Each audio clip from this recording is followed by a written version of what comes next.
I have a Marshall Deo world. What would happen if an ordinary guy on Earth became a Superman?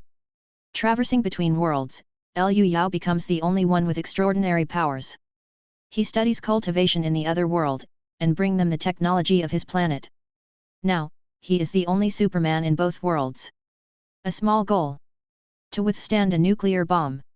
Chapter 1. For patients with terminal illness, hospitals often have a special ward called the Terminal Care Ward. The name sounds warm-hearted, yet in plain terms, it's nothing but a neglected place for awaiting death. At this moment, Liu Yao lay on the bed in the Terminal Care Ward, staring blankly at the cup of water on the bedside table, wanting to take a sip. But he had exhausted all his strength and still couldn't make his body leave the bed. Severe pain and weakness had turned this once simple task into an unattainable luxury. Liu Yao was in the advanced stages of cancer, surviving on willpower alone until now, but it only meant enduring a few more days of suffering. Then, a voice tinged with schadenfreude rang out, "Cousin, you really are in a sorry state.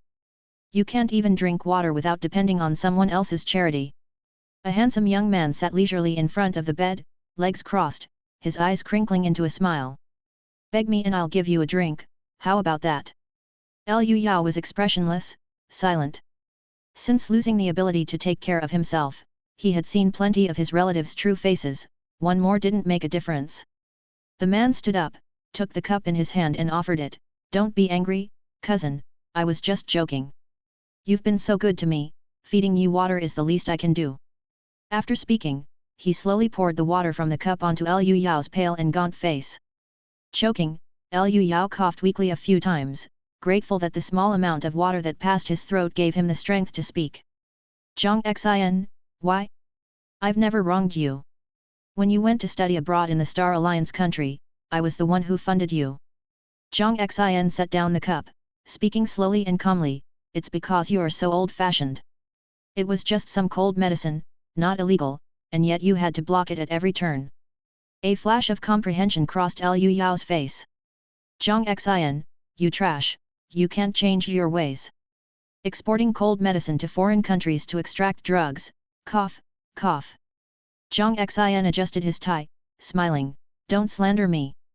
I am an internationally renowned businessman. This time when I came back to the country, the Provincial Investment Promotion Bureau even called to welcome me." Liu Yao let out a sigh, knowing he could do nothing now, so he simply closed his eyes and stopped talking, quietly waiting for death to come. But Zhang Xin didn't intend to make it easy for his cousin on the brink of death, tortured by illness. He leaned in close and whispered, "Cousin, the truth is, I came back to the country mainly to see you one last time, to tell you your cancer, I caused it." Liu Yao's eyes snapped open. "What did you say?"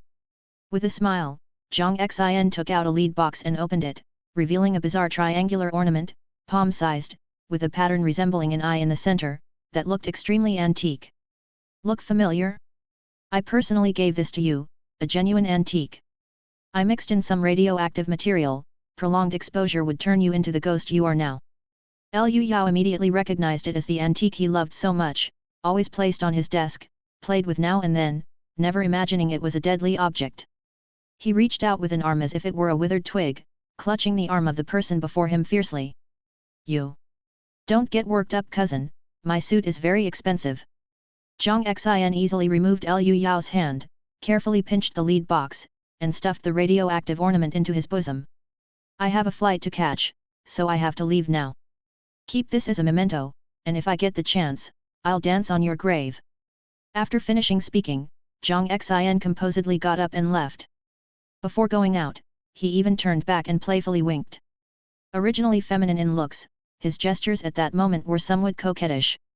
The bodyguard was very observant, quickly opening the door to the ward. At the same time, he contacted his colleagues through a wireless earpiece to start the car in advance.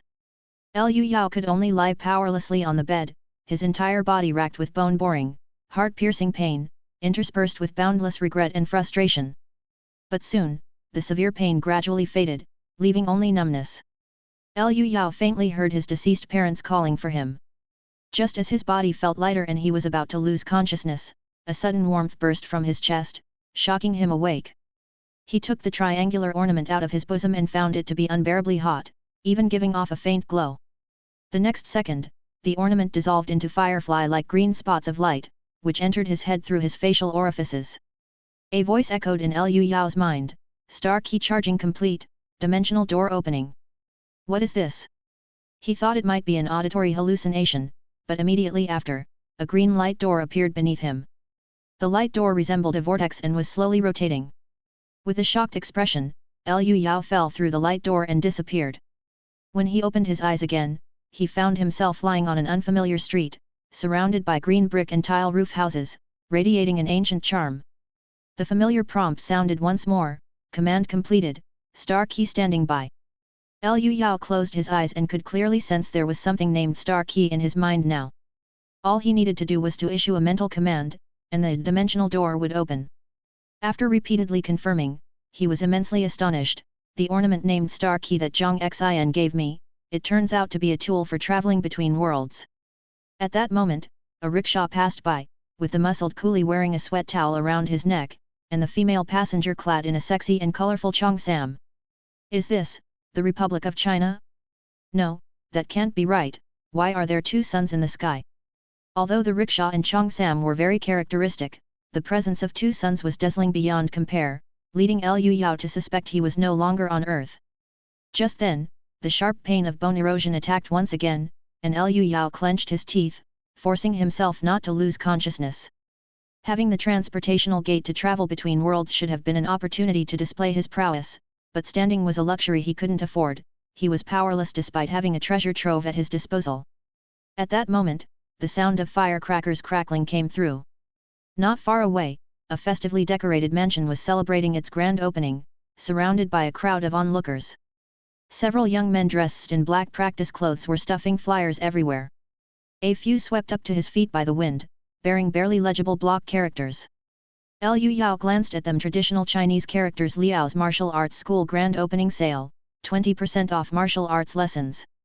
Martial Arts School. Liu Yao looked up and saw a woman in black martial attire with a proud posture, greeting people around her with a cupped fist salute. The onlookers marveled, "A new martial arts school? Wow, the master is a woman. It's quite unusual, let's see how she performs the standing stake." Among the expectant gazes of the people, several young men carried a wooden stake 2 meters long and as thick as a thigh, erecting and steadying it. The female martial master took a deep breath, leapt up to the height of a 3-story building, and descended from the sky, striking the wooden stake with a fierce punch. With a resounding bang, the stake hammered into the ground a meter deep like a nail. Witnessing such a splendid scene, the crowd cheered loudly. The standing stake at 3 feet and 2 inches, what impressive kung fu! Her punch is so powerful, the use of energy is exquisite to the peak, truly worthy of being a martial master. Liu Yao's mouth hung open in astonishment. He even momentarily forgot the intense pain coursing through his body. Leaping 10 meters high and pushing a thick, long wooden stake into the ground as if it were grass, that was definitely supernatural strength. The passers-by just now said this is standing stake? It's a custom when opening a martial arts school, a display of power. Heaven doesn't seal off all exits. In a world filled with supernatural strength, could there be a cure for my cancer? Chapter 2, Liao's Boxing Gym. The opening of the martial arts school went smoothly, and the standing stake female master bowed and saluted in all directions, shouting, "I am the owner of the Liao Family Fist School Liaoye.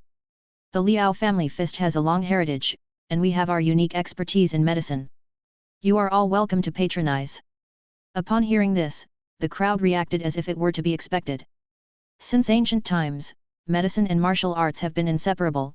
Martial artists train in the ways of the body and master the nourishment of medicinal herbs. Liu Yao also heard these words and desperately tried to approach the school, seizing a glimmer of hope. But the excruciating pain that gnawed at his bones made his body unresponsive. "You can do it. Hold on. Keep going."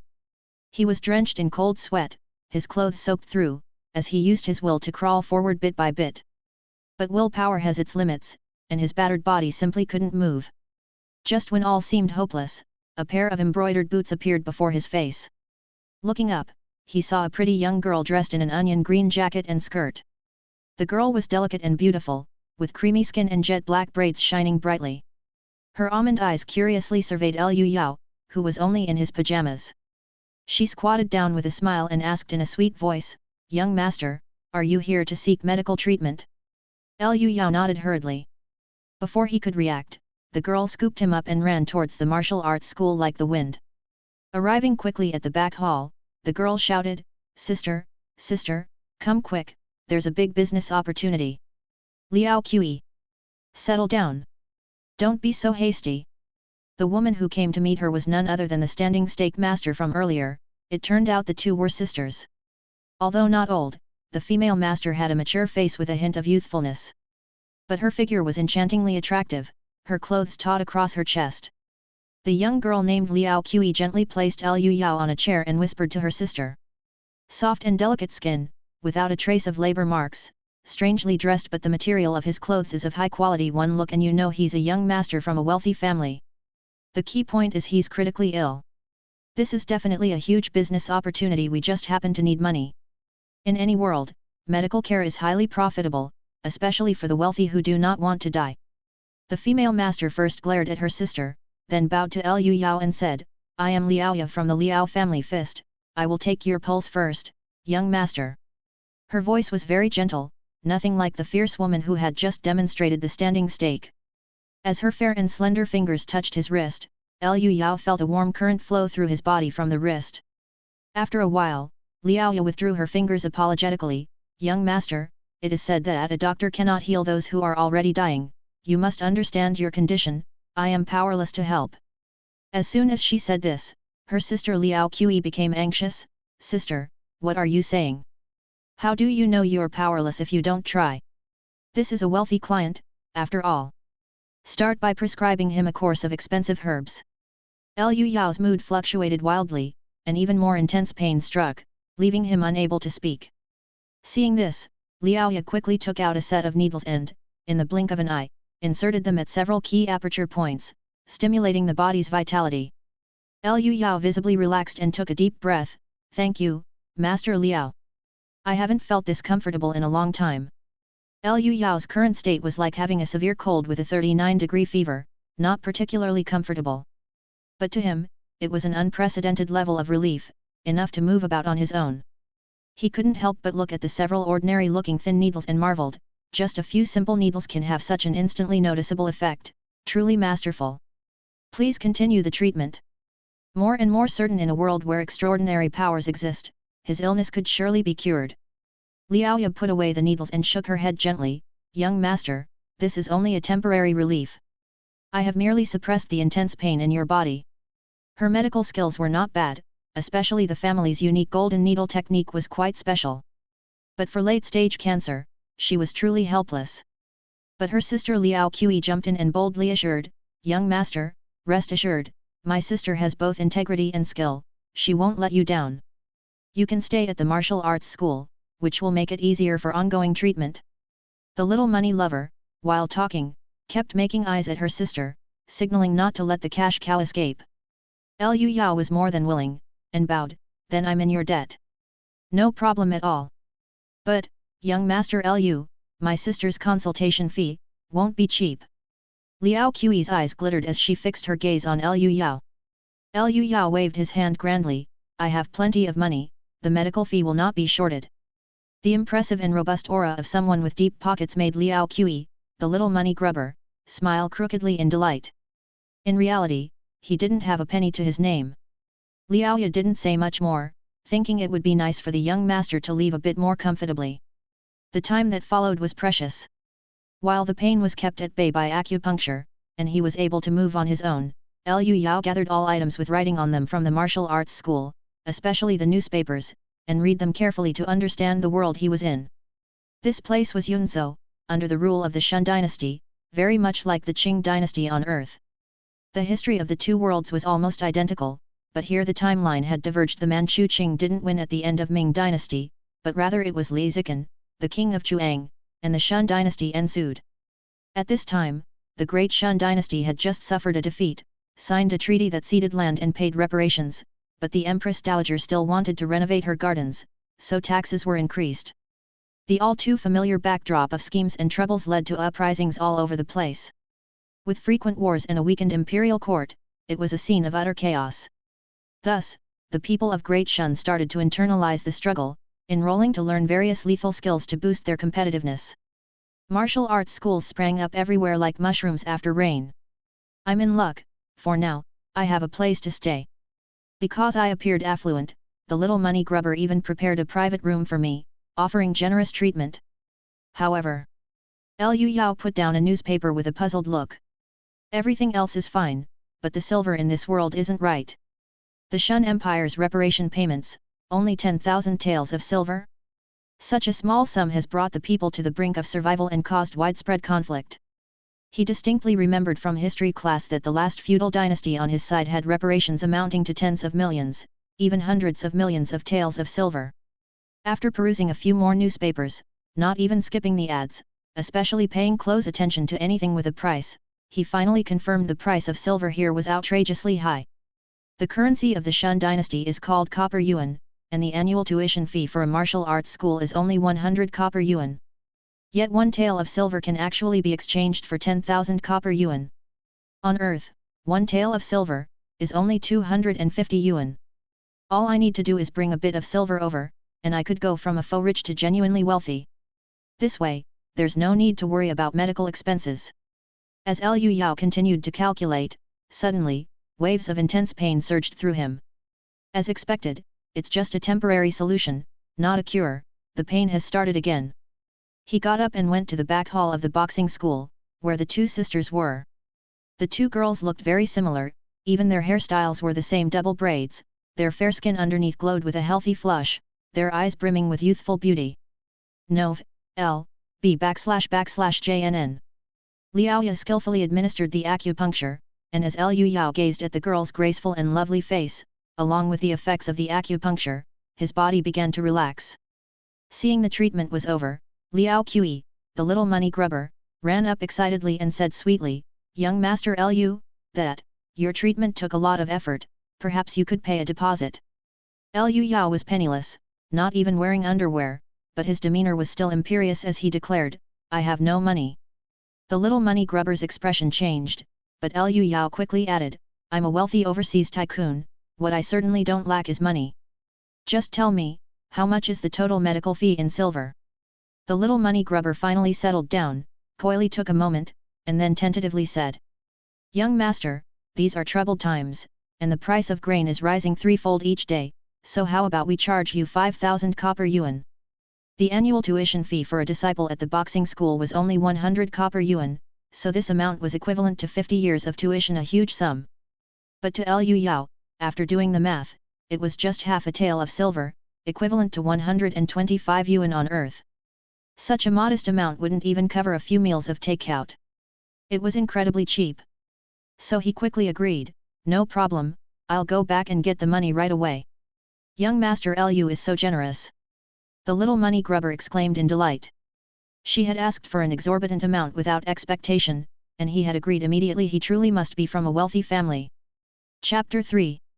Liu Yao returned to his own room, ready to activate the dimensional door. His room was quite secluded, far from the main house, reflecting the propriety of gender separation. But it allowed him to avoid prying eyes. Liu Yao closed the doors and windows and called out in his mind, "Star key, open the dimensional door."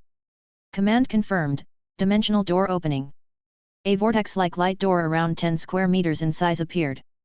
Liu Yao felt that it more closely resembled a transportation array. Stepping through the light door, after a very brief sensation of weightlessness, he was already back in the Earth hospital room. Back at the hospital, it seems that the door opens back to the same place it was opened from.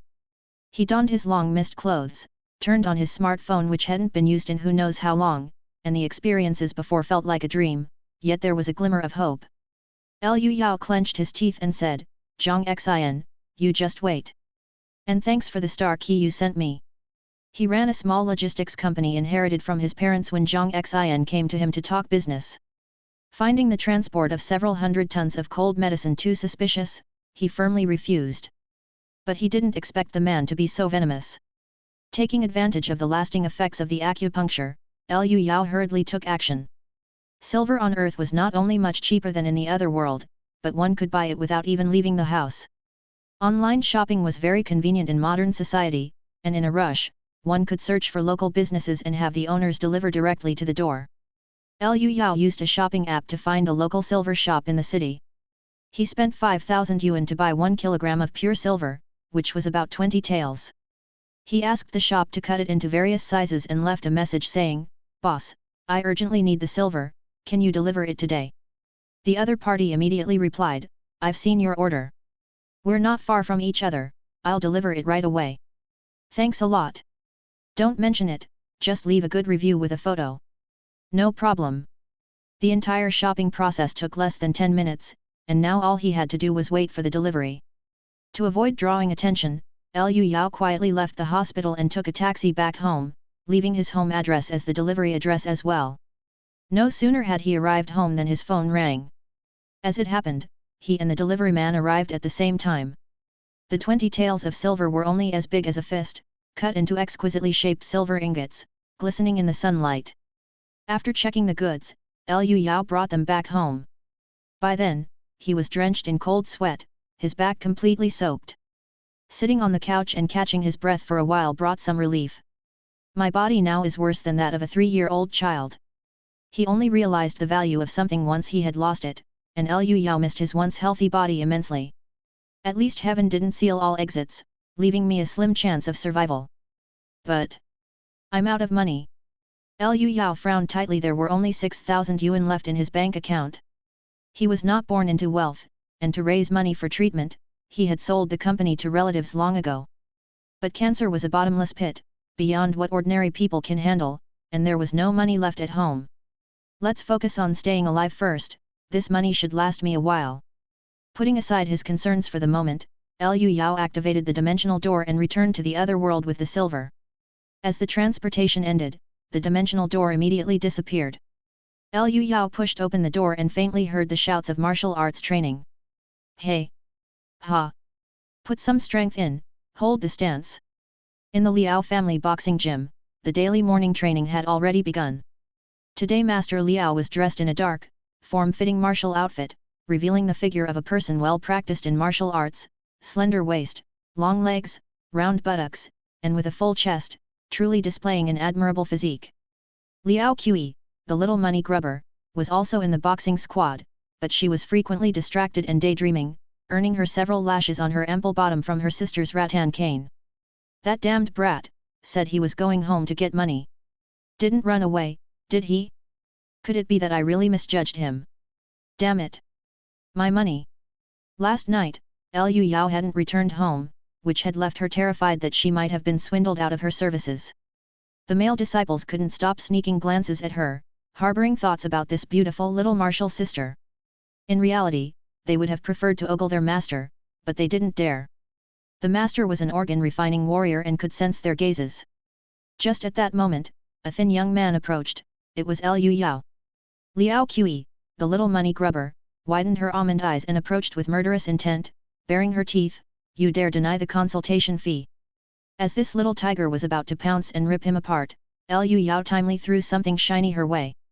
Liao Qi caught it instinctively, freezing on the spot. "What is this beautiful and shiny thing? Let me have a taste." The little money grubber took the metal strip the size of her little finger and bit into it. The intoxicating texture told her it was silver of extremely high purity. The strong bodily control of a martial artist instantly judged its weight 1 tael. That was 10,000 copper yuan. At the moment, Liao Qi was rolling on the ground and dancing in her inner world. A year's tuition at the martial arts school is 100 copper, this silver is like 100 years of tuition fees. Young Master Liu is really rich. I did not misjudge him after all. Ah ha ha ha. Seeing the girl standing there dumbfounded, Liu Yao waved his hand in front of her eyes. Hey, what's wrong with you? Do you think this is enough for the consultation fee?" Liao Qi regained her senses and casually flicked her hair. She had been all wide-eyed and furious, but in the brief moment of covering her face while flicking her hair, she instantly turned into a sprightly fairy. In a coquettish voice, she said, "Young Master Liu, you didn't return all night, I was so worried." "I'm sorry for making you worry, it was my fault, here's another one for you," said Liu Yao, tossing another ingot of silver her way. This one was much bigger than the last, its silvery brilliance dazzling Liao Qi's eyes. With a thud, she was hit squarely on the forehead, then she clutched it tightly in her hand to confirm 10 taels of silver. The silver ingot bore the auspicious bas-relief of a carp, lifelike in detail. Liao Qi couldn't believe it and felt as if she was in a dream. This 10 taels of silver. Is it really, for me? It's like 1,000 years of tuition for a disciple. He just gave it to me. Having spent half of the 20 taels of silver he brought in one go, Liu Yao remained unflustered and nodded with a smile, yes, it's for you, it's yours now. He was genuinely grateful for this charming girl's life-saving grace. The little money grubber stared blankly with a silly smile, a clear trail of drool visible at the corner of her mouth. Just then, Liao Ya came over, giving her sister a thump on the head, snap out of it. Don't embarrass yourself. Then she said to Liu Yao, young master Liu, it was just a few acupuncture sessions, it didn't need so much. While she spoke, she tried to take the silver from her sister's hand. The dignity of a strong person, good upbringing and kind nature made her reluctant to accept such a huge amount of silver. But Liao Qi, the little money grubber, immediately clutched it tightly, letting out a piercing scream, no, this is mine. Liao Ya's pretty face turned frosty as she sternly said, Liao Qi. Have you forgotten father's teachings? A martial artist must never covet. We must not take money that isn't ours. Liu Yao hadn't expected this to be a girl with principles and persistence, so he quickly said, Master Liao, this is my sincere gratitude. Liao Qi also whispered, Sister, you need a lot of money to advance to the marrow cleansing realm. At these words, Liao Ya's body stiffened, and her movements slowed down. Seizing the moment, Liu Yao clasped his hands together earnestly, I'm the kind of person who hates owing others favors. I'm more anxious to repay a debt than take revenge. Please take it, don't refuse. His words were sincere, and since Liao Ya hadn't managed to take the silver away after trying for so long, it was no longer polite to refuse. She allowed her sister to keep it, saying somewhat bashfully, You've gone to great expense, young master Liu. Not at all, I'll still need to trouble you to care for my illness, he replied. Blushing, the sister exchanged pleasantries with Liu Yao, still feeling like she had taken advantage of him and somewhat embarrassed. She then said to her sister, quickly go get a portion of the tonic from the school for the young master. Liao Qi nodded, it's being prepared, it'll be ready to eat in a bit. A tonic. Liu Yao's eyes lit up.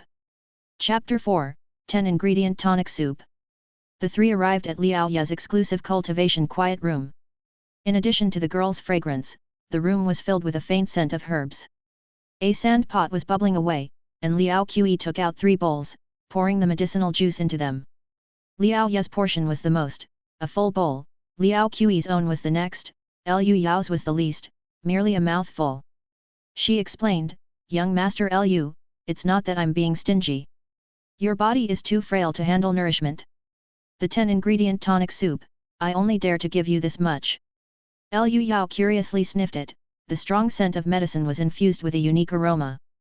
After suffering from organ failure and having no appetite for a long time, he actually began to salivate subconsciously, his body instinctively craving the 10-ingredient tonic soup. He hurriedly drank it down, only to feel a warmth flow from his esophagus into his stomach, then spreading throughout his body, providing an extremely comfortable warmth. His body, previously barely mobile after acupuncture, now already had some strength. It was like having a fever of 39 degrees that dropped to 38, the relief was substantial. Liu Yao moved his limbs, unable to help exclaiming, such an immediate effect, it's magical. Liao Qi said proudly, this is a secret prescription handed down by my Liao family, brewed from 10 expensive and rare medicinal ingredients. It nourishes vital energy, greatly benefiting martial artists in their practice. The prescription comes from Mr. Binhu himself. Mr. Binhu was Li Shizhen, they say there's no cure for stupidity, that guy. Liu Yao responded with utmost respect, I've heard so much about it, its effectiveness is truly astonishing. He then inquired of Liao Ye, Master Liao, this medicine is miraculous. After having a small sip, I feel much better. If combined with your acupuncture, can it cure my illness? Liao Ye, who had drunk her own medicine and was regulating her breathing, opened her eyes and said, tonic medicine can only provide a temporary spark of life. Your body is like a leaky sieve, it will eventually run out of oil. The girl spoke bluntly without sugarcoating, and Liu Yao felt somewhat crestfallen upon hearing this, but he persisted doggedly, is there really no hope whatsoever?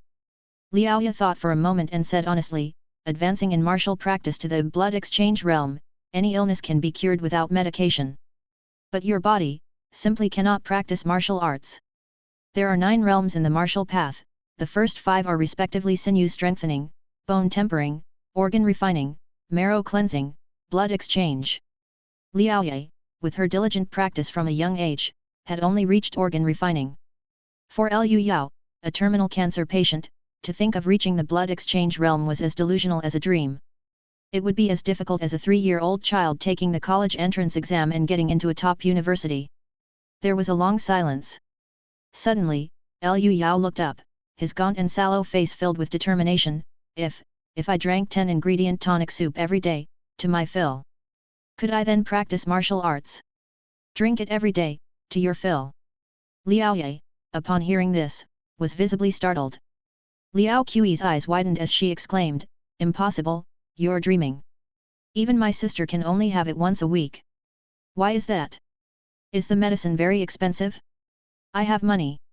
Liao Qi explained, "It's not just about money. The main ingredients for the tonic soup are rare and precious, extremely hard to gather, and the brewing process is quite troublesome. The order of adding ingredients differs, and one must constantly tend to the fire, adjusting it as needed. One small mistake and the whole batch of medicine could be ruined." A glint flashed in Lu Yao's eyes. Having taken plenty of traditional Chinese medicine for his cancer, he was somewhat familiar with this field. The issues of lacking ingredients and difficulty in preparation were solvable for him. He then asked, "Could you tell me which ingredients are missing and the method of preparation? If possible, I'd like to buy the prescription." Liao Qi looked at her sister, hesitant to make a decision on her own. Liao Ye nodded and said, "The more than 10 silver pieces young Master Lu gave earlier are more than enough to buy a prescription. But, I can't guarantee anything." Lu Yao clenched his fists tightly, proclaiming loudly, "I'm fighting for my life from the brink of death, I have to at least try to be content." After obtaining the complete prescription, Lu Yao eagerly dragged Liao Qi to the pharmacy to gather herbs. At that moment, his emotions were high. It had only been a few days, yet he, who could barely crawl before and was on the brink of death, could now walk briskly.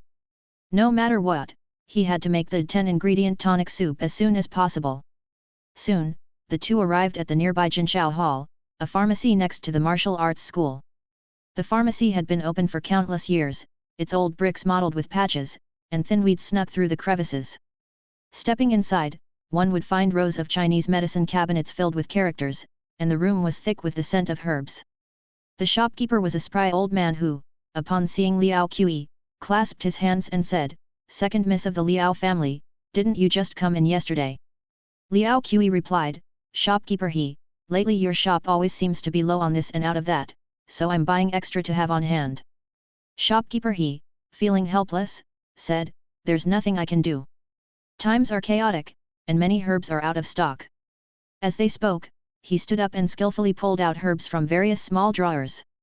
Lu Yao took this opportunity to examine closely, distinguishing carefully and chatting with the shopkeeper a few sentences, confirming that the herbs in the two worlds were exactly the same.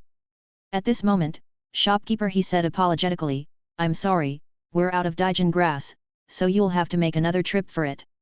Lu Yao didn't mind, for he had already obtained the information he wanted on this visit. The missing herbs could be bought back on Earth. Liao Qi grumbled, "Out again. You're a leading figure of Yunzhou pharmacy but the stock is never complete." Shopkeeper sighed deeply, "It's tough. Wars are daily, and not only are the goods gone, but the price of grain has tripled in one day." Sigh. Another customer joined the conversation, "You should be content. Our Yunzhou is next to the foreigners' concession, so at least it's peaceful. Just look at those other places plagued by military unrest, they're in a sorry state. Whether it's the rebel armies or the government forces, neither dares to offend the foreigners.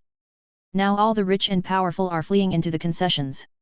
The crowd took the chance to complain about the state of the times, bemoaning the difficulty of making a living. Yunzhou, known as the crossroads of 5 provinces, boasts a critical junction of water and land transportation with docks and ports in abundance. It's a precious piece of the Shun dynasty, but alas, it's dotted with foreign concessions. Lu Yao also remembered this humiliating period of history he had learned in his history classes and sighed. With their own survival at stake, there was no energy left to worry about others. After paying and collecting the herbs, he left the pharmacy with Liao Qi. On the way back, Lu Yao struck up a casual conversation. Does martial arts training cost a lot of money? I remember you once said that Master Liao wants to advance to the marrow cleansing realm, but he doesn't have enough money. Liao Qi nodded vigorously, looking as if it was painful to even say, there's a saying, the literati are poor, the warriors are rich. Martial arts training really is like throwing money into a bottomless pit. You saw just now when we were buying herbs, 4,000 coppers gone just like that, and that's even without being able to purchase the Daijin grass. Liu Yao, with high emotional intelligence, chimed in repeatedly, yeah, it's exorbitantly expensive. In fact, he didn't think it costly at all. He had bought a large batch of herbs, including luxury items like ginseng and lingzi, and it had only cost him $100. How was that expensive? Liao Qi continued, martial arts is such an expensive endeavor, that's why I'm working myself to the bone to earn money. And then, that fool of an elder sister keeps hitting me, it's so frustrating. You really are the pillar of the family. Master Liao will be grateful to you sooner or later. Ha, of course. With my sister being such an idiot, she'd get sold and still help count the money. Liu Yao's flattery made the young girl beam with delight. After enjoying the foolish merriment, Liao Qi's face grew serious, and she whispered, if you trained in martial arts, you would likely train to death. Liu Yao laughed, I know. But, there's some hope if I train, without training, I'm definitely dead. I can't accept that, I want to give it a shot. Liao Qi, looking down, said softly, who wants to die? After we get home, I'll ask my sister to see if she can help you. You're quite an interesting person, I don't want you to die either. Right, without me, you'd have no money to make, you little money grubber. That's not it, I genuinely don't want you to die young Master Liu. The two joked around for a while, lightening the somber mood, when they passed a stall selling ornaments. Liao Qi, being at the age where she loved to dress up, immediately ran over and tried on a full head of them, her smile radiant. Liu Yao was about to pay for them, but the young girl stopped him, no, casually accepting things from men, especially jewelry, my sister would kill me. Having said that, she quickly put down the trinkets and hurried Liu Yao away. Glancing at the roughly made baubles, Liu Yao didn't insist and simply said, Liao Qi, I'm heading home. I might not be back tonight, so don't worry. I'll bring you a big surprise when I return. Chapter 5, Generation Gap. Upon opening the door back to Earth, Liu Yao didn't waste any time at all and immediately began searching for the main medicinal herb needed for the 10-ingredient tonic soup Daijin grass. Daijin grass is cooling, detoxifying, and beneficial for qi and blood, it is almost essential for all tonic medicines. In the other world, it was already expensive and scarce, and the war had made it completely unavailable. But in Xia country on Earth, the price of this stuff was 12.8 per pound, and buying 10 pounds would get you an extra 2 pounds for free. The disparity of the times. All the medicinal herbs here are cultivated on a large scale, so the prices are very cheap. With that sentiment, Liu Yao immediately placed an order for 10 pounds and asked the store owner if it could be delivered today. After receiving a positive response, he continued searching in the shopping app for an automatic decoction machine. These days, boiling medicine in a sand pot had long gone out of fashion, modern technological products were used instead to replace the cumbersome work. Having suffered from cancer and drank plenty of traditional Chinese medicine, Liu Yao was quite familiar with these machines and quickly chose one to order. It again was from a local store, and he asked the owner to deliver it the same day. Curiously, the owner of this medical equipment store was the same person who had sold the herbs earlier. The seller sent a message, Mr. Liu, we're only 3 streets away from each other, what a coincidence. I'll bring it to you right now. Half an hour later, the phone's ringtone sounded. Upon answering the phone, a pleasant female voice came through, Mr. Liu, the decoction machine has arrived. You're not thinking of letting a weak woman carry it up to the 5th floor, are you? Liu Yao calmly responded, I'll come down to find you, and then went downstairs. Just as he reached the entrance of the residential community, he saw a white X6 with its hatch open, and the decoction machine was inside it. The seller turned out to be a young and beautiful woman with short hair and fashionable attire. When this woman saw the skeletal and pallid Liu Yao, her face briefly registered shock and embarrassment. As someone in the pharmaceutical industry, she could tell at a glance that her customer's condition clearly indicated a terminal illness, and she quickly offered, this, let me help you carry it upstairs. Liu Yao shook his head, no need, there's an elevator. Thank you for bringing it to the door. After saying that, he pushed the decoction machine, which was about the size of a water dispenser, struggling toward the elevator. The woman hurriedly stepped forward to assist, and together they brought the decoction machine into the home. After busily assembling the machine, the woman handed over her business card with both hands. My name is Li Lei, this is my card. If there's any problem, contact me anytime, you can add the WeChat on it too. Liu Yao took it and nodded, all right. There shouldn't be any problems, I've operated this machine many times. Then, I'll be going now, goodbye. They shook hands and the transaction was complete. Before leaving, Li Lei glanced one more time at the emaciated customer, feeling a pang of regret in her heart, so young, what a pity. At this moment, Liu Yao's feelings were complex. In the eyes of that beautiful girl, he saw pity. For someone with a strong sense of pride, the pity of others could actually cause more damage than if they had taken pleasure in his misfortune. Taking a deep breath to dispel the distracting thoughts, Liu Yao focused entirely on trying to brew the 10-ingredient tonic soup using the decoction machine. He placed the medicinal herbs into the machine's storage compartment, set the correct temperature, order of adding the ingredients, and the mild and strong boiling times, and then all that was left was to wait. In the closed environment, the herbs were decocted not only with significantly reduced time, but the machine also repeatedly compressed the residue to extract the most effective medicinal liquid. This was the most popular method at the moment, numerically controlled automatic decoction. Liu Yao slept for a while and was awakened by the beep beep beep alert sound from the machine. The medicine was ready. He took a cup, pressed the switch, and the medicinal liquid flowed out.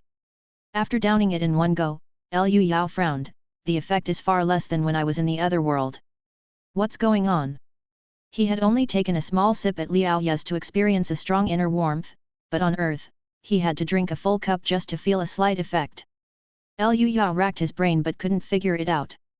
Only the Daijin grass wasn't authentic, everything else was copied exactly, and even if there were small differences, they should not account for a world of difference. The problem doesn't seem to be with me. I might as well take this machine to the other world and give it a try.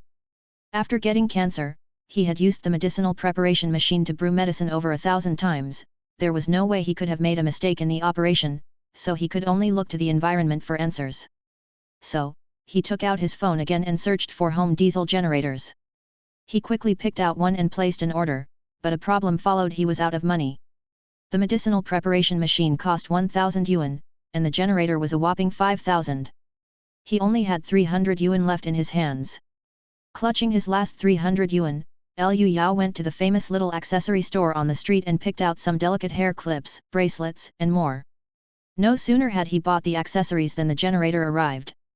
Even though he was weak as a kitten, Liu Yao insisted on helping the delivery driver carry the heavy generator into his house. He broke out in a cold sweat, but now everything was ready. Liu Yao activated the dimensional door, covered the equipment and medicinal herbs, and transported them to the other world. It was well into the day here, Liao Ye nowhere to be seen, probably cultivating in the quiet room. The martial arts hall was large, and Liu Yao searched for a while before finding Liao Qi, who was cooking. The girl in an apron had a certain charm to her, and she hurriedly ran over when she saw him. Aya, when did you get back? You shouldn't be running around when you're sick, I was really worried. What, afraid I won't pay the consultation fee? Liao Qi glared at him and grumbled, darn it, I really was worried about you this time. Liu Yao chuckled and said, all right, enough of that, come over and give me a hand. The two went inside, and when Liao Qi saw the medicinal preparation machine and generator, she couldn't help but exclaim, are these foreign gadgets? What are they for? A medicinal preparation machine. You help me move it, and I'll show you how it works. Liao Qi was a bone-tempering realm martial artist and was very strong, she could lift the generator, which weighed around 100 jin, with one hand. Liu Yao directed her to set up the machine properly, then took out the medicinal herbs. When Liao Qi saw them, she was stunned, so much Daijin grass. Where did it come from? Don't make such a fuss, I brought it from home. Liu Yao didn't look up from his work, help me check if the order I put the herbs in is correct. Liao Qi was dumbfounded. Daijin grass was expensive and rare, usually sold by the root. But Liu Yao had brought 2 huge bundles as thick as telephone poles, which could be mistaken for firewood by those who didn't know. Her earlier cry of surprise even drew her sister Liaoye, and the sisters watched with wide-eyed curiosity. After busying himself for a while, Liu Yao stood up and said, "All done. Now we just have to wait to get the medicinal soup. Is this reliable? Can medicine really be made like this?" The two women were still somewhat skeptical. Usually, brewing tonic required carefully tending the stove and a lot of effort. They found it hard to believe that pushing a few buttons could yield the same result. Liu Yao said, "Wait and see. By the way, I brought some special local products too. Foreign specialties." Liao Qi excitedly leaned in, only to see countless beautiful little accessories. Products of modern craftsmanship, they were far prettier than the rustic and crudely made artifacts of the other world. The girl was at the age where she loved to adorn herself, and she took a great liking to these things. "Wow, this hair clip is so pretty." Liao Qi instantly picked out the most expensive hair clip studded with tiny diamonds and instinctively clutched it tightly in her hand. Chapter 6, Fully Automatic Herbal Decoction Machine. Liao Qi was dazzled by the countless pieces of jewelry. Liaoye was similarly astonished at the sight of these exquisite and gorgeous items. Feeling embarrassed, she began to refuse again. "No, this is too valuable." In Earth, these hairpins and bracelets were just common accessories, selling for a few dozen yuan each, very popular among young girls. However, in the other world, they were expensive jewelry. Casually accepting them didn't seem appropriate. Liu Yao said, "They're not worth much money, and since they're already bought, you should just take them." The two sisters took Liu Yao's modesty for real, believing these expensive-looking accessories certainly weren't cheap. Liaoye firmly refused again, "We've already accepted your silver, how could we be so greedy?" Liao Qi obediently put down the hairpin, her face showing reluctance but without hesitation. Liu Yao solemnly gave a fist and palm salute, saying, "The silver was for the consultation fee, and these are specifically to thank Miss Liao Qi. Miss Liao Qi, I will remember your life-saving grace for the rest of my life."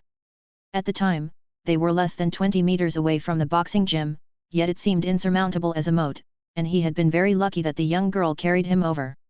Hearing him say this, Liao Qi became embarrassed and shyly played with the hem of her top, looking down and said bashfully, "I didn't really do much." Seeing Liu Yao's sincere gratitude, with his words and expression so earnest, Liaoye found herself torn. She, too, was not much older and likewise fond of these finely crafted trinkets. Liu Yao stuffed the jewelry into the hands of the two women directly. "You're both martial artists, why are you dithering about, not straightforward at all?" The sisters exchanged glances, and Liaoye gave a slight nod. Liao Qi cheered, grabbing the hairpin and playing with it affectionately. "That's more like it." Liu Yao was also very pleased. He hated being in someone's debt, always more anxious to repay a kindness than to avenge a wrong. "You've spent money on us again."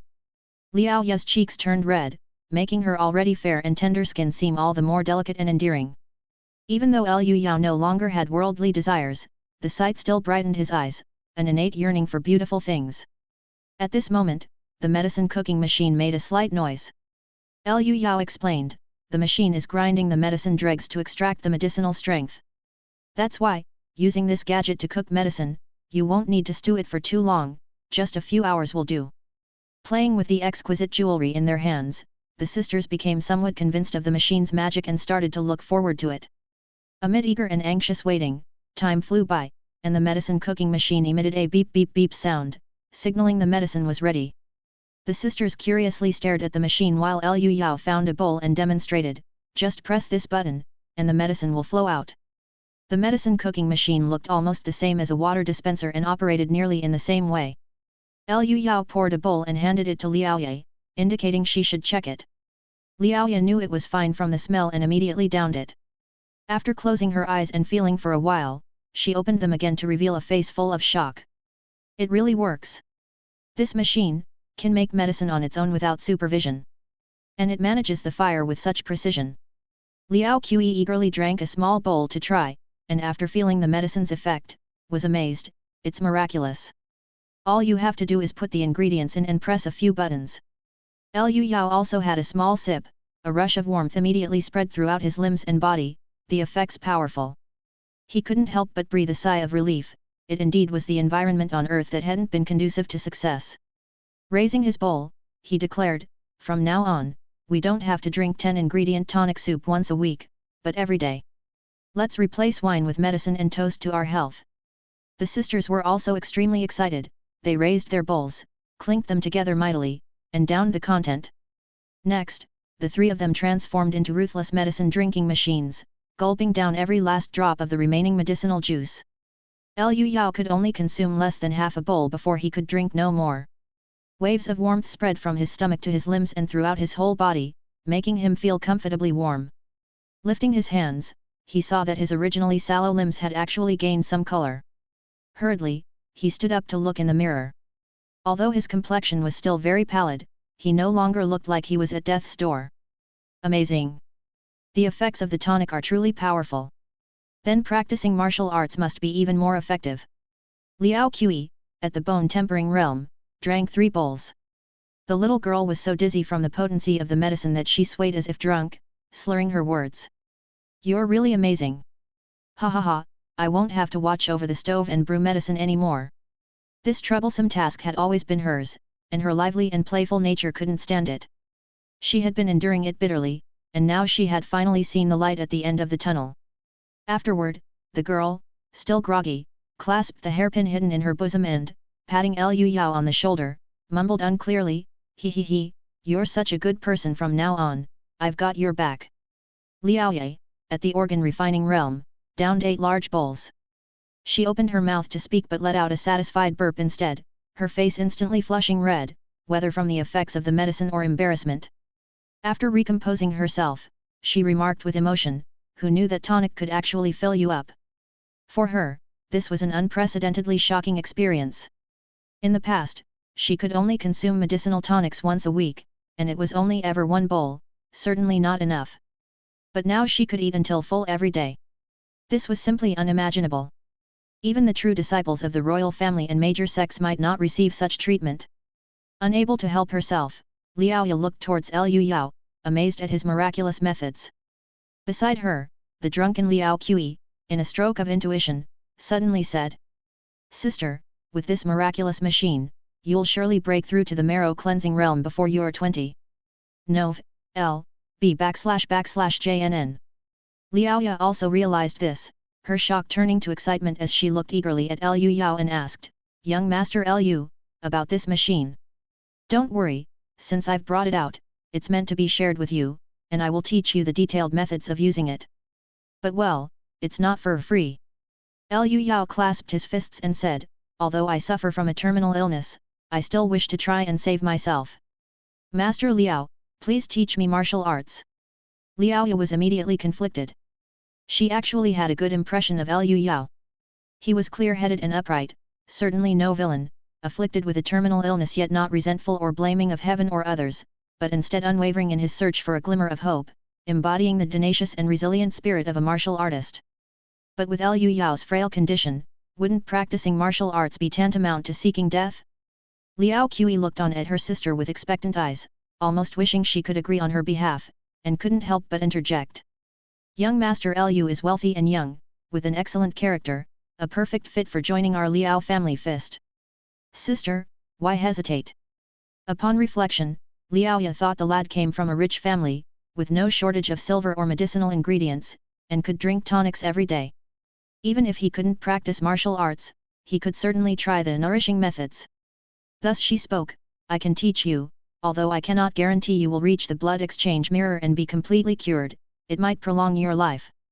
Cultivation involves the core secrets of a sect, so you would need to join my sect as my disciple. Would you be willing? Liu Yao smiled and inquired, does that mean I should take you as my master?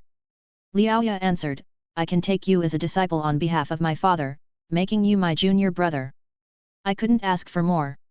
Liu Yao immediately agreed. Chapter 7, Beautiful Lady Master. Liu Yao's apprenticeship was not like those disciples of the martial arts school who paid 100 copper coins in annual fees. It was a true initiation into the Liao family fist sect, becoming an inner chamber disciple, closely tied to the sect. This was no small matter. Hence, even though the Liao family fist's numbers had dwindled to just the 2 sisters, they still arranged a brief yet formal ceremony. In the cultivation quiet room of the boxing gym, the 3 of them stood with solemn respect. Liao Ye bowed 3 times before a tablet, lit a stick of incense. Father, today Liaoya acts in your stead to take on a disciple. To ensure our sect's legacy continues and our heritage remains orderly, I pray for your blessing from the spirit in the heavens." On the tablet was written, "Spirit Tablet of the late great Liao Qigong." Liu Yao thought to himself, "This Liao Qigong must be the father of the two sisters, I wonder why he passed away in his prime." He also performed 3 deep bows before the tablet and said out loud, "Disciple Liu Yao, willing to join Liao family fist. I will dedicate myself to cultivation and heed your teachings." Following that, Liaoya stood tall, her chest out, and loudly declared, "From today on, you are a disciple of Liao family fist. Our door does not bind with strict rules, only one ancient rule. Do not be overbearing, to perceive the world in all its forms, do not be greedy, to discern right from wrong, black from white, do not reveal talents, fearless of slander and praise, do not crave satisfaction, not bound by glamour and sensual pleasures. This is our 4NOS, bear it well in mind." Liu Yao bowed respectfully and solemnly said, "Disciple shall take heed." Thus, the ceremony concluded, and Liu Yao formally became the younger martial brother of the two sisters. A newfound affection was evident in their gaze toward him. Liao Qi excitedly took hold of Liu Yao's arm, saying, "Ha, I have a martial younger brother now. Quick, call me martial sister, let me hear it." Liu Yao smiled, performed a fist salute, and greeted her, "Martial sister." Liao Qi was overjoyed. "Well well." Liaoya cleared her throat, and said sternly, "Junior brother, since you have joined, there are things I must make clear to you ahead of time." Liu Yao sat upright, listening attentively to the teachings of the sect leader and eldest martial sister. Liaoya said, "Liao family fist has a long heritage, with techniques directly linked to the innate realm. Our father was a great martial master within the blood exchange realm, only a step away from becoming an innate grand master." Liu Yao nodded, about to inquire about the early demise of this impressive figure when Liaoya continued. "Our father followed Lin's lead in the destruction of opium at Human, dying beneath the foreigners' guns. So here's the unpleasant truth I need to make clear: if one gets involved with opium within the sect, I will cleanse our ranks without hesitation. Are you aware of this?" Learning he was the descendant of a fallen hero, Liu Yao felt a deep reverence and nodded fiercely, "I understand. I loathe such filth as well." Liaoya's expression softened, her satisfaction with this junior brother apparent. With Liu Yao's formal entry, it was time for the transmission of martial skills. Liaoya said seriously, "I will demonstrate a set of Liao family fist, and you shall observe." With that, she took her position in the center of the space, assuming a stance like a pine, with her fists at her waist, her spirit resembling a green pine growing on a cliff face. The next second, she moved like thunder, executing a style of boxing that integrated softness and hardness. With the rise of a gentle breeze, the intent followed, her movements seemed light and casual, slow and steady, but in truth, they were powerful and heavy. Even without exerting full strength, the force of her punches easily shattered the air, producing bursts of explosions and gusts akin to fierce winds, making it difficult to keep one's eyes open. Moreover, the girl's footwork was incredibly fast, almost like teleportation, dazzling Liu Yao, stirring his spirit, invoking his envy. After a few moments, the entire set completed, Liaoya gathered her breath at the lower abdomen, adjusting her inner breath, and said, "In a cultivation method, the core is not the lethal techniques, but the cultivation method that tempers the body and the nurturing method that nourishes the spirit. What I just demonstrated was the cultivation method of Liao family fist, what I will teach you next is the nurturing method. This is the heart of the practice, without it, one cannot heal the hidden injuries caused by training and combat."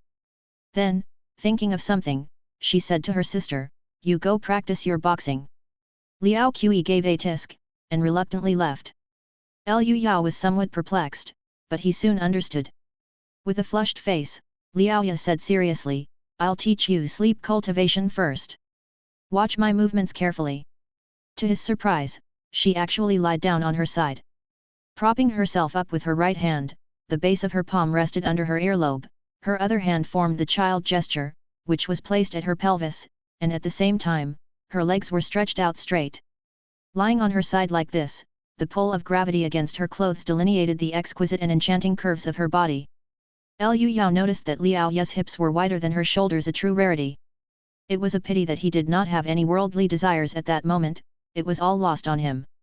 In a tender voice, the young girl instructed, this is sleep cultivation.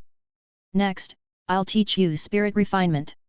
The two combined are the complete nurturing technique. Come, lie down beside me and assume the same position. Liu Yao immediately lay down behind the girl. Liao Ya chided, why are you lying behind me? Come to the front. Liu Yao hastily relocated and laid face to face with the girl, even able to sense her sweet fragrance. Liao Ya's cheeks reddened further, don't lie too close, keep some distance. Liu Yao shifted awkwardly back. It was then that Liao Ya said. Spirit refinement is a cultivation method specifically for refining the mind and spirit, with incredible miraculous effects. The first three realms are focused spirit, entering tranquility, and forgetful sitting. First is the focused spirit realm, which is about calming the mind and spirit, preventing any stray thoughts. Liu Yao nodded again and again, finding it quite magical and comfortable to be lying there chatting with the girl. Liao Ya was not as distracted, she continued instructing, when you activate sleep cultivation, if you can focus your spirit at the same time, then you can consider it an entry into the nurturing technique. After that, it took the two of them quite a while to finally finish teaching the entry level of nurturing technique. Lying face to face was somewhat awkward, so after leaving behind the words figure it out on your own, Liao Ya ran off blushing, without a trace to be seen. Sleep cultivation was not difficult, as the movements were simple, and Liu Yao learned them effortlessly. The challenge was focusing spirit. Even at the initial stage, it required the cultivator to completely relax the mind and spirit to focus and then fall asleep. But with a mind full of worries and a life and death crisis looming, how could Liu Yao possibly relax his mind completely? He was very worried. Martial arts were his only hope. If he failed, he would not live long, and the more he thought this way, the harder it became to focus his spirit. While maintaining the side-lying posture, Liu Yao tried for a long time without success. Unconsciously, the night deepened. His thoughts were in disarray, and Liu Yao couldn't help but take a deep breath, his nose suddenly suffused with a young girl's fresh fragrance. The quiet room had always been used by Liao Ya, filled with her scent. The girl had a particularly pleasant natural fragrance that was refreshing and momentarily relieved him of his troubles. Liu Yao sat staring blankly, realizing it was the first time in his life he had lain with such a beautiful girl. The entrancing silhouette seemed still to be before him. Being alive is really wonderful. At that moment, he experienced an unprecedented desire to live. I don't want to die, not just for revenge or because I can't bear it, but because being alive is just too wonderful. There is too much beauty in life waiting for me to experience. How could I just die like this? I must completely cure the cancer, and then marry my senior sister. Marrying such a wonderful wife in body and mind would make my life worthwhile. Suddenly, Liu Yao had an epiphany and made a great vow. It felt as though a stone had been lifted from his heart, and his restless spirit began to calm. His mind became still, the surface of his heart's lake unruffled, and with his spirit thoroughly settled, he achieved focused spirit. He maintained the side-lying posture of sleep cultivation and slowly fell asleep. With no stray thoughts arising, he entered deep sleep. Deep sleep is known as golden sleep and is incomparable for the benefits it brings to the brain. At the same time, sleep cultivation allowed Liu Yao's blood and qi to flow extremely smoothly, complementing the effects of the 10-ingredient tonic soup, providing excellent nourishment to his body and inner organs. This night was the most peaceful sleep Liu Yao had since falling ill, his entire body receiving the best possible recuperation. Previously, at most, he could only sleep for 2 or 3 hours before being awakened by pain. Even if he took a significant amount of painkillers or was injected with morphine, it was nowhere as effective as the combination of sleep cultivation and focused spirit technique. And this was only the beginning of the nurturing technique. Chapter 8, Spirit Refining Genius. After waking up, the sun was already 3 poles high. Listening to the birds fluttering outside the window and breathing in the fresh air, Liu Yao felt alive for the first time in a long while. Moreover, whether it was an illusion or not, his vision seemed much clearer, seeing things particularly sharply. Having set up the medicine decoction machine, he stepped out into the courtyard, just as the two sisters were walking toward him. Liao Qi wore a beautiful diamond hair clip on her head and seemed in good spirits. Lazybones, you sure can sleep, it's already noon. Wow, your complexion looks great, you finally look human. Liu Yao gave her a glance and said, I'll take that as a compliment. Having slept soundly through the night, he looked a lot more refreshed and pleasing to the eye. Liao Ye, clad in her ever-unchanging black outfit, radiated a charming luster from her beautiful and quiet face and her pure, lush neck under the sunlight. She very much had the air of a sect leader's elder sister. Upon seeing Liu Yao, she asked without delay, "Junior brother, how is your cultivation going? Any doubts with focused spirit? Don't be shy, speak up if you have any." Liao Qi joked with a laugh, "Is focused spirit that difficult? Don't worry, it's supposed to be like that." Liu Yao scratched his head, "Well, I think I've already made a breakthrough." Liao Qi didn't believe it, "Are you sure you aren't mistaken? Focused spirit isn't about sleeping like a dead pig all night." Liu Yao said, "Then I'll do it once for you to see, so you won't worry that I've learned it wrong." With that, he lay on his side on the ground, clearing his mind of distractions and emptying his spirit in one breath. His breathing became extraordinarily slow and extremely steady, and he looked incredibly calm, like a sleeping baby. Liaoya observed her junior brother back and forth, and after confirming repeatedly, she said in amazement, "His spirit guards the heart calmly, embracing the origin. Has he actually entered a meditative state?" Liao Qi rubbed her eyes forcefully, in disbelief, "Sister, didn't you just teach him focused spirit yesterday?" Focused spirit was by no means simple. Especially for adults with cluttered thoughts, there were many who hadn't succeeded in years. Yet this young master before them had managed it in just one night, even without a teacher, grasping the next step of focused spirit entering meditation. Liao Qi quickly went up to Liu Yao, "Junior brother, how did you do it? Teach me."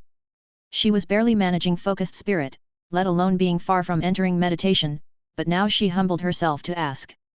Liu Yao shook his head blankly, "I don't know either, just close your eyes, and don't think about anything." Liao Qi. The young girl was persistent, pulling on Liu Yao's arm and shaking it non-stop, "There must be some knack to it, teach me." Liu Yao's face was full of helplessness, "Honestly, there isn't. If there was, wouldn't I tell you?" At the right moment, Liaoya intervened, "Liao Qi, it's useless, I know the reason, and this method won't work for you." Both turned to her, waiting for her to solve the riddle. Dad always says great terror lies between life and death. After experiencing life and death, a martial artist's skills will greatly advance. Liao Ya's crisp and gentle voice slowly rose. Junior brother fought against terminal illness, contending with pain day and night, which honed his spirit to be incredibly strong, enabling his spirit refining cultivation to break through two realms. Liu Yao nodded again and again upon hearing this, it seemed like the most scientific explanation. He had battled cancer for many years, and at the worst of times, had even considered ending his life, but he had gritted his teeth and survived, his will tempered to be exceptionally tenacious. Last night, inspired by the scent of a beautiful woman while focusing spirit, he had truly let go. He wasn't only unafraid of death anymore, but his fighting spirit to strive had also ignited. All the hardships pale in comparison to death, fear not life or death, and attain transcendence. Liao Qi grumbled. She had thought there would be some trick, only to find out that one still needs to diligently practice cultivation. Liaoya was unaware that she had been on someone's mind. Her beautiful eyes fixated on Liu Yao, filled with admiration and amazement. She also felt a deep regret, if it were not for the terminal illness, her junior brother would certainly make great achievements. Yet, a new idea emerged, I taught my junior brother the nourishing method, merely hoping to prolong his life. But given his extraordinary talent, he might just reverse the situation and bring himself back from the brink. At that moment, the medicine boiling machine beeped, indicating the medicine was ready. Without a word, the three of them gobbled down the tonic until they were full. Liao Qi lay sprawled across the bed in a relaxed pose, declaring with satisfaction, "Ah, refreshing. If I had eaten like this before, I might have reached organ refining by now, junior brother, having you here is just wonderful." After meditating for a while with her eyes closed, Liaoya opened her eyes and said, "Having taken so many tonics, you need to practice even harder.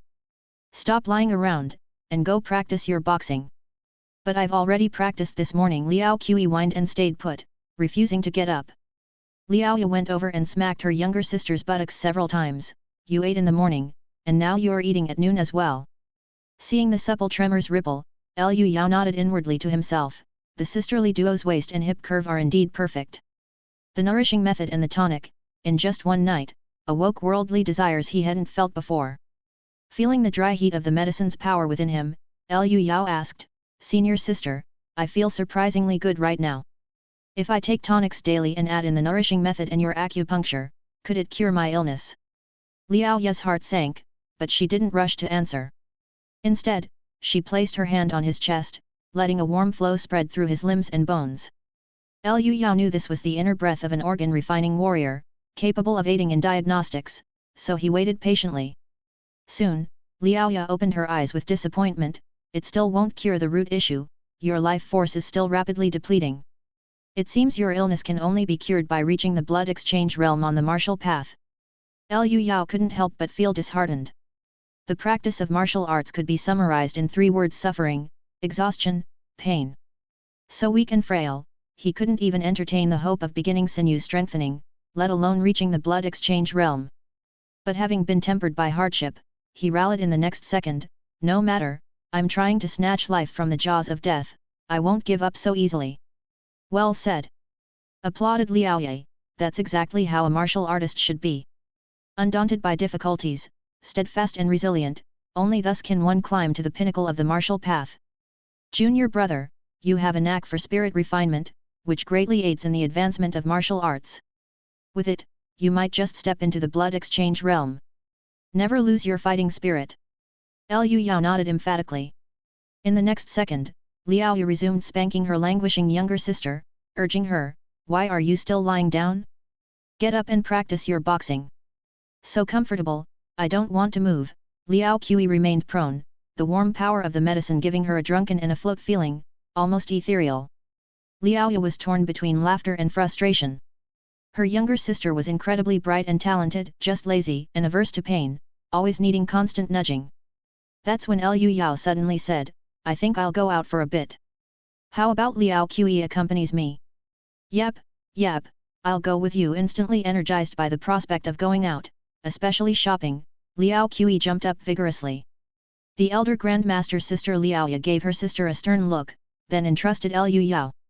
Junior brother, after entering tranquility on the path of spirit refinement, the most significant change is the concentration of spirit and amplified senses.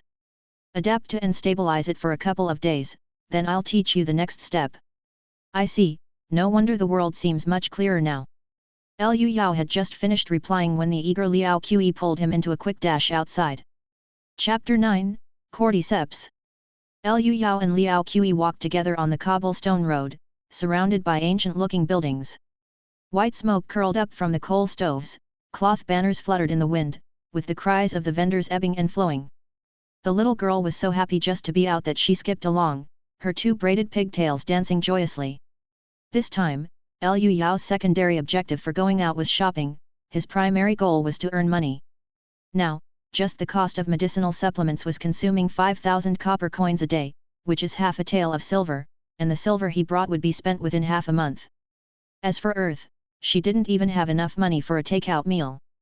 So, once her condition had stabilized somewhat, earning money became an urgent matter. Thankfully, she already had a plan. Liu Yao was increasingly certain that his vision had improved, able to see the characters on a distant signboard clearly, with a vision of at least 5.5. Moreover, as long as he concentrated his mind, he could see even more clearly, as if using a telescope. He couldn't help expressing his surprise. Spirit refinement actually has such benefits. Liao Qi pouted, "Humph, don't be smug. The stages following meditative immersion are even harder. I'll catch up with you sooner or later." The stage after meditative immersion is entering oblivion, right? Yes, sister is also striving for that realm. Who knows how many experts have been stuck there, unable to advance an inch for the rest of their lives. As Liu Yao chatted, he looked around curiously, but it wasn't long before he felt a wave of dizziness and blurred vision. Liao Qi teased him, saying, "Haha, you've overused your brain. Enhancing the 5 senses consumes a lot of mental energy. Damn it, why didn't you tell me earlier?" Liu Yao rubbed his head, but fortunately, he was fine after just a short rest. The 2 of them laughing and joking, they arrived at the pharmacy named Jinchao Hall without realizing it. Upon seeing them, shopkeeper He's wrinkled face lit up with a smile, and he came out from behind the counter. "Young Master Liu, Sister Liao, you're here, please come in." Liao Qi said, "Shopkeeper, he's my junior brother now."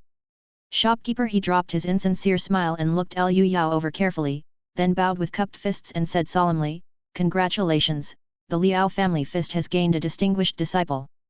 The other customers and clerks nearby, upon hearing this, looked at Liu Yao with faces full of surprise and envy. Some of them were even eager to find out more about his background. Liao Qi stood tall and proud, obviously very pleased with herself. Feeling the numerous amazed and envious gazes, Liu Yao thought to himself, the newspaper said that martial artists who enter the organ refining realm and register with the authorities can obtain the title of martial master and enjoy the treatment of a scholar. It seems that their social status is higher than I had imagined. At the same time, he was startled to discover that he could even hear quiet whispers. This person's complexion is pale, and he looks weak and ill. How did he manage to be accepted into the Liao family fist? This is an organ refining martial artists school. Not just that, did you not hear Sister Liao call him junior brother? Master Liao taking a disciple on behalf of his father equals in status. This person must have something extraordinary about him, otherwise, with Master Liao's disposition, he would never have done this. Could it be that he's a prospective son-in-law? Master Liao would surely not let the Liao family die out. But this person isn't physically fit, can he even serve a martial practitioner? He could hear whispered conversations from 20 meters away clearly, which would have been utterly impossible before. And just like his enhanced vision, by focusing his energy, he could hear even more distinctly. Indeed, as Liao Ya said, the senses are greatly enhanced after entering the meditative state. Liu Yao couldn't help but marvel at the wonder of the spirit refining method and was immensely curious about what the later stages would bring. Next, under shopkeeper He's personal service, Liu Yao purchased many medicinal herbs needed for the 10-ingredient tonic soup. He also spent a tael of silver to buy a caddy of cordyceps, a valuable tonic herb reputed to be restorative and strength-enhancing. Liu Yao decided to resell cordyceps back on Earth.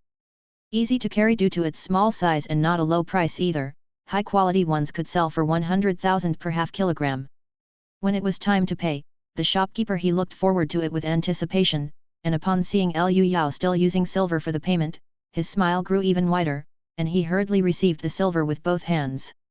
As Liu Yao left, shopkeeper he personally saw him out of the store, only returning after the two had walked a good distance away. We're just ordinary customers, why does this man lower his posture so much? Liu Yao was somewhat puzzled, this heartfelt joy can't be faked, and I didn't buy that much either. With such a big medicine hall, could it be? Upon seeing him at a loss, Liao Qi explained with a smile.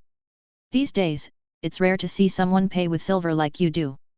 In prosperous times, antiques are valued, in chaos, silver is king. Silver is hard currency, everyone likes it. No wonder, Liu Yao chuckled, I was too hasty last time and didn't notice that. For him, silver wasn't expensive and was easy to carry, so he spent it without a second thought, but merchants loved this kind of generous customer. Liu Yao thought to himself, the details reveal much, the people's pursuit of silver seems to signify a lack of confidence in the imperial court. After buying the medicine, the two didn't go home but continued strolling. Liu Yao wanted to subscribe to the newspaper at the news agency to get more information, which was no bad thing. Liao Qi, with her big eyes glowing, expressed her envy, junior brother truly comes from a wealthy family, you can even read. Seeing her look of yearning, Liu Yao asked, what's so difficult about that, do you want to learn? I'll teach you. Really? I don't know anything at all, you'll have to teach me from the beginning. It's a small matter, I'll start teaching you when we get back. Liu Yao readily agreed, and Liao Qi became even happier, leading the way with excitement. Today, the young girl was wearing a dark, fitted martial outfit. Her hips swayed unconsciously as she walked, with her waist slender as a willow and her behind as luscious as a peach. Liu Yao followed behind, making the most of the view, even using visual enhancement to not miss any delightful curves. At the same time, he tried to concentrate his mind on his nose and sure enough, he caught the sweet fragrance of the girl. Ha, this is fun. Liu Yao was enjoying himself when Liao Qi suddenly got into a defensive stance to protect him, her face full of vigilance. Looking around, they had arrived at the poor district. Here the streets were in disrepair, houses were mostly makeshift shanties, the people skinny as sticks, wearing tattered clothing, their eyes numb yet with a hint of cruelty.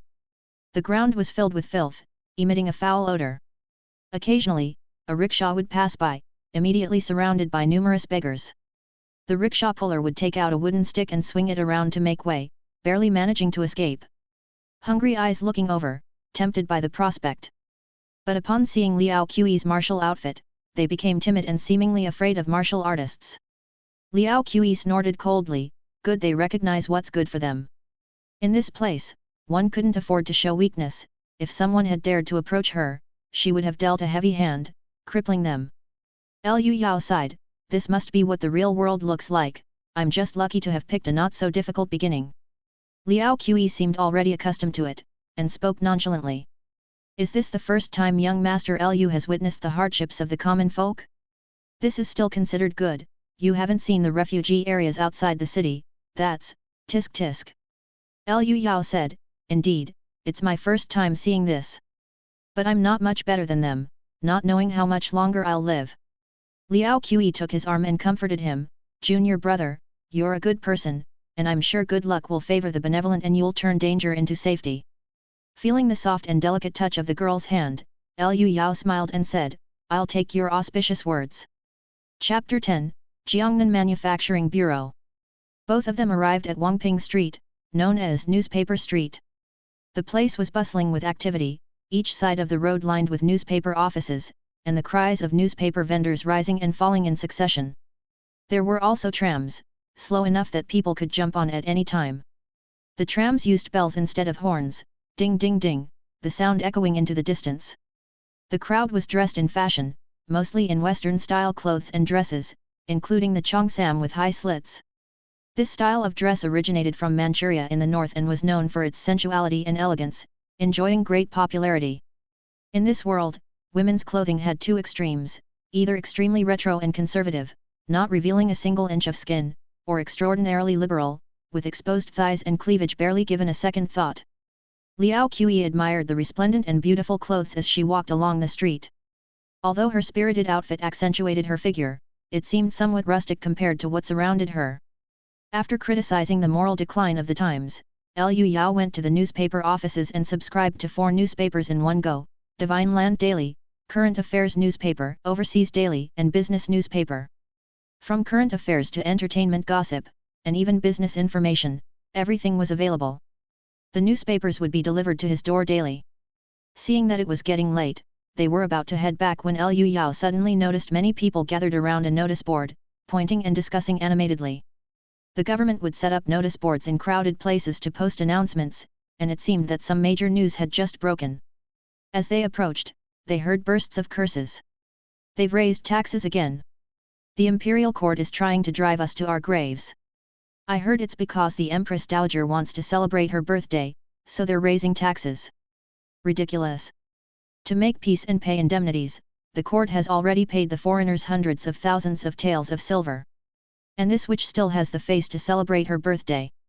Both of them saw the tax increase notice that was being cursed by the people, and Liao Qi frowned and said, I don't know what the imperial court is thinking.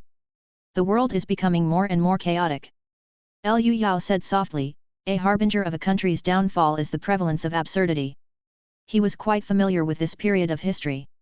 It was a compulsory part of the modern history section of the college entrance examination. But the more he knew, the colder his heart became, for he was living in the midst of these turbulent times. He couldn't help but wonder how different the script of a world with extraordinary powers would be. At that moment, the crowd around the notice board was loud with indignant curses. A middle-aged man showed a complex expression, filled with shame, self-reproach, and annoyance, and he sighed deeply. The man was dressed in a brocade gown and looked every bit the wealthy official. His presence was fierce and authoritative, and it was clear he had been in a high position for a long time. Several bodyguards were by his side for protection. When Liao Qi noticed him, she exclaimed excitedly, Director General Du. The middle-aged man looked over, barely managing a smile before nodding in acknowledgement. Liao Qi gave a fist salute from where she stood, not approaching any closer. This exchange drew the attention of those nearby. Some people who had been cursing enthusiastically changed their expressions instantly upon seeing Director General Du, scrambling to disappear into the crowd. Director General Du didn't bother with them and walked up to the board to post a brand new announcement himself. It read, in order to enrich the country and strengthen the military, by learning from the barbarians' own tactics. The Jiangnan Manufacturing Bureau is hereby established. Now recruiting thoughtful scholars and ingenious craftsmen to learn from the advanced technology of the West, to try building steamships and cannons. The crowd looked on curiously while Liu Yao recognized the familiar Jiangnan Manufacturing Bureau and instantly realized this was the famous self-strengthening movement. The Great Shun dynasty of this time was very similar to the last imperial dynasty of Earth. Consecutive humiliating defeats in foreign wars, multiple cessions of territory and indemnity payments, a portion of the rulers acknowledged the power of the Westerners' mighty ships and powerful cannons, starting to learn advanced technology. After posting the announcement, Director General Du spoke out loud. I am Du Wenlin, currently the Director General of the Jiangnan Manufacturing Bureau.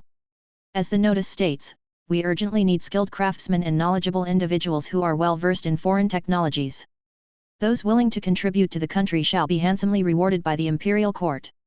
Having said that, he gave a bow to the crowd and then hurried off with his entourage to the next location. Whether it was just for show or a genuine search for talent, the intention had been made clear, sparking a burst of discussion among the people. I heard that several high officials in the court want to learn from the barbarians to control them. I didn't expect the Jiangnan Manufacturing Bureau to be set up so quickly. There is also a shipbuilding bureau established in Fuzhou. They're probably going to build a naval fleet. Whatever the case, as long as they drive all the foreigners away, that's fine. Liu Yao and Liao Qi didn't continue to watch the spectacle and instead hurried home. It was now dusk, with night fast approaching, and the city's safety was not to be relied upon. On the way, Liu Yao asked curiously, by the way, do you know that Mr. Du? Liao Qi was about to answer when a gentle voice sounded, let me tell you instead. No sooner had the voice faded than a graceful figure descended from above, it was Liao Ye. You two were out for so long, I was worried and came to look for you. You met Mr. Du? Liao Qi obediently replied, yes, he is now the Director General of the Jiangnan Manufacturing Bureau. Liao Ye nodded and said to Liu Yao, Mr. Du once worked under Director Lin along with my father, and they were involved in the opium destruction event, so there is some camaraderie. I see, Liu Yao finally understood. But Liao Ye immediately added, speaking of which, there is something you must know, never go near the docks, we have enemies. Ah? What kind of enemies? Liao Ye's eyes widened, and she spoke seriously, during the opium destruction with Director Lin, my father offended numerous gangs involved in opium smuggling, including the Heilong Gang. The Heilong Gang harmed countless people with opium and even colluded with foreigners from the opium company to set an ambush and kill my father. At this point, the young lady took a few deep breaths, struggling to compose herself. Our feud is irreconcilable. The Heilong Gang has been wanting to cause trouble for my sister and me due to their heavy losses. However, they don't dare to enter the area governed by the prefecture government, so as long as you stay away from the docks, it will be fine. Liu Yao said, I understand, senior sister. Your enemy is my enemy, just let me know if there is anything I can help with. The severity on Liao Ye's face faded, and she spoke softly, the best help you could provide is to make sure I have enough medicine to eat my fill every day. Only with martial arts mastery can we take our revenge. Liao Qi chimed in, sister, you are only 18. With Liu Yao's help, you will definitely be able to undergo marrow cleansing, even a blood exchange, before you turn 20. Don't just count on me, you can't slack off either. Starting tomorrow, we're doubling our practice time for fist training. Liao Ye set the target, and Liao Qi wore a sour face regretting why she had to run her mouth. After returning to the martial arts school, Liu Yao curiously asked Liao Qi, your sister is just 18, how old are you? The girl answered, me? I'm 16, why? Liu Yao was inwardly shocked, no, nothing, just asking. She's only 16 and already looks like this. The sisters, both tall and eye level with him, had well-developed figures, curvy in all the right places, which could stir worldly desires even in someone frail. Liu Yao couldn't help but remark to himself, people who practice martial arts really develop well. Then, glancing at the cordyceps he had bought, he decided to quickly settle the matter of the money. Therefore, he said to Liao Qi, I'm going to go back and get some things, I won't be sleeping here tonight. By the way, what shoe size do you both wear? And let me know your measurements too. Chapter 11, 200 times the profit. At Earth's home. Damn it, that girl, it hurt like hell. Liu Yao rubbed the inner side of his thigh where Liao Qi had pinched him hard. I was asking for your sizes to buy clothes for you too. At worst, all I could do was think about it, I couldn't do anything more, even if it was rude, there was no need to go this far. Liu Yao placed the cordyceps he brought back on the table, intending to contact the herbal medicine merchants he knew to sell them off. One jin should be enough to resolve the urgent crisis. He opened WeChat and searched through his contacts. The first one he found was the owner of Jintung Pharmacy, Boss Li. They had often gone to him for medicine and were familiar with each other. Liu Yao sent several high-definition pictures of the cordyceps and asked directly. Bro Li, I've got some cordyceps here, they are in decent condition. Are you interested in buying them? The response came instantly, little Liu, why don't you keep them for your own use? Your illness makes these perfect for you. Liu Yao replied, I'm tight on cash recently, looking to sell cheap to someone I know. He didn't have the time to dabble in commerce in Earth, so he wanted to sell them off quickly, even if that meant a lower price. After all, the cost was only a tael or two of silver, merely 250 yuan. But to his surprise, Boss Li replied, the quality is average, I'll offer you 10,000 yuan for it. Liu Yao's face fell. His cordyceps weren't top-notch, but they were still worth 70,000 to 80,000 yuan. To sell them quickly, he didn't mind if the price was 20–30% cheaper, or even half-priced, but to only offer 10,000 yuan was too much. It was clear that the man was taking advantage of his urgency for money to pay for his treatment. And it didn't stop there. Seeing Liu Yao didn't reply for a long time, Boss Li had the audacity to send an even more outrageous message. Brother, I'm tight on cash too lately, how about you consign them with me? Once they're sold, I'll transfer the money to you immediately. Liu Yao, utterly furious, laughed in irony, does this guy think I'm not long for this world, wanting to mooch off me? First get the goods, then just wait for Liu Yao to die, and naturally, there would be no need to pay up. Once a person is downtrodden, countless mean-spirited people will use all sorts of unethical methods to kick you. Liu Yao immediately blacklisted this person. Meanwhile, Boss Li, still watching his phone, fantasized about swindling a freebie. After a long wait without a reply, he sent a message, Brother, what do you think? WeChat popped up a notification the user has enabled friend verification, and you are not his friend yet. Please send a friend request first, and after your request is verified, you can chat with the user. Fuck. This dying bastard has deleted me. Boss Li was enraged, slamming his hand on the table. The few strands of hair remaining on his head, shocked by the action, fell and covered his eyes. He couldn't afford to be angry, and he hurriedly straightened his hair, carefully covering the scalp, making sure not to leave a gap. That dying bastard's goods are worth at least 80,000. I could turn it around for 200,000. If I had known, I would have offered more money. Damn it. Having been in the business for 30 years, Boss Li believed he would never misjudge, and at this moment, he deeply regretted it. Liu Yao started to consider other options. Just then, he noticed a business card on the coffee table. Li Lei Wanfu Pharmaceutical Co., Ltd., General Manager. This is the girl who sells the herbal decoction machines, she's quite alright. She'll probably take the cordyceps too, let's ask her. Liu Yao first added her as a friend using her mobile number, and then resent the same message he had sent earlier. A few minutes later, Li Lei called him directly, Liu Yao? You want to sell cordyceps? I have limited experience, I need to see them in person before I can give you a quote. I'm at home, the same place you visited last time. Okay, I'll come right now. It wasn't long before that white X6 parked downstairs. Bang! The sound of the car door closing had just ended when immediately there followed the sound of footsteps thumping up the stairs, the girl not taking the elevator, rushing up to the 5th floor in one breath. After entering the room, her face wasn't red, and she wasn't gasping for breath, her body extremely fit. Where are the cordyceps? Let me have a look. Li Lei wore jeans, which made her legs look long.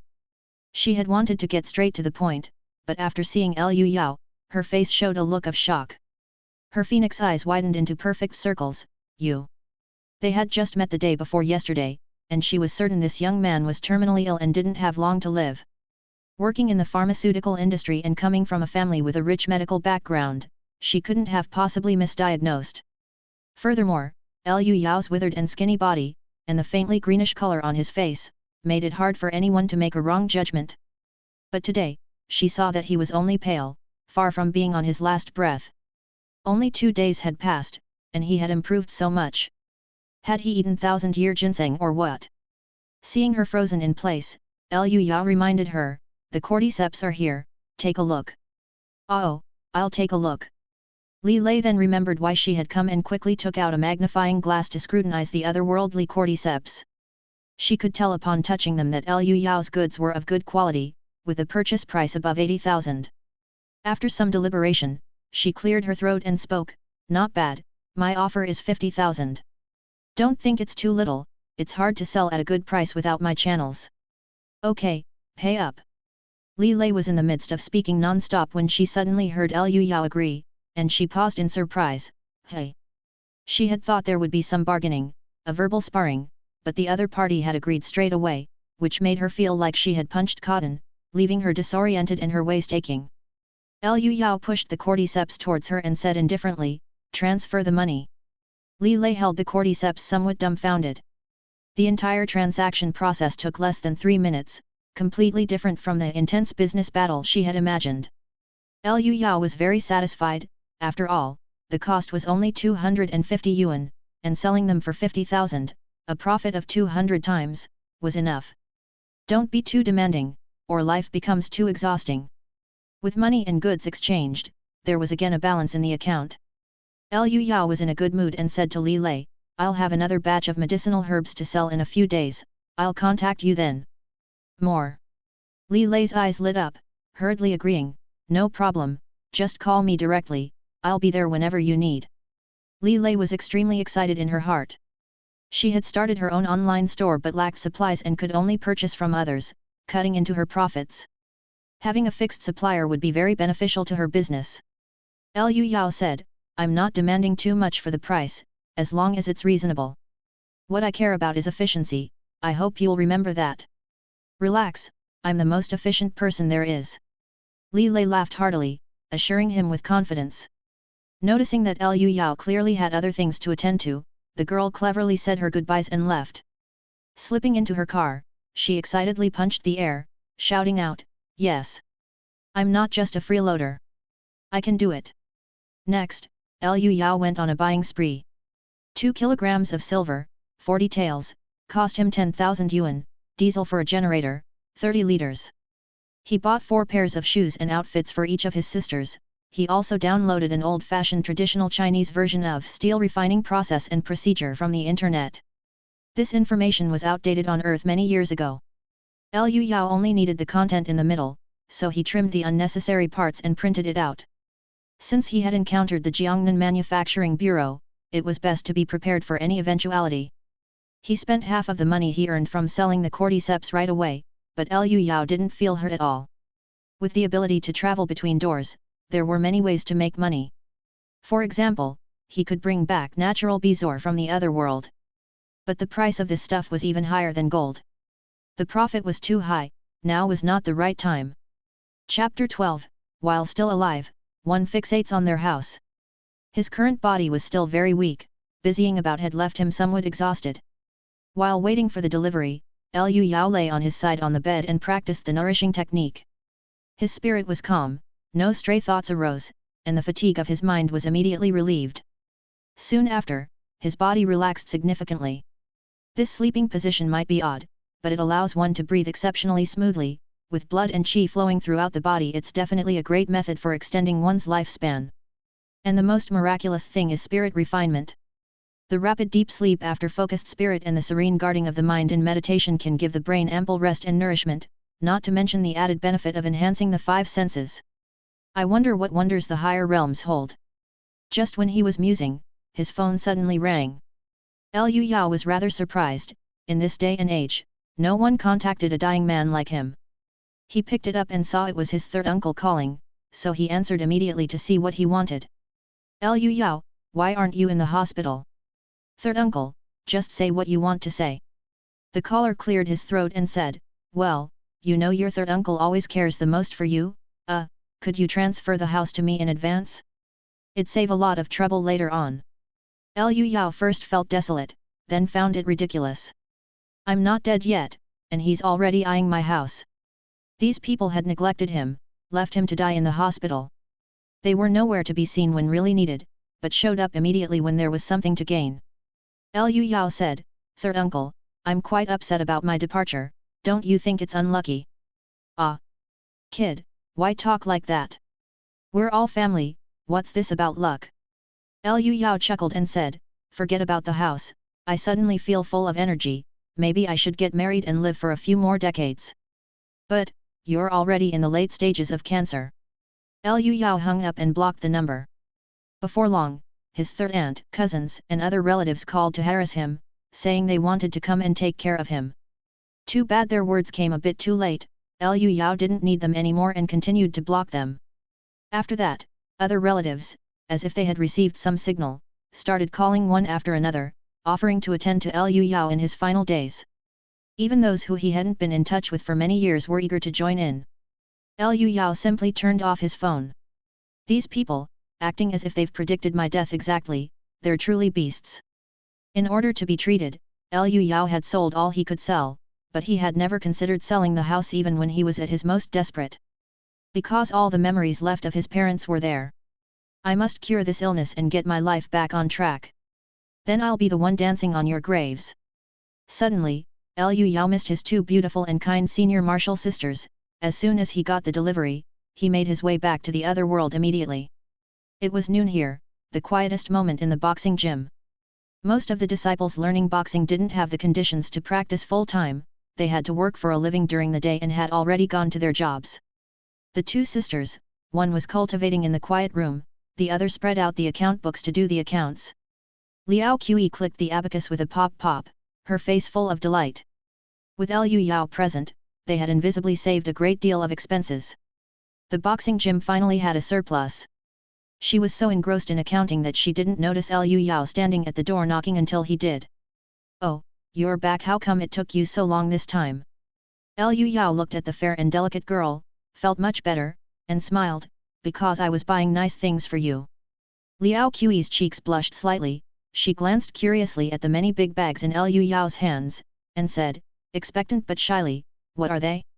I can't just take your things. It's nothing much, just some clothes and shoes. They're all here. Liu Yao had long noticed that the sisters had only a few clothes which were not only old-fashioned but also worn, as if they had been worn for many years. This time, I brought some items from Earth with good quality and styles. Liao Qi opened the bag and exclaimed with surprise, oh my! So many beautiful clothes! And shoes too! Girls love dressing up, but for martial arts training, she had skimped on buying clothes, so now she was absolutely thrilled. Liao Qi lovingly caressed the top-notch fabric and exquisite workmanship, unable to put them down, and occasionally held up a piece to measure against herself. With a smile revealing a row of white teeth, she said, Liu Yao, thank you. Liu Yao waved his hand, as your junior, it's only right for me to honor my senior sister. Liao Qi picked up a pair of cool running shoes and pinched the tongue, seeming to see them for the first time, somewhat puzzled. Liu Yao explained, you have to tie the laces. Saying this, he threaded the laces of the running shoes, they're very comfortable to wear, you should give them a try. Liao Qi nodded, turned her back, and swiftly pulled off her cloth shoes, slipping into the running shoes in the blink of an eye. Liu Yao caught a fleeting glimpse of her pale, smooth ankle. The girl, wearing running shoes for the first time, clumsily tied the laces, and he quickly stepped forward, crouching down to help. Looking at the young man bent over in front of her, Liao Qi's cheeks flushed, and she said softly, Liu Yao, thank you. Why thank me again? No need for such courtesy. Don't forget that you saved my life. After tying the laces, Liu Yao stood up and teased her, I'm someone who rushes to repay a kindness even more than to avenge a wrong. If it weren't for my incurable disease, I'd have already pledged myself to you. With a glint in her almond-shaped eyes, Liao Qi pinched her fist and gently thumped him as if giving a massage, pouting, you. A dog's mouth doesn't spit out ivory. Afterward, she hopped around the room and cheerfully said, it really is quite comfy. I wouldn't lie to you.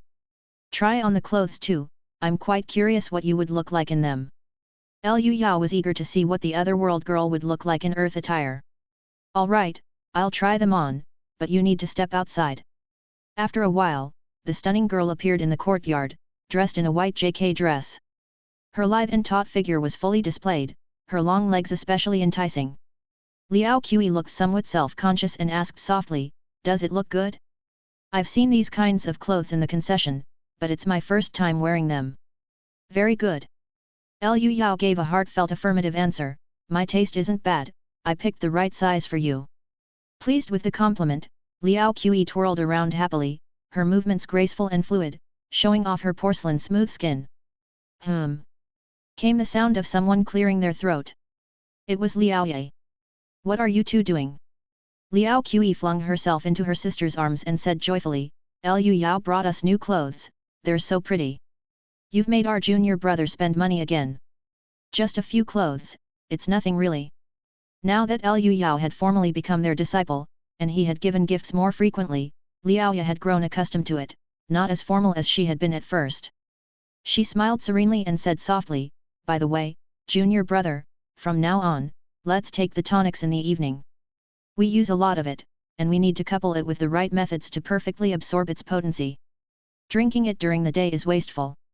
Liu Yao nodded in agreement, that sounds good to me. Liao Ye looked into his eyes carefully for a moment, focusing on them, and then said with satisfaction.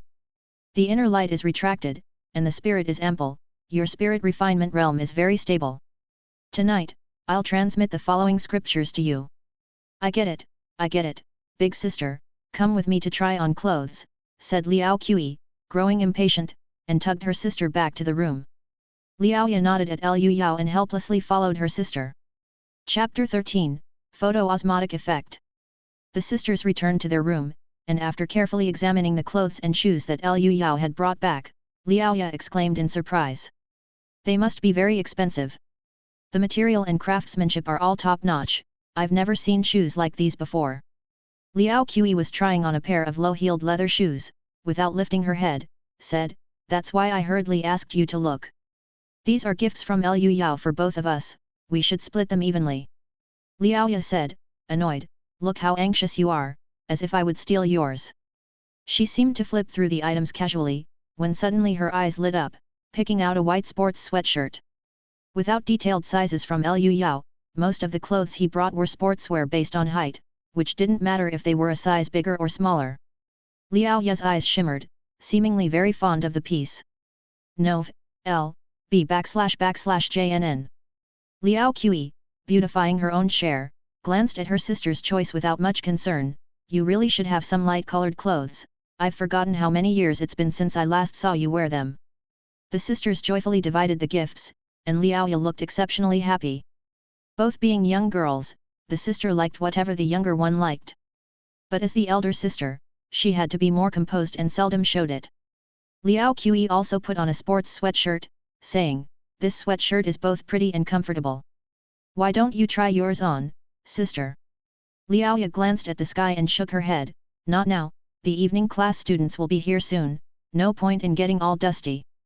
By the time the evening class was over, it was late at night, and the time to close the gym had come.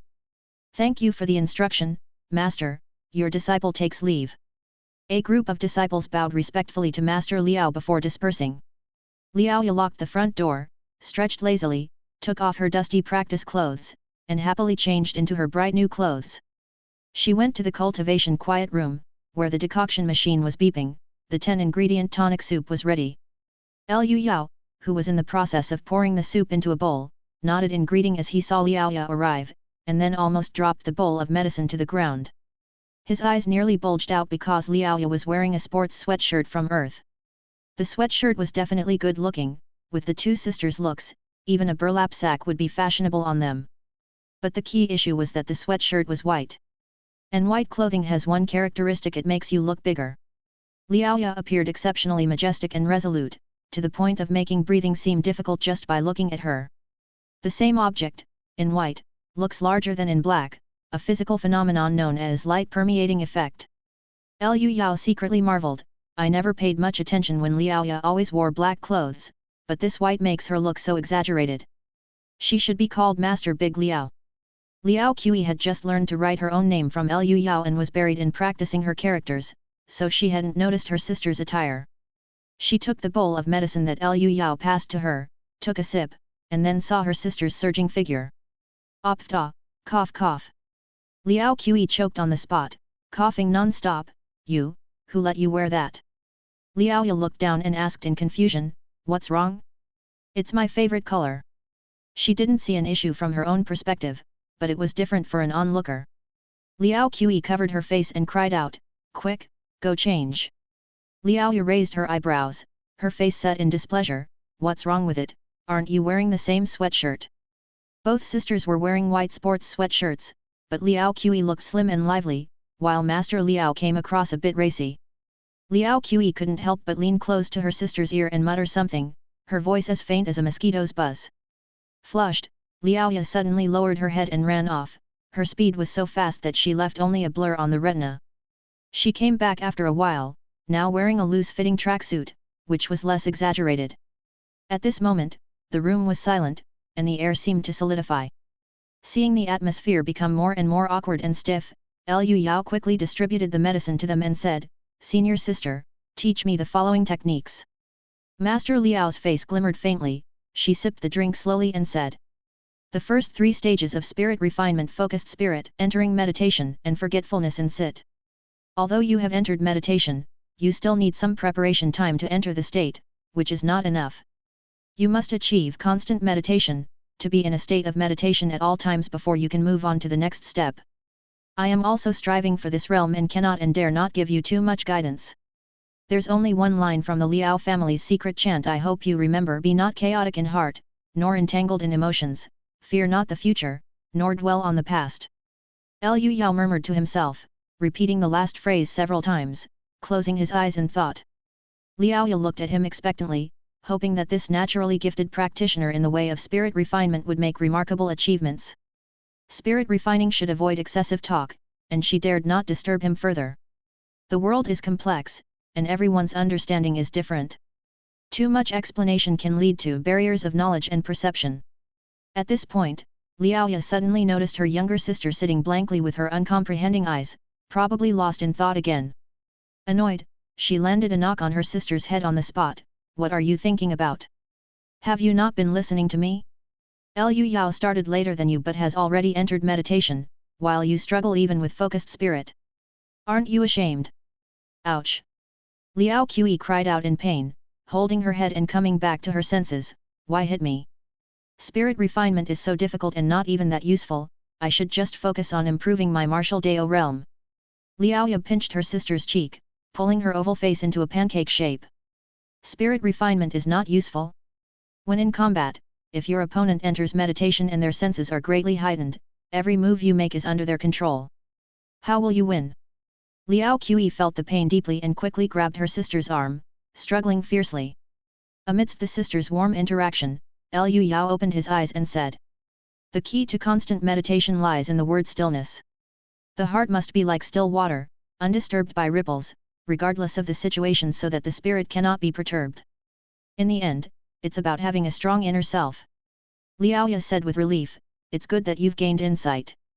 Do not rush spirit refinement, take it one step at a time. Stay in the cultivation quiet room these days, the environment here will aid in your cultivation." The environment was not that important, Liu Yao actually liked the youthful fragrance of this place and was very willing to stay. "Thank you, senior sister." In the sisters' room, Liao Yu was washing her feet with a basin of water, while Liao Qi mischievously stared at a particular spot on her sister. Liao Yu couldn't hide her embarrassment and said with annoyance, "What are you looking at?"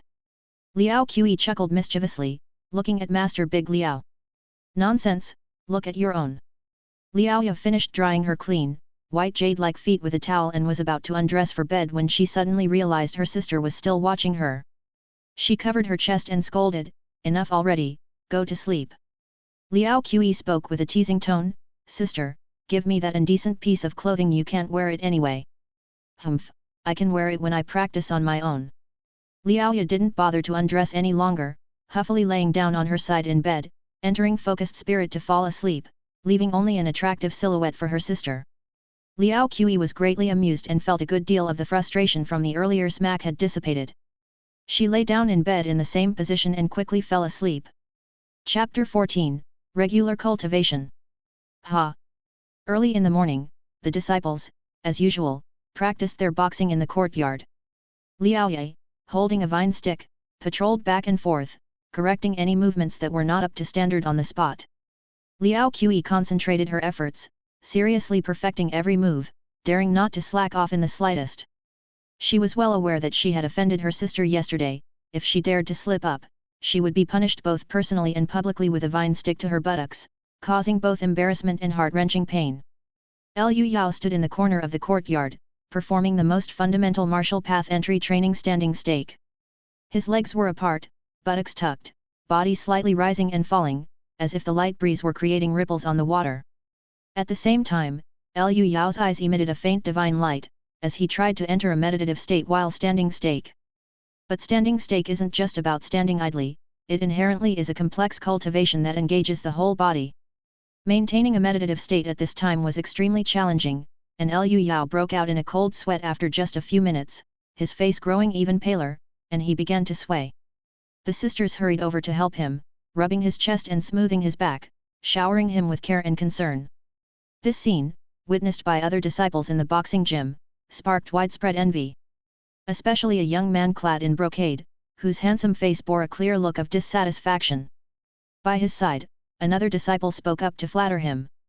"Master Han, this Liu Yao, I don't know what background he has to have infiltrated our ranks, and even become a junior to Master Liao. Indeed, look at him gasping for breath like this, he can't even stand stake properly." The Han surnamed man snorted coldly without a word, a haughty air about him. At this moment, the disciples practicing boxing split into two groups. One group included Master Han and others, who were better dressed and looked healthier. The other group, wearing old clothes patched all over, weathered faces, clearly bottom-tier laborers, whispered among themselves. Han Fang has had his eye on the Liao family for more than a day or two, and he can't even hold a mirror up to himself. The Liao family's reputation is well known, Master Liao would never fancy Han Fang. He might have a chance if he agrees to change his surname and marry into the family. The volume of the conversation wasn't low, drifting on the wind to Han Fang's ears. He cast a cold glance at the other side, humph push. And, with contempt, spat a thick phlegm, cursing under his breath, "A bunch of mud-legged chickens, can't even eat their fill and still training in martial arts." The Han family had opened a Western-style textile factory and was considered well off, although still commoners. His father, having designs, saw that the Liao family lacked male heirs, so he sent the handsome Han Fang to learn martial arts, hoping he would marry into the Liao family. By doing so, he could become kin with Liao Ya and thus elevate their social status. A martial artist stepping into the organ refining realm is no longer common, registered with the government, he could enjoy the treatment of a scholar. If willing to serve as an official, the starting position is that of an 8th-rank martial appointment, a very high social status. At the same time, he could ride on the Liao family's prestige. Liao Qigong had died in combat reducing opium, which earned him high respect. And most crucially acquiring the Liao family's martial path heritage. This was even more valuable than his family's factory and could enable the Han family to truly leap across social classes. What he had to do was simply to deceive a young girl into his hands. From a merchant's perspective, this deal seemed to promise huge profits for a small investment. But at the moment, Han Fang could only watch Liu Yao with impotent fury. Taking in disciples on behalf of his father and being admitted to the inner circle were privileges that should have been his. How did such good fortune fall on Liu Yao? As a merchant's son, Han Fang had a sharp eye for observation, easily seeing that the two women's care for Liu Yao was heartfelt and not perfunctory. This man is clearly a sickly ghost, how does he compare to myself? Why does he have the favor of two women simultaneously? Liu Yao, reassured by the two flower-like young girls, quickly regained his composure. "I'm fine. It's a bit difficult to enter meditation while standing in the posture, it seems I'll have to practice more." Liu Yao had been practicing constant meditation, and had suddenly been struck by the idea to try and maintain the meditative state while in the standing posture. Liao Ya admonished, "Spirit refinement should not be rushed, it's all about letting things take their natural course. Although you have talent, you shouldn't force it. I'll take care, senior sister." Liu Yao had grown accustomed to the occasional guidance from Liao Ye, which was the very treasure Han Fang sought but could not obtain. Seeing that he was all right, Liao Ye continued to go back and supervise the disciples' punching practice. Liao Qi wiped the sweat off Liu Yao with a handkerchief, then returned to the punching practice group. Filled with the fragrance of a young girl, which was extremely invigorating, Liu Yao continued his own cultivation. With a calm spirit and a heart free of distractions, Liu Yao entered the meditative state within a few breaths. This state was quite marvelous, giving the feeling that one's heart had completely stilled. And this stillness wasn't an absence of thoughts. On the contrary, the mind in a meditative state, without distractions, was even more suited to focus deeply on one's thoughts. At this moment, Liu Yao was cultivating while contemplating. It's wishful thinking to practice martial arts with my body, even the basic stance is strenuous, let alone others. Spirit refinement must take precedence, a circuitous rescue approach. Practice makes perfect, nothing is impossible with persistence in meditation training. Constant meditation is just a matter of time, and then I can proceed to the next step sitting in oblivion. Just then, Liu Yao suddenly felt that Liao Qi smiled at him. His head wasn't turned towards Liao Qi's direction, but somehow he just knew the girl had smiled at him. Turning his head to look, Liao Qi was indeed smiling sweetly at him, even sticking out her tongue to make a face while her sister was far away, like a classmate sneaking a joke during lessons. Eye contact resonance, is this also an effect of spirit refinement? Liu Yao understood in his heart, while not forgetting to respond with a face back to Liao Qi. This scene, witnessed by the other disciples, somehow made them feel sour as they looked at themselves practicing punches under the hard sun and then at the others flirting. Suddenly, they found themselves unable to continue practicing. Han Fang clenched his fists even tighter, his anger intensifying. The innocent and vivacious Liao Qi was his top target. That little beast! How dare he compete with me? Out of anger and with sloppy movements, Han Fang was hit a few times with a vine by Liao Ye, eliciting a chorus of snickers. Han Fang felt his pocket and made up his mind, to gain something, one must give something up, it's time to invest. The rest time soon arrived. Liao Qi, like a swallow, fluttered towards Liu Yao, chatting and laughing merrily. The girl didn't know why, but she just liked being with her junior brother, feeling unusually at ease and happy in his company. This was because Liu Yao could always make Liao Qi laugh heartily with his high emotional intelligence. While she was happily chatting, Han Gongzi came over. Dressed in newly tailored brocade clothes, and with a handsome face, he could certainly be considered a man of distinguished appearance. He approached with restraint and said, "Miss Liao, our factory has produced new fabric, and I've brought some for you to make a new dress." Liao Qi frowned slightly, somewhat repelled by his affected demeanor, as if he was afraid that others wouldn't know his family owned a factory. She declined distantly yet politely, "No need, I'm not short of clothes." Han Gongzi quickly added, "But this is a fabric even Westerners like, why wouldn't you want it?" Liao Qi found him even more annoying, far less fun than her own junior brother, and waved her hand, "I don't want your things, you should go back to practicing your punches." Han Gongzi's expression hardened, and he reached into his pocket, pulling out something and handing it over, "Miss Liao is prettier than flowers, just perfect for this hairpin." Nov. L. B/JNN. Chapter 15, To toy within the palm of one's hand. The hairpin had a brass base with a small nugget of silver, the size of a fingernail, embedded at the top. It was probably worth about 1,000 copper coins, which is 1/10 of a tael of silver. As soon as the item appeared, it elicited a wave of gasps. Even those disciples who disliked Han Fang could not help but admire his generous gesture. Such a hairpin could be presented as a betrothal gift and still save face, let alone be given away casually as a present. Han Fang stood tall and proud, his face glowing with pleasure. His father often taught him that to gain, one must be willing to give, and he wholeheartedly agreed with this principle. In business, one must be willing to invest up front. Once you trick someone into your grasp, it's easy to earn it all back and then some.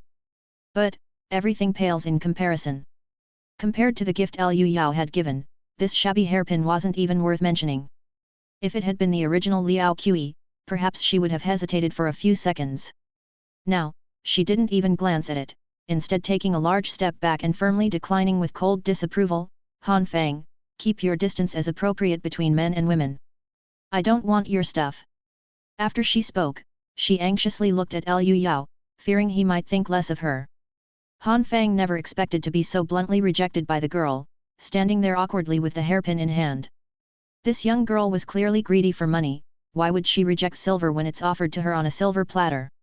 One must endure minor grievances to secure a major strategy.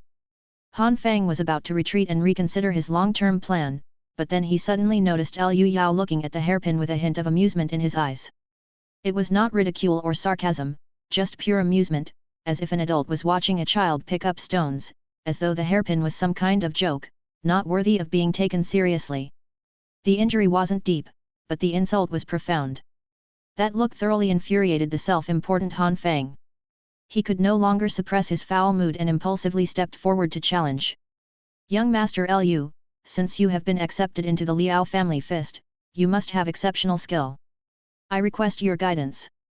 As these words were uttered, a murmur arose. Han Feng, who paid a yearly tuition of 100 copper coins, was challenging Lu Yao, the indoor disciple, clearly intending to humiliate him. If accepted, Lu Yao, with his frail appearance, would certainly not win the fight. If refused, an indoor disciple being intimidated by an ordinary student would be a joke. Whether Lu Yao accepted or not, Han Feng had already won. He thought he had crafted the perfect plan. This would surely show the Liao sisters Lu Yao's incompetence. But the next second, Liao Qi jumped out furiously, pointing at Han Feng's nose and scolding, "Shut up! What do you think you are? How dare you challenge my junior brother?" Han Feng, with his low emotional intelligence, actually started to argue with Liao Qi, "Miss Liao, we all practice martial arts in the same gym. What's wrong with me issuing a challenge? Oh, you want to challenge, do you? I'll fight you." Liao Qi rolled up her sleeves, revealing two arms as smooth as white lotus roots, ready to start the fight on the spot. Han Feng was startled and took 2 steps back. "I'm only at the sinew strengthening stage, not a match for someone in the bone tempering realm." The bone tempering realm made one's bones incredibly tough, capable of explosive strength that can shatter rocks. Don't be fooled by Liao Qi's delicate-looking fists. They were as lethal as meteor hammers, easily capable of leaving Han Feng with broken bones and torn sinews. Han Feng was well aware of this and certainly did not dare show off. Liao Qi scoffed disdainfully, "Still at sinew strengthening? You're too lazy to even start training properly." At that moment, the sound of a whip cracking through the air drew everyone's attention. It was Liao Ya making her appearance. She said with a smile that was not quite a smile, "No need for this. Since you wish to spar, then let us have a match." Upon hearing this, Liao Qi became anxious. "Sister, our junior brother's health." Liao Ya raised her hand to silence her sister and looked towards Lu Yao. Lu Yao smiled and stood up with crisp efficiency, heading to the center of the area to address Han Feng with a formal fist salute, "Please enlighten me." The onlookers were befuddled. This indoor disciple had a pale complexion, looking as if he had yet to recover from a serious illness, his weakness so evident that he seemed unable to even assume a basic stance. How could he possibly compete with the young and robust Han Feng? Han Feng also had an inkling that something wasn't quite right, but with the situation at hand, he had no choice but to proceed. So he stepped into the ring, dispensed with any formalities, and threw a direct punch at Lu Yao. Liao Qi watched nervously, ready to intervene and rescue at any moment, yet Liao Ya was completely composed, her certainty unwavering. Lu Yao had already entered a state of focus, his senses firmly locking onto his opponent, and he effortlessly dodged the punch. His footwork was perfect, just enough to let the fist graze past his chest. At that moment, Lu Yao felt an extraordinary sensation. After entering the state of focus, his senses were greatly heightened, making his opponent's movements crystal clear, as if he had them at his fingertips. Especially for novices like Han Feng, whose attacks were always preceded by strong tells like a sinking shoulder or bending joint, making them incredibly easy to anticipate. The moment Han Feng moved, Lu Yao knew what he intended to do, had sidestepped the incoming punch which took forever to reach him, even finding the time to lament his opponent's sluggish pace. Han Feng's successive punches, which were all easily avoided, only made him more flustered as he even resorted to using tortoise fist, but he couldn't so much as touch the hem of Lu Yao's garment. With growing familiarity, Lu Yao felt his opponent was simply too naive, and he felt like he was toying with a child, having him at his mercy. When the second round of tortoise fist came, Lu Yao slightly shifted his body, letting the fist pass by mere inches from his nose, and then tripped Han Feng with a quick move of his foot. Han Feng immediately lost his balance and fell face first into the dirt. Luckily, he braced himself with his limbs, so the fall wasn't too bad. He quickly got up and, incredulous, continued his assault. "This sickly man is weak, frail all over. Just one hit and I'll make sure he doesn't get back up." Regrettably, the next second, Lu Yao coolly slipped to his backside, using the force of Han Feng's punch to give him a push. With a thud, Han Feng sprawled on the ground, his chest slamming hard against the soil. This fall was harsh, and the pain left him gasping for breath, unable to rise for a long time. The disciples watching the fight burst into applause, cheering. In their eyes, Liu Yao clearly outclassed his opponent. This was mere sport. Liao Ye turned to her sister and said, "What do you think now? Still think cultivating spirit refinement is useless?" Liao Qi lowered her eyes meekly.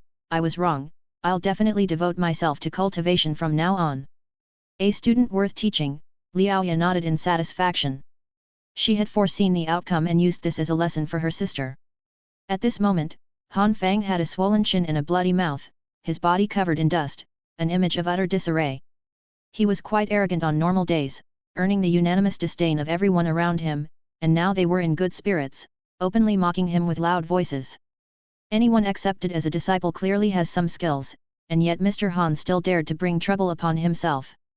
Liao's second sister has completely scorned him. Now, Han Fang has no chance of marrying into their family. As if a toad could eat swan meat, a hopeless wish. Master Liao is well aware. Hearing these taunting words, Han Fang's fingers dug fiercely into the ground as he forced himself up with all his might. Liu Yao asked nonchalantly, "Are we still fighting?" Han Fang remained silent, casting a glance at the Liao sisters, their expressions ranging from cold to scornful. He realized he no longer had any hope of being taken in by their family, and that staying on would be pointless. Amidst a cacophony of jeering laughter, he limped away without saying goodbye, completely lacking grace. Though his head was bowed, the hatred in his eyes almost seemed to spill out. Chapter 16, Rice is more expensive than crabs. In the boxing gym, cheers and jeers merged into a cacophony, drawing frequent glances from passers-by. Facing the crowd's acclaim, Liu Yao merely nodded in acknowledgement. The entire fight had been ridiculously easy, like a king toying with a bronze player, so he wasn't too excited. He just marveled for a moment at the wonders of spirit refinement. It allowed his frail body to toy with a grown man in his palm. With an undistracted mind, Liu Yao continued to attempt standing stake practice while entering a meditative state. Seeing this calm and composed demeanor, the other apprentices became increasingly uncertain about Liu Yao's background, and the Liao family sisters didn't seem inclined to share more with the crowd. Frankly, these were all outsiders who spent money to learn some self-defense skills amidst the chaos of war. Only the particularly outstanding, with innate talent and character, would be noticed by a master and taken as an apprentice, achieving a class leap. After morning practice, the apprentices all went to their jobs. The trio sat down at the large square table in the back hall for a meal. The sisters had changed into beautiful and comfortable earth clothes and started peeling crabs. At that moment, each of them had only a small bowl of thin porridge with visible rice grains, but the main dish consisted of 30 large crabs, which covered the entire table. Liao Ye picked up a crab as big as her face with a troubled look. "Why are we eating this again?" Head chef Liao Qi replied helplessly, "Rice prices are too high, and meat and vegetables have risen even more. We can barely afford them. Anyway, breakfast isn't important, so let's make do." Yunzhou was near the sea and connected to lakes, so crabs were actually worthless there. The sisters weren't keen on these creatures and ate slowly with a frown. Liao Ye muttered, "I want to eat meat." In contrast to them, Liu Yao's appetite surged at the sight of such a lavish breakfast. A crab of that size would cost at least 200 or 300 in earth, and they were hard to come by. Seeing him eat with such gusto, Liao Qi moved over to help. Her slender fingers like tender scallions transformed into a pair of pliers, cracking the tough crab claw to extract the tender meat and teasingly fed it to Liu Yao. This made it hard for Liu Yao to determine which was sweeter, the fair fingers or the crab meat. Nov. L. B/JNN. Watching the two get a bit too close, Liao Ye frowned slightly. She wondered if she should remind her sister to maintain propriety, even between senior and junior disciples. A girl should be more reserved. Because the girl fed him too much, Liu Yao felt unusually full. Looking at the nearly empty rice soup in his bowl, he asked, "Did you say prices have gone up a lot? Should we stock up more?" Liao Qi shook her head, "The rice shops have already limited purchases. It's not possible to buy more, they say there's a shortage." She also seemed confused. Strange, how can Yunzhou be short of grain? With its convenient water and land transport, and frequent trade, Yunzhou itself was a grain trade center. Such a situation was indeed puzzling. Liao Ye muttered her answer, "They're all growing opium in the fields now, where would the grain come from? The imperial court lost the war and signed a treaty. Now opium isn't banned anymore, and it's more profitable than growing grains. After speaking, she chewed and swallowed a whole crab resentfully. A sick country, harming the people. All of Master Lin's efforts in opium destruction went in vain. The Opium Wars, ah! Liu Yao sighed, and seeing Liao Qi's mood turning down, he changed the subject. Don't worry about the price hikes, we'll never be short of food. When I go home again, I'll bring some good stuff for you. Master Liao, with his strong teeth, ate even the shells, and the table full of crabs disappeared swiftly. As Liu Yao was helping Liao Qi clean up the table, a sullen Liao Ya suddenly stood up, staring in shock at her own body. She drew imaginary circles with her hands over her abdomen, and a rumbling thunderous sound came from within, followed by a loud HMMPH from her nose. Liu Yao, who was in a meditative state, suddenly felt chills running down his spine, the hairs on his body standing on end, a natural reverence for powerful life. Liao Qi was the first to react, her surprise mingled with joy. Sister, you've made a breakthrough. Liao Ya nodded, her expression inscrutable. In my moment of indignation, I suddenly entered the 5 organs resonance phase. 5 organs resonance is the first stage of the organ refining realm, with the next being 6 entrails harmonization. Liao Ya turned to Liu Yao, bowing, I haven't been in the organ refining realm for even a year. Thanks to the medicinal supplements you provided, I was able to break through so quickly. Liu Yao hastily waved his hands, not at all, sister. You immerse yourself in the quiet room and practice tirelessly every day. That determination is the key.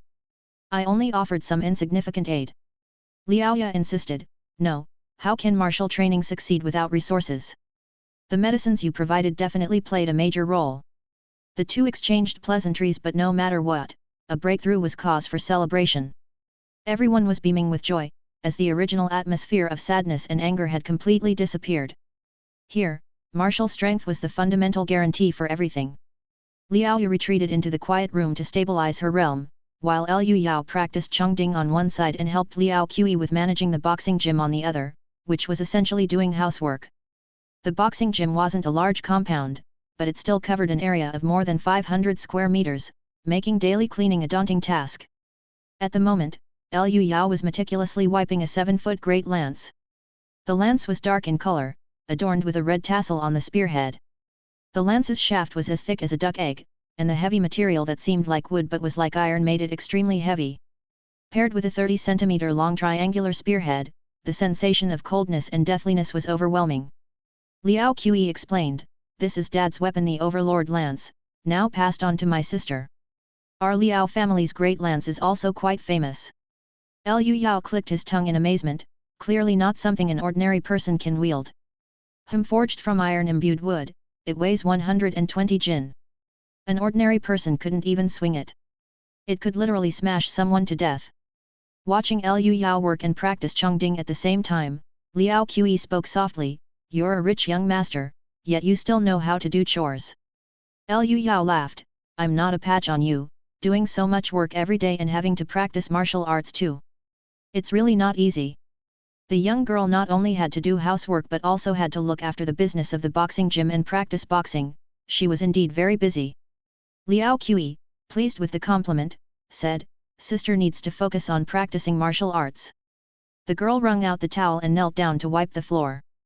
Below her slender waist was a full and rounded shape that undulated with the movement of wiping the floor, which was quite enticing. Liu Yao, who was somewhat weak, suddenly found himself full of vigor and continued to join in the labor. Then he realized in his excitement, he had inadvertently slipped out of the entering into stillness state, and his cultivation of Chengding had failed again. He couldn't help feeling annoyed at himself. Entering into stillness is easy, I can do it in the blink of an eye. But maintaining Chengding is really too difficult. I unconsciously relax. Slacking off is the body's instinct. No wonder even Liao Ya hasn't been able to break through this stage for many years. A man and a woman working together makes the job less tiring. Chatting and laughing, they finished the tedious cleaning work without even realizing it. They finished much faster than usual, giving Liao Qi a lot more free time. The girl excitedly took Liu Yao to see her treasures, a big box of picture books, essentially comic books. Liu Yao also curiously flipped through them and saw that although the printing quality of these picture books was average, the artwork was exceptionally exquisite. The characters within were not only lifelike but also vividly portrayed. These are my two favorites. I'll lend them to you, but don't damage them, Liao Qi said, her face showing her reluctance. If Liu Yao wasn't so important in her heart, she would definitely not have been willing to part with them. Liu Yao took them and saw that one was Journey to the West. The story was pretty much the same. The other one was more interesting. It was called 7 Heroes Demon Slaying Chronicle. It told of the last years of the previous dynasty, when the Jin army invaded, burning, killing, and looting along the way, causing untold suffering. There were 7 heroes who couldn't stand by and watch. They assassinated the great Khan of the Jin Empire, Nurasi, changing the course of history. Liu Yao read with great interest. He could not only enjoy the story but also learn a lot about the customs and geography of the other world. Liao Qi, seeing that Liu Yao also liked the picture books, was delighted to regard him as a kindred spirit, eagerly leaning in to help explain the stories. They read for a good while, only stopping when the sun was about to set. At the same time, Han Feng, who had been humiliated, knelt in front of a dignified middle-aged man in another martial arts gym. "Please, Master Zhu, help me take revenge." The middle-aged man smiled faintly. "All right then."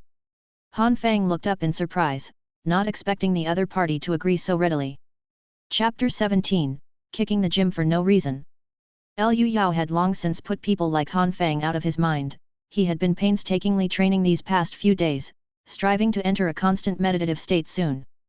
Early this morning, just as he entered the beginning of meditation, his ears twitched a few times quickly, hearing the approaching footsteps of a dozen or so people. A group of more than 10 people, all wearing uniform dark short tunics, advanced at a steady pace.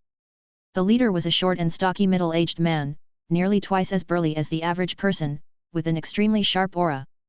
But what was most eye-catching was his skin. It reflected a cold light in the sun, like a polished metallic surface.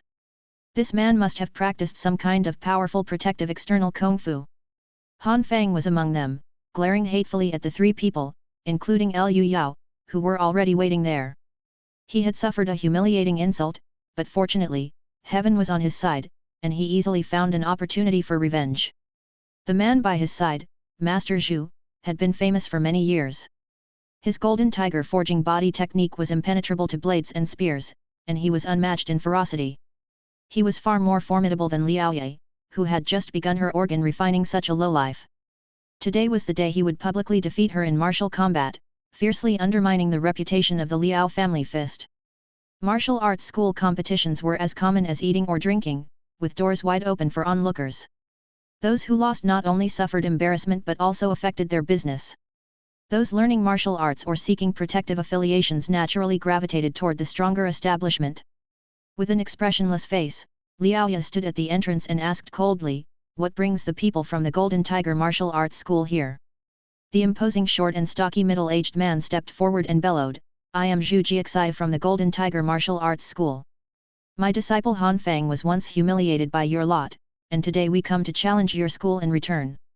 His loud shout was heard all along the street, and it even caused Han Feng's head to buzz nearby. He stood there shocked, like a petrified tree. Wasn't it supposed to be a friendly match? How did it turn into a school challenge? The intensity of a friendly match was not high. The combatants would not intentionally seek to take each other's lives, stopping as soon as a winner was determined. But a school challenge was different. A defeated martial arts school would have its signboard smashed to pieces, its reputation ruined, an outcome only second to annihilation. It was a fight to the death or survival. The Liao family's boxing school and the Golden Tiger Martial Arts School were very close, overlapping in customer base. Although competitors were natural enemies, things had not escalated to a life or death struggle, making this situation highly suspicious. Han Feng suddenly had a bad premonition.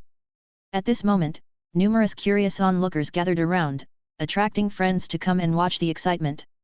Seeing the crowd packed 3 layers deep, the Golden Tiger Martial Arts School's proprietor Zhu Jiaxi casually removed his brocaded robe, while his attending disciples hurried to catch it. Glancing at the standing stake at the door of the boxing school, this was his greatest confidence in challenging the place. "It's merely 3 feet and 2 inches, but I can drive a stake 5 feet with a single punch." Zhu Jiaxi's bones cracked loudly as his 5 organs resonated. He snorted through his nostrils and, glancing at Liao Ye's tender fist, he disdainfully said, "That hand of yours feels too soft even for massaging. I advise you to concede early, to avoid losing your life.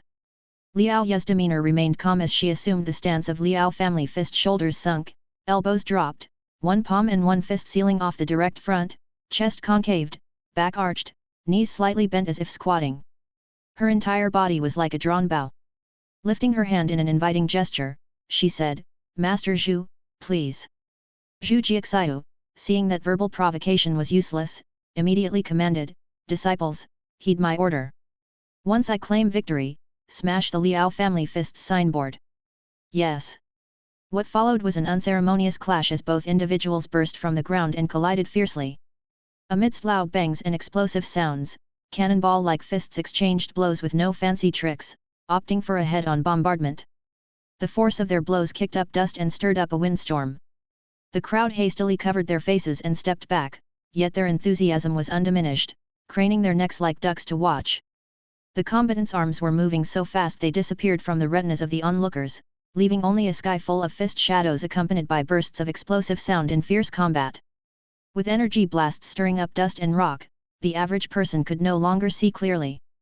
In his state of deep meditation, Liu Yao saw everything crystal clear. Liao Ye's attacks were getting faster, while Zhu Jiaxiu's movements were becoming slower, revealing a growing sense of defeat.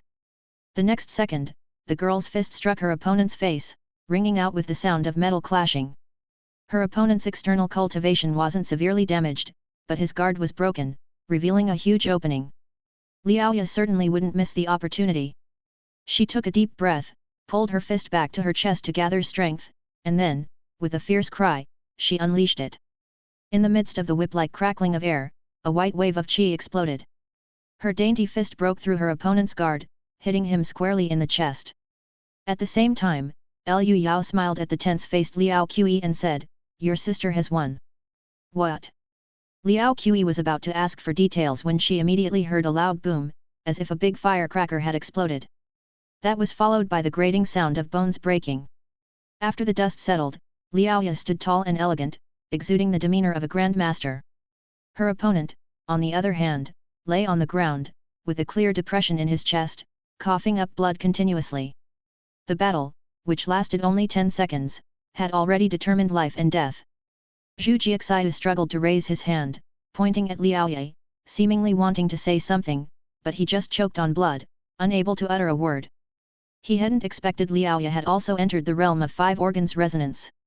That was one thing, but he could chalk it up to bad luck, having encountered her breakthrough. But why was Liao Ye's qi and blood so strong? It was 30% stronger than his own, almost catching up to a great martial master in the marrow cleansing stage. This was the deadly factor. If their realms were the same, and the opponent's physical strength and recovery speed were 30% better, and he foolishly clashed head-on, there's no way he could avoid defeat. Zhu Jiaxiu couldn't have imagined that Liao Ye was someone who took so many supplements on a daily basis that she burped them up. Cheers rose from all around. The people from Golden Tiger Martial Arts School were terrified, their faces ashen. Because following the rules, Liao Ye could finish off her opponent. It was a life or death challenge, after all. But she wasn't a brutal person. She simply waved at the frightened crowd and said indifferently, "Take him away." Zhu Jiaxiu's shattered ribcage had splintered into his lungs. Even if he survived, he was as good as crippled. If he hadn't practiced external techniques to protect his body, that punch would have killed him by now. The disciples hurried to carry their master away, and at the same time, they paid their respects to Liao Ye to thank her for sparing his life. At this, Han Fang also wanted to slip away quietly, but Liao Ye caught him with a flash, and said coldly, "You deliberately provoked a fight to the death between the two martial arts schools, and logically, we can't just let it go like this. I'll just take back the kung fu I taught you." After speaking, she exerted force on her hand, crushing the begging Han Fang's shoulder. He immediately fell to the ground, wailing in pain. The disciples of Golden Tiger Martial Arts School looked at each other, and then, begrudgingly, two of them also carried Han Fang away. Nov. L. B/JNN. Having witnessed an incredible fight, the onlookers were content with the spectacle. This was a life or death battle between organ-refining martial artists. Though they couldn't see every detail, it was enough to boast about for a long time. It was an excellent opportunity to gain renown, so Liao Ye posed at the entrance for a while, waiting for the crowd to disperse before heading back inside. Liao Qi excitedly circled around her sister, you defeated Golden Tiger Martial Arts School in public, our Liao family fist's fame has soared. In the martial faction's ranking, we can also move up now. Liao Yu rubbed her sister's head, her face beaming with a smile. The opponent didn't expect my chi and blood to be so vigorous, I caught him by surprise. Thanks to the supplements our junior brother provided. Liu Yao's face was devoid of joy as he spoke. Does Han Fang really have such ability? To be able to employ a martial master for a fight to the death? Given his demonstrated intelligence, it seemed impossible. Liao Yu frowned delicately. Indeed, there's a problem. Zhu Jiaxiu has been famous for many years, and we have no deep hatred between us that would warrant a fight to the death. Having seen the darker side of human nature, Liu Yao was naturally more cautious. Senior sister, we might have been manipulated. Just as the words left his mouth, waves of noise approached from afar, and then someone shouted over the wall, Patrol Bureau's Wang Dezi is here, is Master Liao present? Chapter 18, Investigate and Handle According to Regulations. The three exchanged glances and quickly went outside, only to find that the people who had come were a squad of patrol officers. This is the law enforcement agency of the other world, whose primary responsibility is to chase after criminals and catch thieves. These patrol officers were strong and sturdy, each carrying an old-fashioned bolt-action rifle resembling the 98K, complete with bayonets attached. As soon as they arrived, the crowd watching the commotion scattered, and those who remained looked fearful. The man at the forefront, dressed in a green official robe, stepped forward and said solemnly, Master Liao, you have openly violated the Great Shun Warrior Code. Today, I am here to seal off the Liao family fist school. I am merely carrying out my duties, and I hope you will not make this difficult.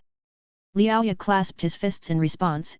Inspector Wang, it was the Golden Tiger Martial Arts School that challenged us first. My response was reasonable and within the rules. I did not break any laws. Inspector Wang cleared his throat. Martial artists must sign a life and death contract before dueling, otherwise killing is strictly forbidden. Your duel was private, and Zhu Jiaxiu of the Golden Tiger School is dead. Liao Ye frowned. Dead, so quickly? Indeed, he passed away on the way. A young man named Han Fang from a respectable family has also died. His family is now at the patrol bureau, crying and accusing you of being lawless and killing in the streets. Liao Ye said in surprise, Impossible. I merely crushed his shoulder as a punishment, it wasn't fatal. Inspector Wang bowed slightly and said, The situation is what it is, further discussion is pointless. Master Liao, you are a martial master registered with the Imperial Court, I do not have the authority to deal with you. However, we need to investigate the martial arts school according to the regulations. While the two were negotiating, Liao Qi leaned over to whisper in Liu Yao's ear. This man is Inspector Wang Dezi from the Patrol Bureau, a minor officer of 9th grade. The government usually doesn't like to meddle in martial circles, and as my sister is a registered martial master of the Imperial Court enjoying certain privileges, the Patrol Bureau is even less willing to cause trouble. For them to show up so quickly, there must be something wrong. Liu Yao remained calm, his hand quietly clutching a piece of silver. At this moment, Wang Dezi waved his hand and commanded, Come, seal it.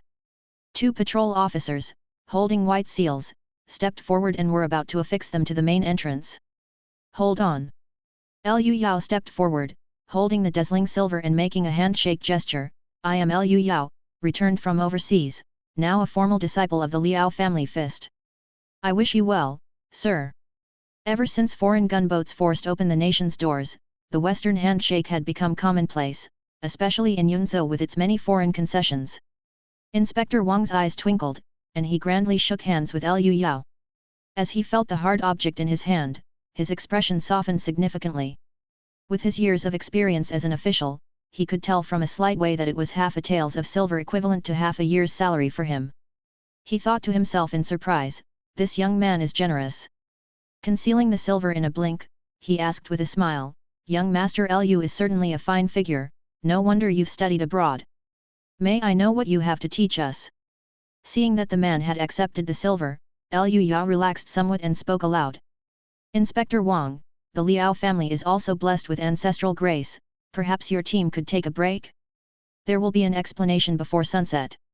Inspector Wang quickly pondered.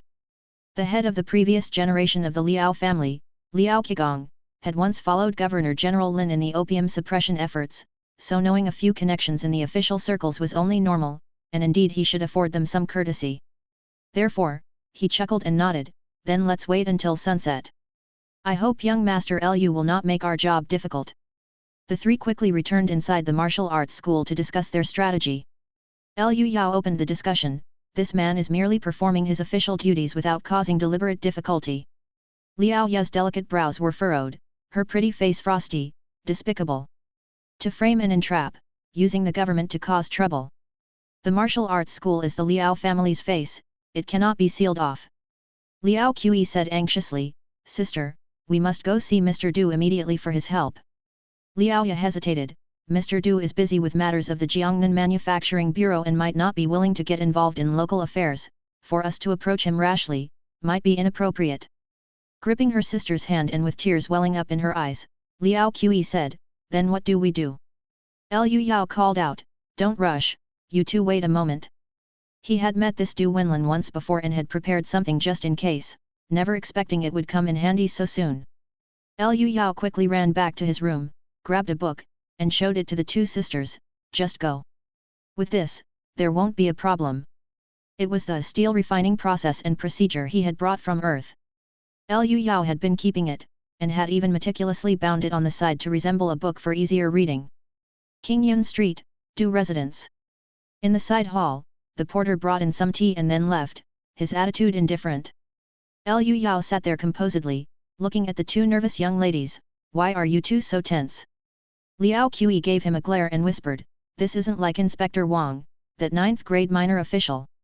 Du Wenlin is a 4th grade high-ranking official of the Imperial Court, in charge of the Jiangnan Manufacturing Bureau, on par with the prefectural governor. Do you understand?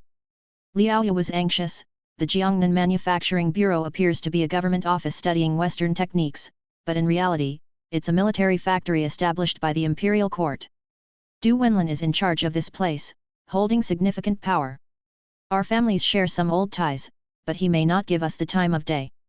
After all, they were just teenage girls who could get restless over such matters, to which Liu Yao chuckled, relax, if Du Wenlin can be the Director General of the Manufacturing Bureau, he must be a core member of the Western Affairs faction. After seeing my book, he will definitely meet us. And even if he doesn't help, so what if the martial arts school closes? I'll support you too, I'll make sure you're well fed and healthy. Liao Qi's face flushed red, she clenched her fists and hit him as if massaging, who needs your support?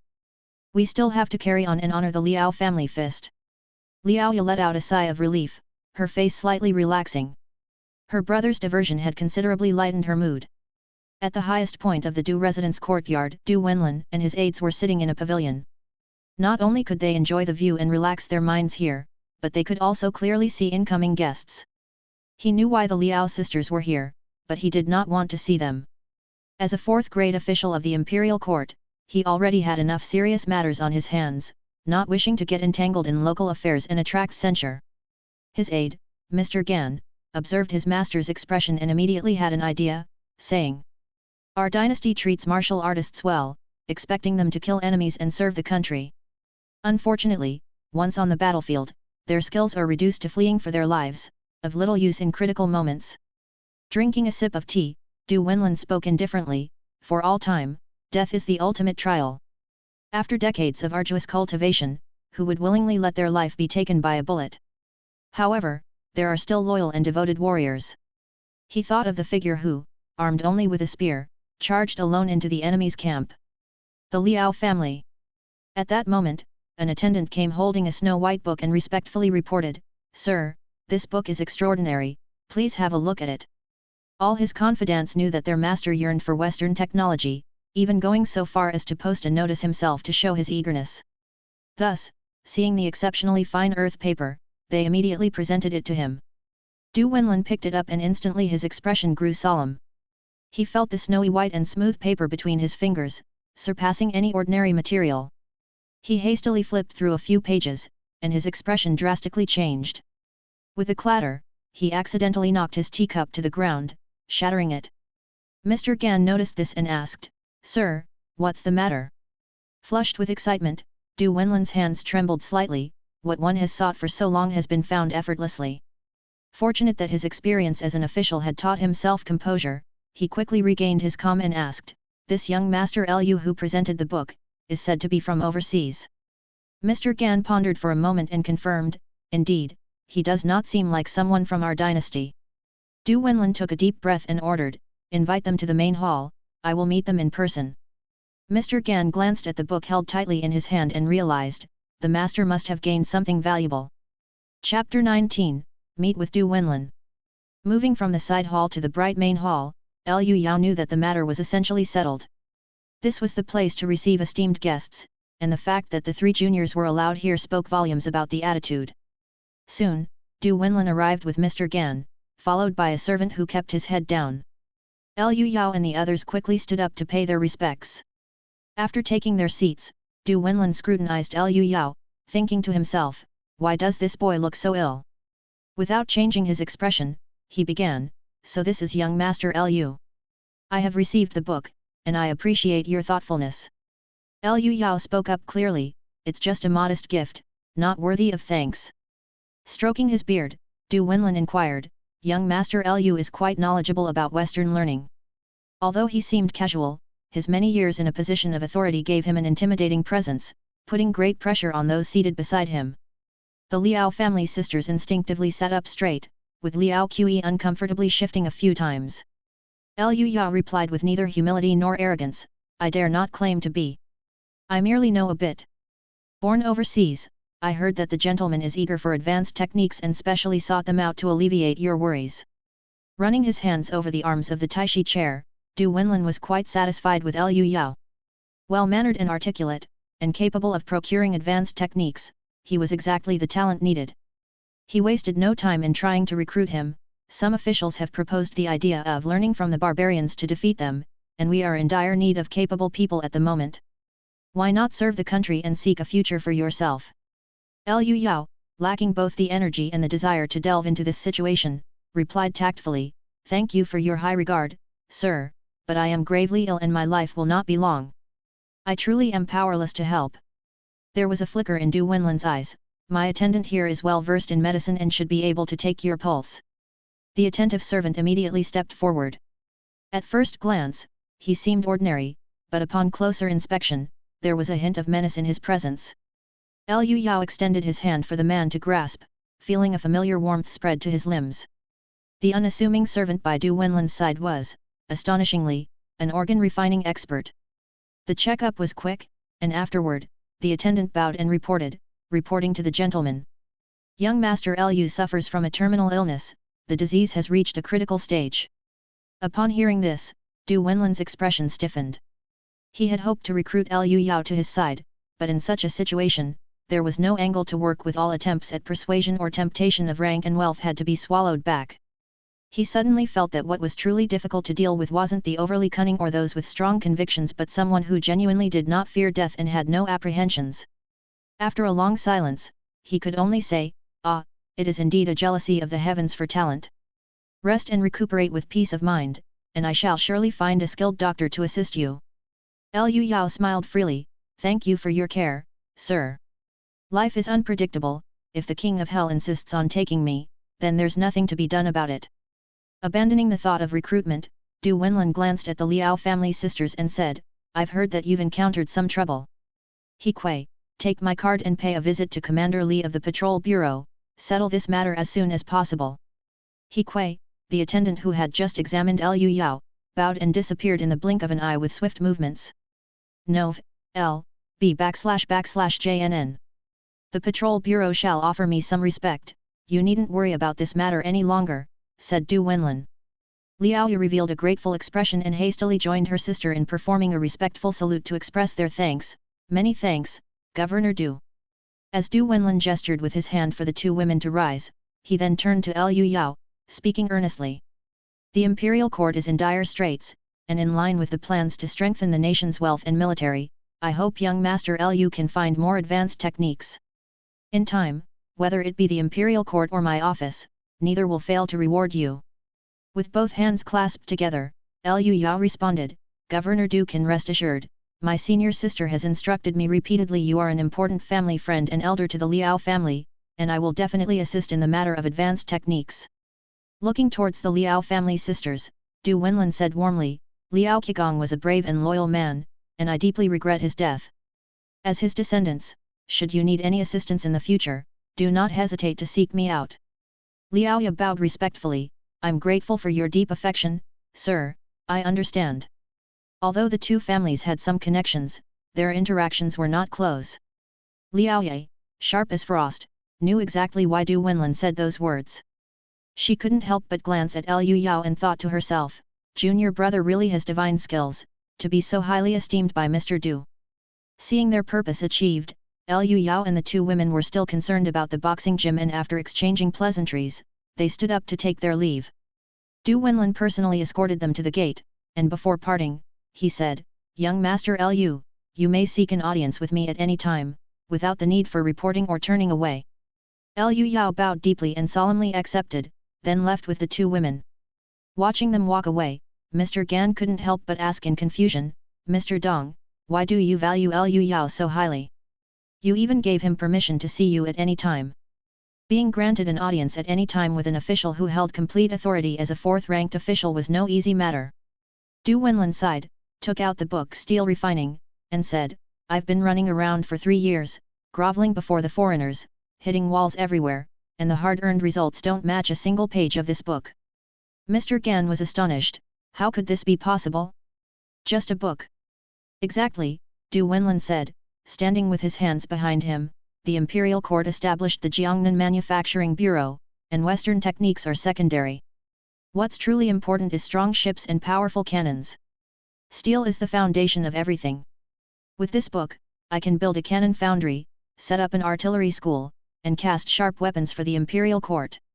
Du Wenlin, gazing towards the sea, was filled with surging emotions. With cannons, and then finding a way to build ironclad ships, the internally and externally troubled Great Shan dynasty would surely be able to weather this unprecedented crisis.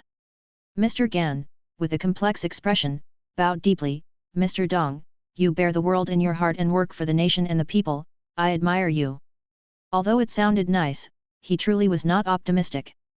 The leaders of the Western Affairs faction in the capital, because of the Empress Dowager's reasons, didn't dare to be overt in their actions and could only promote their cause through the powerful local officials, which was quite restrained. The Western Affairs faction was fractured within, the central faction and the local faction, the self-strengthening faction and the wealth-seeking faction, the stubborn faction and the reformist faction. The infighting was endless. No matter how you looked at it, it didn't seem like they could accomplish anything. I must appropriately assist Mr. Dong, and must not end up like Mr. Lin, mired in state affairs, growing old from the Governor-General of Liangzhong to being exiled to the remote frontiers. On the way back, the Liao family sisters kept staring at Liu Yao. Why are you looking at me? Liao Qi grabbed Liu Yao's arm, laughing, you're amazing. Talking so confidently with a fourth-ranked official and even getting him to send us out personally. You should have seen the gatekeeper, his eyes nearly popped out, haha. Liu Yao smiled and said, I've just experienced a lot, that's all. Liao Ye, her clear and bright eyes intently fixed on him, asked, Junior brother, it seems you don't have much faith in the imperial court's strategy of learning from the barbarians to control the barbarians, do you? He senior sister's spirit refining method is getting more and more exquisite, you've seen right through me. Liu Yao's smile faded. Minor, insignificant changes are useless. The Shun dynasty isn't lacking advanced techniques or strong ships and powerful cannons. Well said. Liao Ye strongly agreed with this, nodding repeatedly, if you ask me, we need to strengthen ourselves. Promote the martial path, let everyone practice martial arts, assemble a team of great grandmasters in the indestructible golden body realm, able to withstand cannonballs with their bodies, and there would be nothing to fear from foreign invaders. Liu Yao was suddenly at a loss for words, Master Liao, that's not quite what I meant. Chapter 20, The Hidden Power Crushes the Heart. Meanwhile, at the Patrol Bureau, Wang Dezi was enjoying his leisure time at a tea house, surrounded by several of his useful subordinates. They all speculated about what kind of connections the Liao family could muster to clear their path. After Mr. Liao died in battle, the Liao family's previous contacts have all been severed. I doubt they could find any strong backing. Not necessarily, after all, they were connected to the Governor-General of Liangzhong. They should still have their pride even in death. The Governor-General of Liangzhong? Mr. Lin himself met the grim fate of being exiled to a remote frontier. Who would owe him any favors now? At best, they could probably appeal to the authority of the city governor. That might at most grant them a few days of clemency, which isn't of much use. As they were chatting, suddenly a black lacquered carriage arrived. In those days, having a carriage meant one was no common folk, and pedestrians quickly scattered in all directions, causing quite a commotion. This was the patrol bureau's official carriage, and Wang Dezi hurriedly went to greet it, opening the carriage door with the utmost respect. A figure dressed in brocade stepped down, a defiant expression on their face, bringing orders from above. The closure of the Liao family's martial arts school was to be overturned. Wang Dezi nodded and bowed, accepting the order without daring to raise the slightest question. This person was a close follower of the commander, which meant the person was his superior's superior. Everybody watched, and took a sharp breath of relief, glad that they had held back earlier and hadn't burned all bridges. After returning to the group, Wang Dezi said with a lingering sense of trepidation. Although those who were involved in the opium suppression met a miserable end, there's no lack of support for them, both overtly and covertly. There could be some high-ranking official backing them. We must never offend such people in the future. The crowd unanimously agreed. When Liu Yao and his companions returned to the martial arts school, it was still light out. Wang Dezi had been waiting for a long time, and he approached them respectfully, saying, "My lord, I have received orders from the commander that the sealing of the martial arts school was a misunderstanding, and I hope you won't take offense." Liu Yao acted as if he couldn't care less. "Inspector Wang is merely fulfilling his duties, how could we blame you?" Wang Dezi smiled and said, "If that's the case, then all is well. I shall take my leave since the matter has been settled." Liu Yao hurriedly spoke up, "Wait a moment. I have a few questions." This. Wang Dezi was about to reserve his thoughts, but then he noticed a faint silver glint in Liu Yao's hand. They shook hands again, friendlier than before, and another half-tael of silver exchanged hands. Wang Dezi didn't hurry off any longer. After pondering for a moment, he spoke up.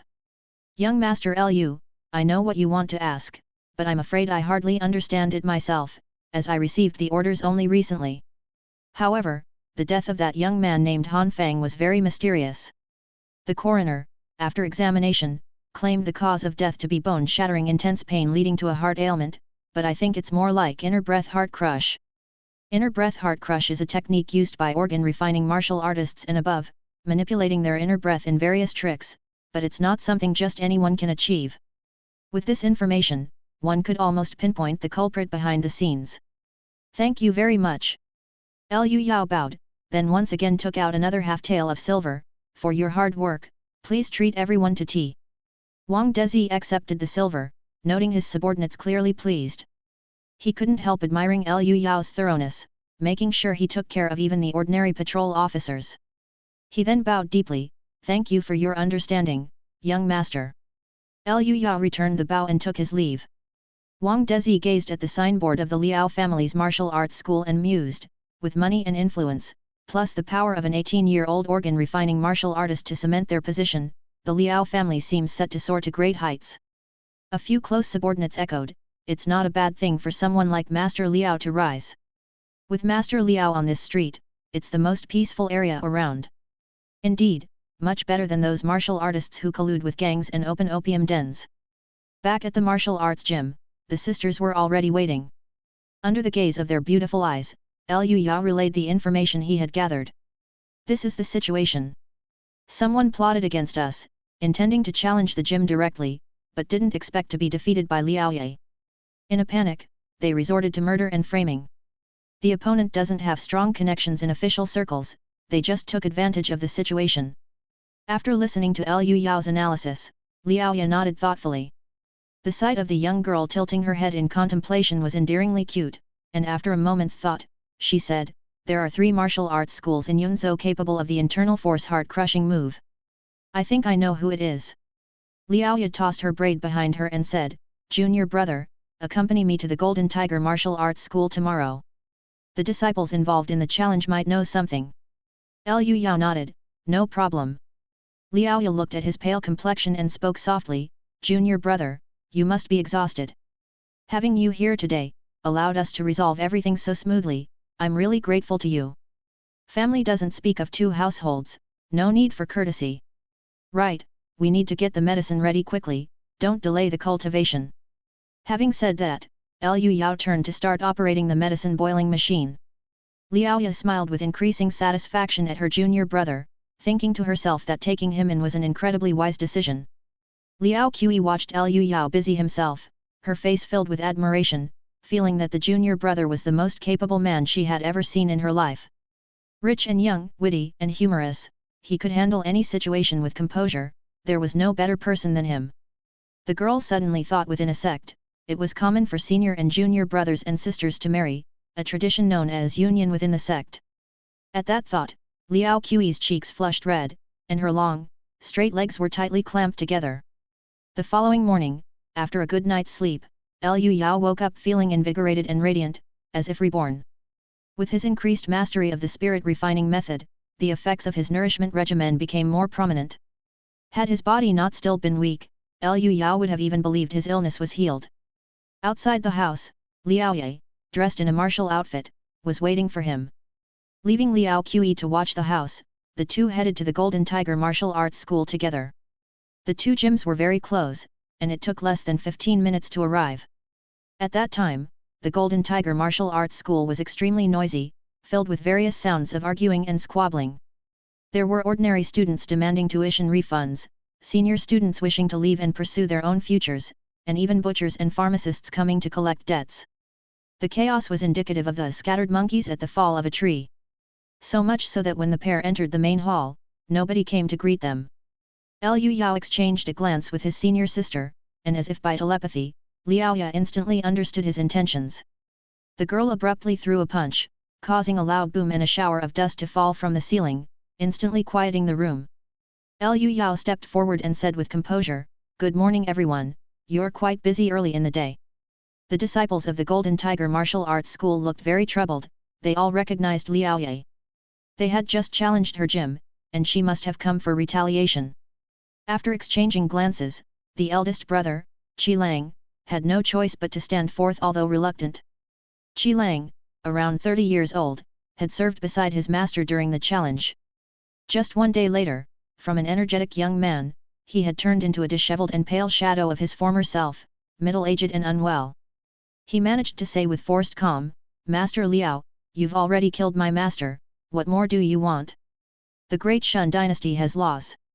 Aren't you afraid of being sent to the front lines?" Liao Ya stood tall and silent, letting Liu Yao speak for her. "That's too harsh. The imperial court treats martial artists with consideration. To send an organ refining martial artist to the front lines would require a crime as serious as annihilation of an entire household. My senior sister is not a cruel person, she wouldn't do such a thing." The crowd had just heaved a sigh of relief when they heard Liu Yao continue, "So today we are just here to issue a challenge, and incidentally break each of your legs. Don't worry, your lives are not in danger." Chapter 21, Haoran Martial Arts Hall. As these words were spoken, the faces of those from the Golden Tiger Hall filled with terror, turned deathly pale, and regarded Liu Yao as if he were some sort of monster. In the other world where medical technology was not advanced, a broken leg could easily lead to a lifetime disability. There was no need to further articulate the dire straits a cripple could be in during troubled times. The unrelated bystanders hurriedly left the scene, not even daring to stick around for the excitement, fearing they might be collateral damage, leaving only the disciples of the martial arts school in their uniform short outfits. The eldest disciple, Qi Lang, was sweating profusely and speaking with some difficulty, "Don't mess around. What exactly do you want?" Seeing that he had stirred the atmosphere, Liu Yao began to wrap things up. "I want to know who your master has met recently, especially before and after the challenge to the school." Qi Lang's complexion changed, and he quickly asked, "If I tell you, will you let us go?" Liu Yao replied with composed conviction, "Once I know what I need to know, my elder martial sister and I will leave immediately." Qi Lang wanted to say more, but the disciples below could not hold back any more, shouting one after another, I know, I'm willing to tell. Master only met with someone from the Haoran Martial Arts Hall." Liu Yao raised his hand to quell the noise, "Go inside, one by one. If anyone wants to spout nonsense, you can prepare your crutches in advance." The crowd hurriedly expressed their compliance. Liu Yao and Liao Ya took turns calling the willing disciples of the martial arts school into the inner room.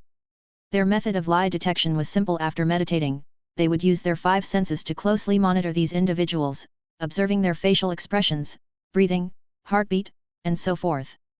Nov. L. B/JNN. When lying, a person subconsciously displays numerous micro-expressions and body language, none of which could escape the detection of the two human lie detectors. This was a spirit-refining technique secretly passed down by the Liao family, which Liaoya had taught to Liu Yao on their way here. The last person to enter was the eldest disciple, Qi Lang. With his life hanging by a thread, he wore a look of unease and confessed the truth. Master Liao, my master recently only met with Sun Haoran from the Haoran Martial Arts Hall. The night before last, the two stayed in a room discussing matters for a long time, and afterward, my master made the decision to issue the challenge. Liu Yao and Liaoya exchanged glances, confirming that what he said was the truth. The disciples' accounts were consistent, none lying. They all stated that Zhu Jiaxiu had only met with Sun Haoran from the Haoran Martial Arts Hall. Having obtained the information they were after, the two had no interest in staying any longer and were about to leave. When Qi Lang saw that Liaoya truly let him go without any intent to harm him, he was overjoyed. Martial masters enjoyed certain privileges, and even if they truly crippled someone, at most they would face a trivial fine. Especially since he had been involved in issuing the challenge, it was commonplace that they could have easily crushed him to death. A martial artist endowed with broad-mindedness and compassion can easily earn respect and admiration. Qi Lang's expression hardened, and he made a resolute decision, kneeling on the ground and shouting loudly. I know my master's death was very suspicious. His injury wasn't fatal, but partway through, something blurred my vision. By the time I realized it, my master and that Han Fang had both breathed their last. I lack the ability and the guts for revenge, so I can only rely on Master Liao now. Having said his piece, he took out a golden paper from his bosom. This is a closely guarded secret of our school, the recipe for the golden tiger bone strengthening paste. I offer it to Master Liao to express my gratitude for your mercy not once but twice, and also to plead with you to seek justice for my master. The secret recipe is the core, the crux of a sex kung fu, the product of countless generations' explorations for the optimal methods to nourish and strengthen the body, not to be lightly shared with others. After offering the recipe, Qi Lang appeared much more relieved, mocking himself, I don't have the power to protect it anyway. Golden Tiger Martial Arts School no longer exists as of now. Liu Yao stepped forward to take the recipe, bowed his thanks, and then left with his elder martial sister. As soon as they left, a large crowd continued the previous tugging and arguing, each coveting a larger share of the spoils.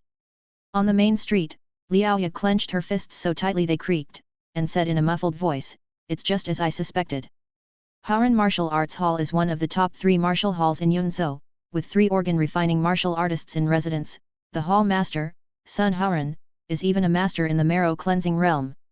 Haoran Martial Arts Hall is massive, its business dealings encompassing both the legal and the underworld, and it maintains close connections with the Heilong Gang, which controls the docks, hence targeting the Liao family is hardly surprising.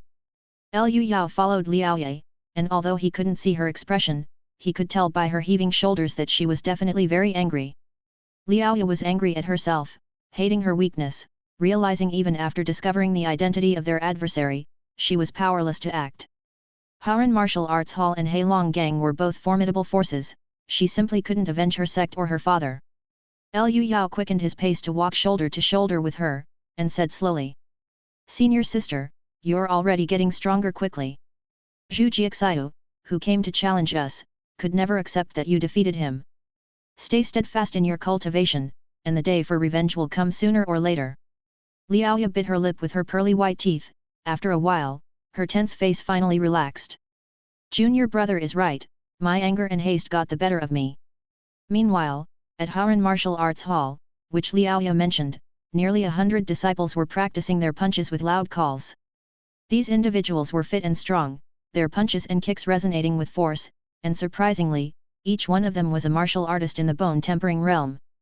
In a tastefully arranged quiet room, Sun Haoran, wearing a white robe, held a cup of tea, quietly watching these disciples. His age was difficult to pin down, his attire and demeanor suggested a 50-year-old, but his eyes were bright and his skin was smooth, making him look closer to 30. At that moment, a questioning voice echoed. Master Sun, that matter is as good as settled and will be acted on before long. If you don't take care of the Liao family soon, we'll all end up in trouble. The speaker had narrow, triangular eyes and a menacing face, dressed in a black mandarin jacket. Sun Haoran savored a sip of tea, replying unhurriedly. At this critical time, I would rather not give others something to exploit. And the Liao family is far from abandoned. Just yesterday they visited the Du residence, and Du Wenlin personally saw them off. Few in Yunzhou could expect such treatment. Snake Master slapped the armrest leaving a handprint. Then what do we do? Do we just watch idly? It won't be long before everyone knows. Sun Haoran set down his teacup and said lightly, what to do? We follow the rules, of course, and eliminate the Liao's martial arts school with open and upright means. Snake Master sneered, with Liaoya defeating Zhu Jiaxiu of Golden Tiger Hall within 10 breaths, who would listen to your talk and go courting death? Fame and fortune sway hearts. As long as the temptation is great enough, there's no shortage of takers. Just you watch, Sun Haoran said. As Sun Haoran held the teapot with his hand, the already cooled tea astonishingly began to boil and bubble up. By the time Liu Yao and Liao Yu returned to the martial arts school, Liao Qi was leading the disciples in their practice. More and more people were coming to learn boxing, drawn by the school's recent challenge event. The strong were always celebrated. Watching these young people practicing their shouts and punches, Liu Yao suddenly felt the martial arts school resembled the interest classes in Xia country. Anyone who paid could come to learn, practicing for an hour in the morning and evening every day. What one learned depended entirely on oneself. Chapter 22, Crazy Spending. The three of them came to a quiet room to discuss matters. Liu Yao cleared his throat and took the lead.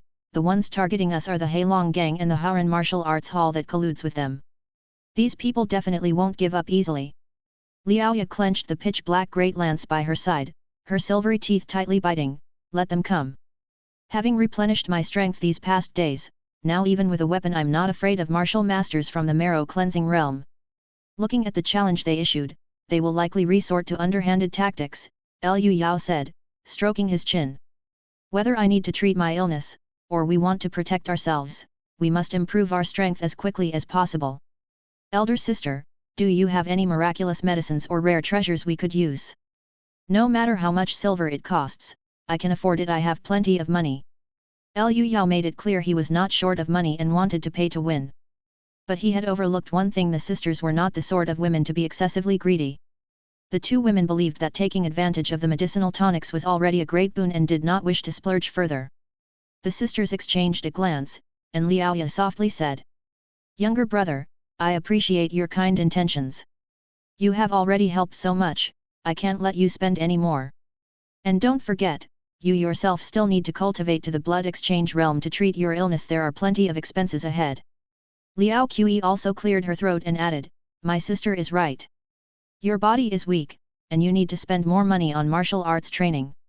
Realizing that the two women wanted to save him money, Liu Yao laughed and said, "I'm not your average rich guy, don't worry about the cost of silver, just list whatever methods might be helpful. Come on, elder sister, suggest something." Liu Yao urged her repeatedly, and after hesitating for a long time, Liaoya could only suggest, "Then let's use the ointment secret formula we acquired from the Golden Tiger Martial Arts School. Golden Tiger Bone Strengthening Paste." Liu Yao remembered, that was contributed by the eldest disciple of the Golden Tiger Martial Arts School. He had seen the recipe too. It was similar to 10-ingredient tonic soup, both considered medicinal tonics, only one was for external application and the other for internal use. Liaoya nodded, "This recipe is good, it strengthens muscles and bones and nurtures the foundation. We can all use it." The young woman reluctantly added just one more medicinal tonic to their regimen, taking into account that everyone could use it, clearly not wanting to waste Liu Yao's money. "You're still being too polite, I've already said you don't need to save money for me." Liu Yao really wanted to shout, "I'm seriously wealthy, I really want to pay to win, can't you be a bit more generous?" But he didn't shout it out because he understood the sisters' character very well. They were good girls with lines they wouldn't cross and values they would stand by. "Seems like I'm being looked down upon. Looks like I need to bring out some real skills to make the sisters see the situation clearly," Liu Yao thought as he took out the prescription, deep in thought. At this moment, Liao Qi glanced at the sky and said in a delicate voice, "This recipe is good, everyone can use it, let's settle on this for now. I need to go cook." Liu Yao smiled and said nothing more, getting up to help. Upon entering the courtyard, he saw a large basket of vigorously struggling crabs by the well. Liaoya also saw this scene and immediately frowned. "Why is it, again? Changing it up occasionally would be nice. When can we finally have some meat? If we can't afford meat, fish is fine too. Tying on an apron, Liao Qi laughed. Liu Yao likes to eat crabs, so I bought them. You swallow everything whole anyway, so it's all the same to you. Keeping her hands busy, she cleaned the large crabs, put them in a pot to steam, and worked the bellows to stoke the fire. Within minutes, they were done. Liao Ya frowned, picked up 3 crabs, then closed her eyes and ate them with crunching sounds as if they were medicine, before heading out to train. Now only the 2 of them remained in the house. Liu Yao suggested, let's go for a walk after dinner. Sure, Liao Qi hurriedly agreed, as she loved going out the most. Then, the girl cheerfully fed Liu Yao crab. She was able to gently squeeze open the tough pincers and extract the most succulent tender meat. Liu Yao licked the delicate fingers that were brought to his lips, and Liao Qi blushed but didn't seem to mind. Seeing this, he gently sucked on them once more and immediately felt a lingering taste on his lips and teeth. Liao Qi's cheeks turned an even brighter shade of red, and her eyes darted away, unable to meet his gaze. Her coy and bashful demeanor was exceedingly charming. Liu Yao quickly entered a focused state, fully appreciating the sight of the beauty's blushing cheeks, while contemplating how to take things a step further. As he was pondering whether to hold her hand or wrap his arm around her waist, he suddenly noticed that there were traces of blood seeping out from beneath Liao Qi. He was stunned for a moment before he realized what it was and gently reminded her, "It seems you've started your period." Liao Qi quickly looked down, then her face turned red up to her neck, down her spine, and all the way to her heels. Immediately after, she bolted away as if shot from a cannon, while the stool spun several times in place. Quite some time had passed, and Liao Qi still hadn't appeared. Liu Yao went to her room and knocked on the door, saying, "Can you still go shopping, or is it just me going alone?" The door opened to reveal Liao Qi in a change of clothes. The young girl, slightly shy, turned her face away and said softly, "I can still go." Liu Yao smiled and said, "That's good, it would really bother me if you didn't go. Oh, and hold on to the silver for me." As he spoke, he handed over a backpack containing 40 taels of silver he had brought from Earth. Liao Qi hugged the silver, stunned in place. "Am I to hold on to all of it? You're just giving it to me?" It was the first time she had seen so much money, and to be trusted with it like this. "Just hold on to it for now, we'll spend it all later, let's go," Liu Yao said without a second glance, walking away. "Wait, spend it all? What are you going to buy? You'll see soon enough." The town had been short on grain for a while, and rice shops were limiting purchases, but Liu Yao went straight to the meat shop on the same street. There were no restrictions on buying meat since not many could afford it. There wasn't large-scale farming in the old society, so the price of meat always remained high. Most people only got to eat meat during festivals and holidays. Moreover, the recent surge in grain prices had caused meat prices to double, quashing the ordinary family's desire for meat. Seeing the 2 of them from afar, the meat shop owner Zhu hurriedly came out to greet them, saying obsequiously, "Miss Liaoye, young Master Liu, are the 2 of you here to buy meat?"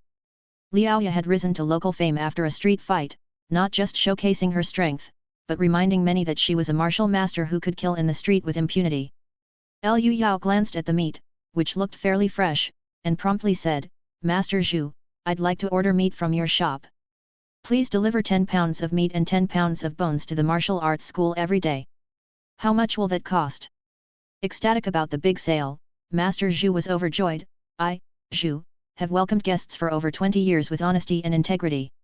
For you, I will charge 1,000 copper, an absolute fair price." Liao Qi quietly tugged at Liu Yao and whispered, "That's too expensive, the prices have skyrocketed recently, maybe we shouldn't buy it." But Liu Yao, after doing the math, found the meat much cheaper than on Earth and readily threw over 3 silver ingots, saying, "Let's start with a month's supply from today then." Master Zhu caught the silver ingots, bit into one, and his face bloomed with a smile. "Young Master Liu is as generous as the rumors say. Rest assured, I guarantee the best selection delivered to your residence every day." Chapter 23, Likes to Eat Meat. Although Liao Qi was surprised by Liu Yao's generous purchase of meat, she didn't show any odd expressions in front of others. It wasn't until they were far away that she said, "10 pounds of meat, 10 pounds of bone, and to have them every day, it's too extravagant." Liu Yao put an arm around his sister's shoulders, Practicing martial arts requires ensuring sufficient nutrition. I want to make you plump and fair. Being on the street, Liao Qi quickly squirmed away, feeling somewhat embarrassed. I don't want to be plump and fair. But sister will definitely be over the moon, she loves meat. The thought of the aroma of meat made Liao Qi involuntarily salivate. In fact, she also loved eating meat. Next, the two prepared to head to the herbal medicine shop. Seeing his sister walking awkwardly, Liu Yao asked with concern, "Can your body handle it? If you're feeling uncomfortable, we can go back." Every girl hopes to be cared for, and Liao Qi smiled brightly, "Don't treat me as an ordinary woman, I'm in the bone-tempering realm, not so delicate. Moving my qi and blood a bit, the Tiankui can last for a maximum of 2 days at most." "That's good." By the time they arrived at the herbal shop, shopkeeper he had already been waiting at the door respectfully, with a touch of caution. Liu Yao wasted no time, first buying 10 pounds of cordyceps, then moving on to other herbs. The current 2 prescriptions 10-ingredient tonic soup and golden tiger bone strengthening paste required nearly 20 types of herbs. Liu Yao was quite cunning, purchasing based on the prices at both places, buying wherever it was cheaper. Those purchased in the other world included ginseng, lingzi, and the main ingredient needed for the golden tiger bone strengthening paste musk and deer antler. He bought such a large amount that shopkeeper He's excited face turned red and white in turns. This man had spent nearly 40 taels of silver in one go. That's equivalent to the annual transaction volume. "Young Master Liu, I'll arrange several capable clerks to deliver the goods to your residence. From today onwards, you are a VIP at Jinshao Hall. If you have any requests, just send someone to instruct us. I would go through fire and water without any hesitation." Liu Yao said indifferently, "You're too kind, there will be plenty of opportunities for cooperation in the future." Leaving the herbal shop with a dazed Liao Qi, the girl couldn't fathom what it meant to spend 40 taels of silver in one breath. She was still fondling the pouch that used to contain silver, unable to accept it was now empty. She wanted to say something but didn't know where to start. Liu Yao patted her exceptionally soft head, smiling, "Relax, this is just the beginning. Wait until I make a trip back home, I'll have even more explosive news." Nov. L.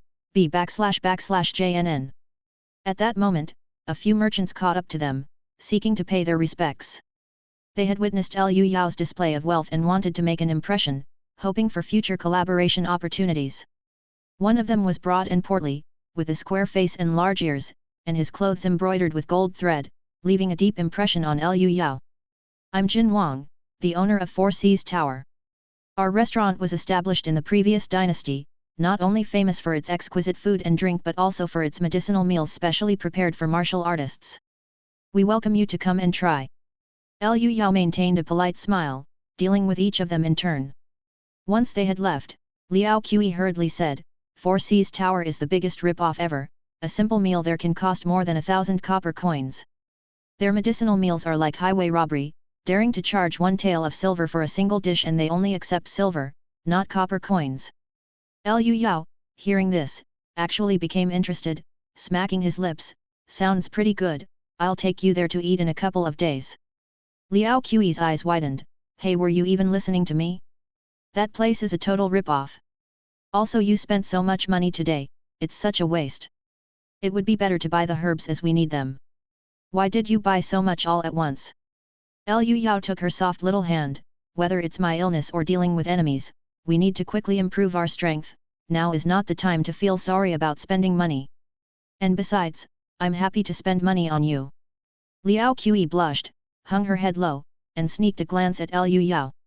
Although she was a bit nervous, she didn't pull her hand away, and they walked back to the training hall hand in hand.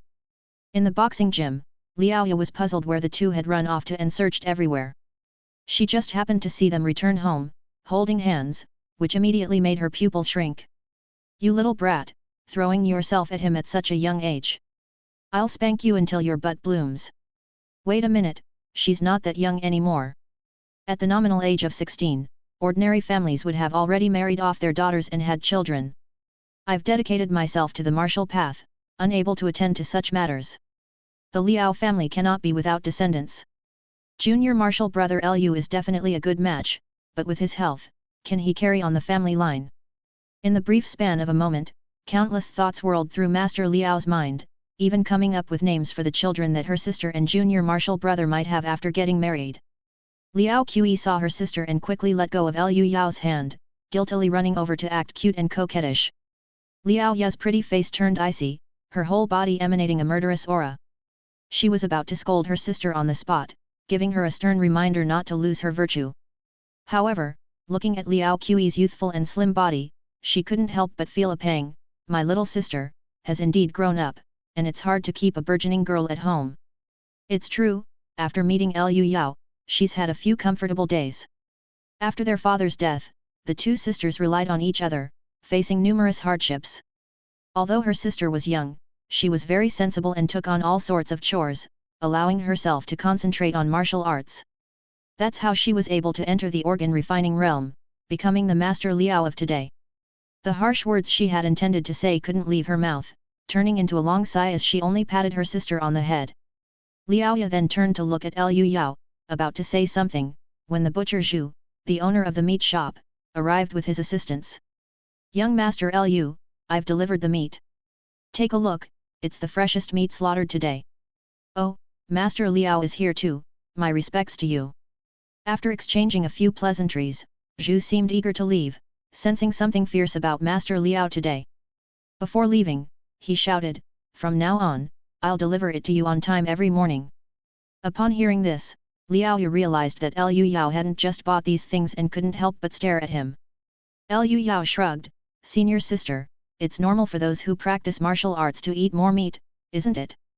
But, as Liao Ya hesitated, the manager of the pharmacy, arrived with his assistant. The assistant was pushing a wheelbarrow, carrying 4 sacks. Manager, he bowed repeatedly, exchanged some pleasantries and then took his leave. Liao Ya asked in confusion, why did you buy so much medicine? As she spoke, she opened one of the sacks and took a glance inside. She was shocked by what she saw and couldn't help but take a step back.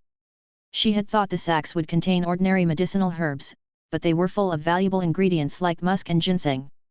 These rare medicinal ingredients were normally measured in taels or grams, and usual purchases were just small amounts at a time. Yet the extravagant Liu Yao simply used sacks to carry them and must have spent dozens of silver bars. Seeing her sister's shocked face staring at him, Liu Yao shrugged again, senior sister, it's normal for martial artists to consume more tonic medicine, isn't it? Junior brother, you don't need so many ingredients for the golden tiger bone strengthening paste, don't be so wastefully extravagant. While scolding, Liao Ya moved these precious medicinal ingredients into the quiet room to properly store them. Liu Yao smiled without a word, thinking to himself, I don't intend to become an ointment. Senior sister, just hold on. This is only the beginning. Chapter 24, Prepare. The rich aroma of meat filled the air, dinner was almost ready. This time, it wasn't about eating crabs. Liao Ya sat at the table early, waiting. Although she still appeared calm and graceful, the expression on her face was clearly joyful, with a hint of anticipation. Before long, Liao Qi came over with a huge clay pot, filled with meat and bones, stewing with Chinese yam. Liao Ya immediately reached out to take some, only to be stopped by her sister. What's the rush, sister? There's still one more step.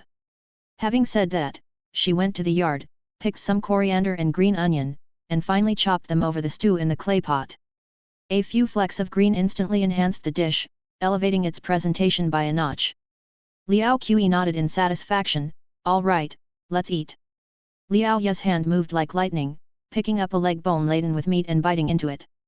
Liu Yao, in a state of deep meditation, clearly saw that the moment the young girl's cherry lips opened, sparkling saliva flowed out like a stream.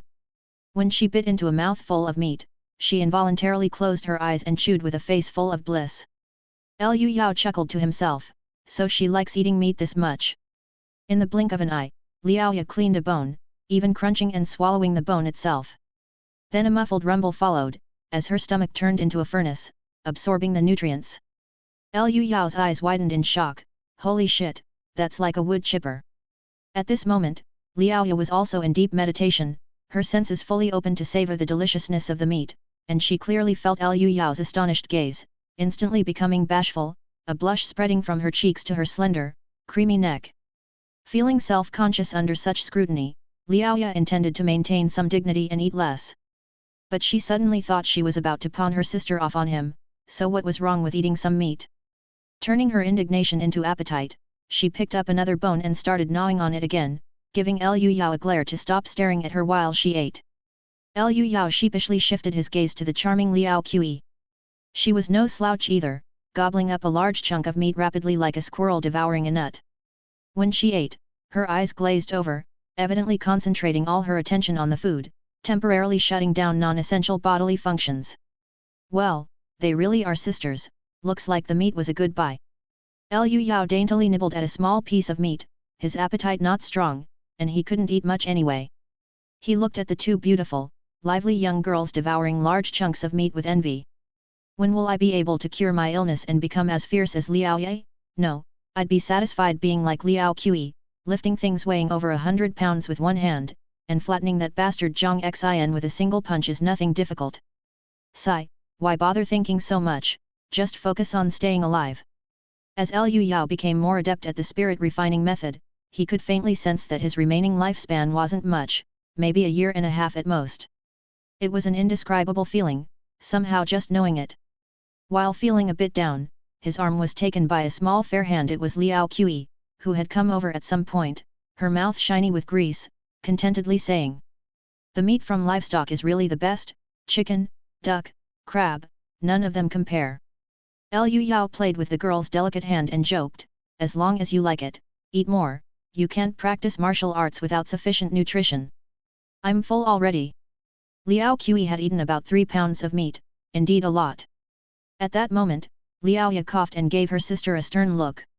Liao Qi stuck out her tongue and quickly withdrew her hand from Liu Yao. Liao Ye bowed her head and continued her battle, finishing off the remaining meat and not leaving a single drop of soup, bringing the meal to a perfect end. She herself had eaten 7 pounds of meat, and when she stood up, her stomach bulged as if she were 4 months pregnant, quite noticeable. The girl felt somewhat embarrassed, and immediately focused on operating her stomach at full capacity, making a muffled sound as her belly visibly shrank down to normal size after a short while. After the meal, as usual, it was time to drink the medicinal tonic. Liu Yao set up the medicine decoction machine and took the opportunity to ask a few questions about problems encountered during his spirit refining cultivation.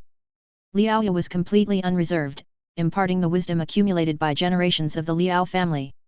At first, Liu Yao hadn't understood, but now he even appreciated the preciousness of martial arts knowledge. It was the foundation for families and sects to establish themselves.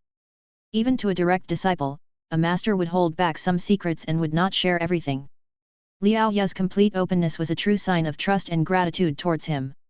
Seeing that matters in the other world were wrapping up, Liu Yao returned to his own room, activated the dimensional door to envelop himself, and returned to Earth. After casually placing the cordyceps he brought back into a cupboard, Liu Yao took out his phone and called medicine peddler Li Lei. The girl's voice came through the phone, feigning calmness. "Hello, hello, hello Liu Yao. Do you have new stock?" She had been meaning to contact Liu Yao. The last batch of cordyceps had sold out, and customers had remarked on their good effects, eager to buy more. Liu Yao replied, "Yes, I have a large quantity. Get your money ready. Oh, and by the way, when you come, bring me 100 jin each of Daijin grass, donkey hide gelatin, and bee pupae." These were all herbs easily accessible on Earth, yet Li Lei couldn't help but exclaim in surprise, 100 jin each? That's a lot. Are you planning to open a pharmacy or what? The herbs are typically sold dry by the jin. 100 jin is indeed a lot, and ordinary pharmacies wouldn't keep so much stock on hand. I need them. Just come over quick, and let's get this done fast. All right, I'm on my way. After hanging up, while waiting for Li Lei, Liu Yao opened the local large shopping center's online store Zhongguang Mansion. The store boasted 1-hour delivery, promising that goods would be delivered to your door within an hour of placing an order. Liu Yao purchased an extravagant, oversized bathtub as well as a bunch of miscellaneous items, including sanitary napkins. Li Lei's greatest advantage was her efficiency, especially when it came to making money. She was swift in her actions. In less than an hour, she arrived downstairs in her car. She called to ask, "Liu Yao, I've brought the medicinal herbs. Do you need me to bring them upstairs?" Liu Yao replied, "No need, I'll open the garage door. Just put them in the garage." His house was in an old neighborhood with private garages, which were now quite rare, as people usually had to buy parking spaces. He found the remote control for the garage door and took the cordyceps down with him. As instructed, Li Lei brought a total of 300 jin of medicinal materials. That was not a small amount. She hopped out of the car, spat into her palm, and was ready to hoist the heavy bags over her shoulders. Seeing the girl's slender arms and legs, Liu Yao was very uneasy. "Forget it. Don't hurt your back, all right?" Li Lei acted unconcerned. "No worries, I may look thin, but I'm strong." At that moment, the deliverymen from the shopping center arrived, 2 sturdy young men. The tomboy Li Lei switched gears in a blink, turning demure as she ran over and sweet-talked the 2 men into voluntarily helping unload the goods. Chapter 25, Medicinal Bath. The group moved the herbal medicine and bath barrel into the garage. Liu Yao's garage was over 20 square meters in size, which was fairly spacious. After checking everything, Liu Yao confirmed there were no mistakes, signed the delivery slip, and sent the 2 delivery persons away first. When Li Lei saw the conspicuous bath barrel, she immediately imagined what Liu Yao wanted to do. "No wonder you bought so many herbs. You are planning to take a medicinal bath, aren't you?" Liu Yao glanced at her with slight surprise, not expecting this woman to figure out his intention. From the beginning, Liu Yao hadn't considered making an ointment, but had a more extravagant idea: medicinal bathing. A medicinal bath was the most potent method. Brewing a whole big barrel to soak in was more effective than the stingy ointments, with quicker and better absorption. The only downside was, it was too wasteful because the external application's potency couldn't be fully absorbed. But money was no object for Liu Yao. He wanted efficiency. Liu Yao pointed to the oil paper package next to him containing the cordyceps. "You should check the goods first." Li Lei looked doubtfully at the unremarkable, earthy package, thinking to herself, "No way." With trembling hands, she opened it to find a large bunch of cordyceps. They were of the same quality as the last batch, and she weighed them with the electronic scale she carried. It was exactly 10 catties. Li Lei couldn't help but look at Liu Yao. "Such a precious herb, and you just throw it around here? It's worth 500,000 yuan. Liu Yao shrugged. "What else should I do? Keep it in a safe and meet you with a secret code? Be more generous, it's just some herbs." Looking at how indifferent Liu Yao was, Li Lei became even more puzzled about him. She suddenly realized that person who was terminally ill looked much healthier than 2 days ago, and his eyes were especially bright.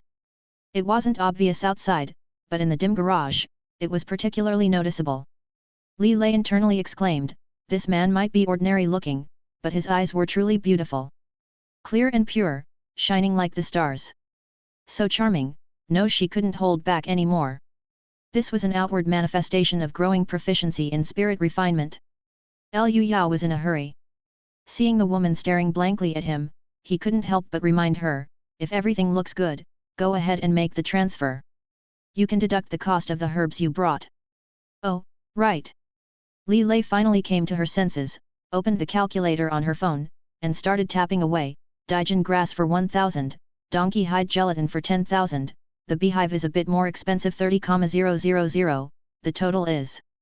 As she was calculating, Li Lei suddenly remembered Liu Yao's cordyceps could be sold for triple the price in a flip, and she should really woo this supplier instead of squabbling over minor profits. So she slapped her chest generously, "Consider the herbs a gift from me. I wish you a speedy recovery. I'll take your kind words." Liu Yao glanced at her and inwardly sighed that this young woman already had her own airstrip, then said, "I'll have more goods coming in a couple of days." "No problem, General Manager Liu, I'm on call anytime." Li Lei beamed with joy, her cherry lips stretching ear to ear. Internally, she was jubilant. Doing business wasn't hard at all. Then, Li Lei took out a professional storage box and patiently placed each cordyceps inside. Liu Yao didn't rush her and stepped outside the garage for some air. But then, he saw someone unexpected. His crowd of relatives had actually come. Leading them were his uncle and aunt, their faces tinged with joy and a hint of mutual wariness, as they were speaking about something. Liu Yao, in a state of deep meditation, easily heard them from dozens of meters away. His uncle, Liu Zhenghong, said confidently, "He hasn't answered his phone for days, he's probably dead by now. That he's only just now gasping for air shows he sure hung on." His aunt anxiously asked, "If someone died at the house, does that mean it's worthless?" The cousin scoffed, "What era is this? He merely died of illness, it's no big deal. The group of people were talking as they arrived at the garage door, and their expressions instantly stiffened when they saw Liu Yao standing at the entrance. Liu Yao smiled. Sorry to disappoint you, but I'm not dead yet. Uncle Liu Zhenghong cleared his throat. Liu Yao, you weren't answering your phone, so we got worried and came to check on you. Liu Yao said with a sneer, I'm fine. In fact, I'm in great health and plan to live a long life and get married. Maybe even have 2 wives. As he spoke, he even jumped a few times on the spot. The faces of the group darkened, and his cousin said with a mixture of shock and suspicion, weren't they saying he was about to die of illness? He looks fine to me. What the hell is going on? But no one else could figure it out either and were unable to answer. Liu Zhenghong said sternly, enough of this. Now that everyone's here, let's discuss Liu Yao's arrangements for after his passing.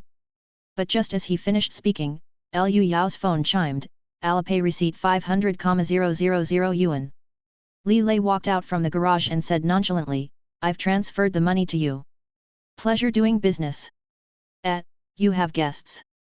Several relatives stood frozen on the spot. 500,000? Didn't he sell that worthless company? Where's the money coming from? Turns out he had other ways to make a fortune. Can't he leave it to us? Liu Zhenghong and his wife exchanged glances, but their faces actually lit up with joy. The more money their nephew had, the greater the benefits for them upon his death. Watching this display of human nature, Liu Yao took a deep breath and said solemnly, let's make things clear. I've made a will and had it notarized. If I die, my house will be donated. You can stop wishing for it. What? Are you insane? We're family, we're blood relatives. These words immediately caused an uproar, and even the normally composed uncle's family turned pale as crap. They had been relying on their close blood relation and had never worried, but they hadn't expected Liu Yao to be so ruthless. His aunt threatened on the spot, look here, Liu Yao, you better be careful. If you die, you might not even have anyone to attend your funeral.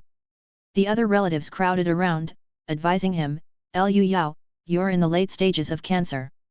Have some consideration for us. Liu Yao didn't bother to argue with them anymore and turned to leave. But the relatives were not willing to give up. They swarmed him, some berating, some begged earnestly, and others tried to pull at him, urging him to change his mind. Liu Yao was in a state of spirit refinement, the chaotic crowd couldn't get close to him, and they almost fell to the ground themselves. In the midst of the chaos, Li Lei shouted, what are you doing? Liu Yao is still recuperating. You all can't wait for him to die. Are you all beasts? Get lost or I'll call the police. As she spoke, she took out her phone and started to dial. Seeing that the young woman was serious about calling the police, the group, worried about making the social news, reluctantly left. As they walked away, they blamed each other, filled with annoyance.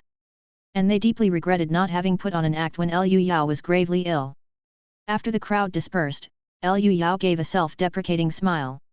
Sorry you had to see that. Li Lei had a complex expression, hesitating to speak. Liu Yao waved. Go ahead, and be careful with such valuable stuff.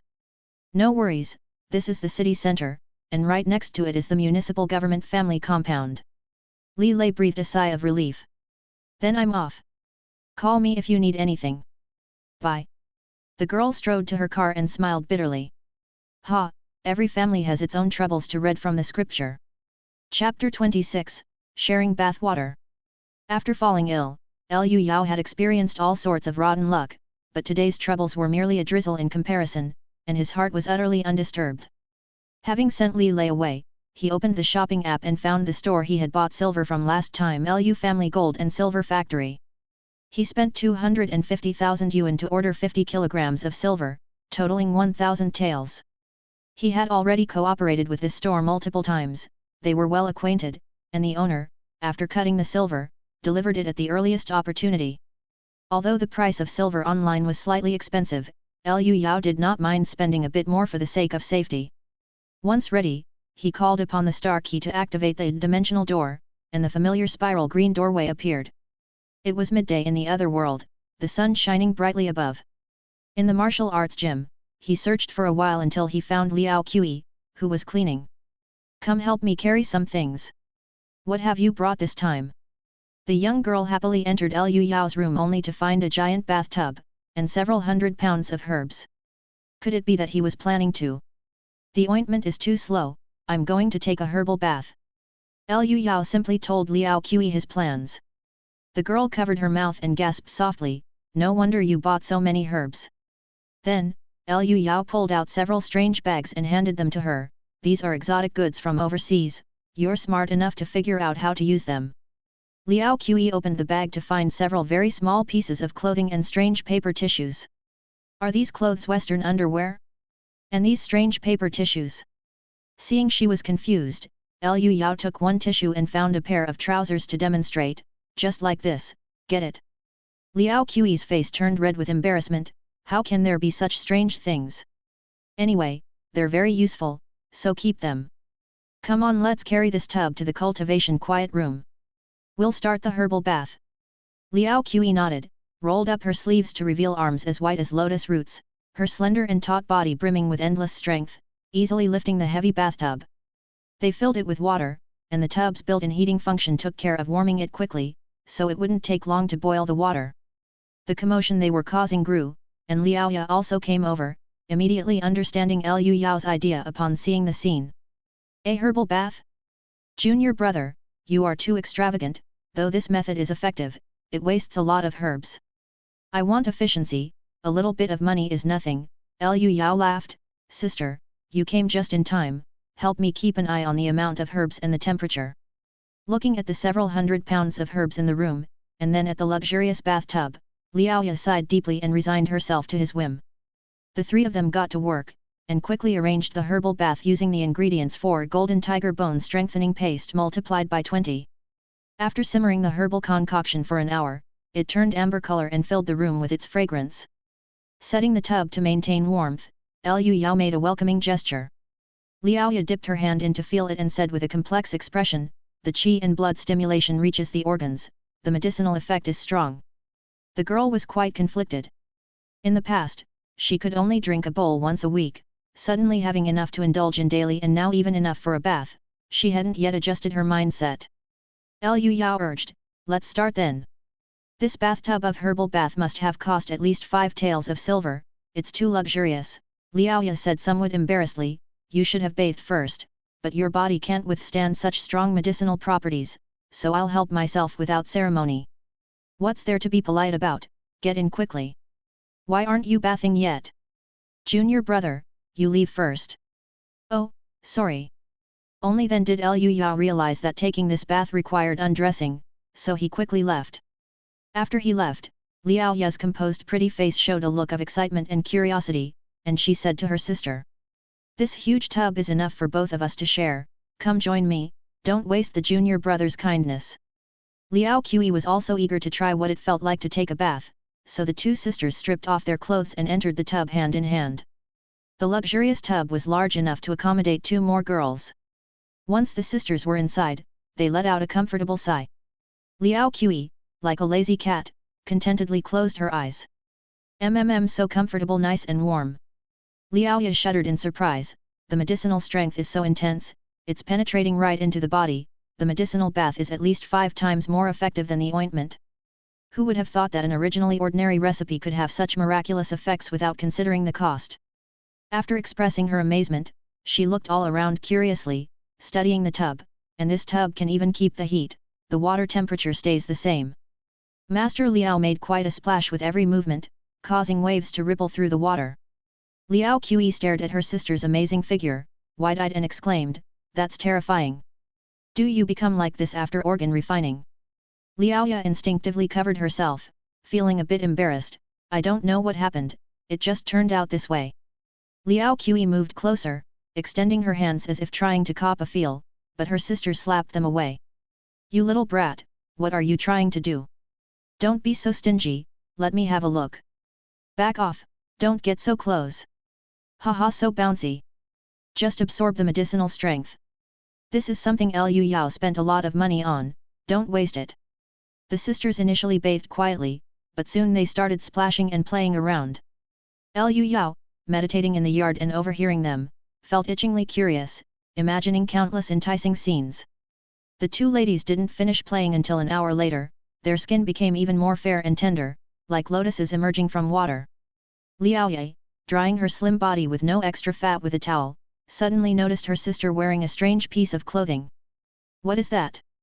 Hehe, it's a gift from Liu Yao. Looks good, right? It feels really great to wear. Liao Qi had changed into a sports bra from Earth, which was shapely, sweat-absorbing, breathable, casual yet sexy, just right for martial arts practicing women. Liao Ya immediately felt her belly band was less appealing and questioned, isn't there one for me? Liu Yao always brings two of everything.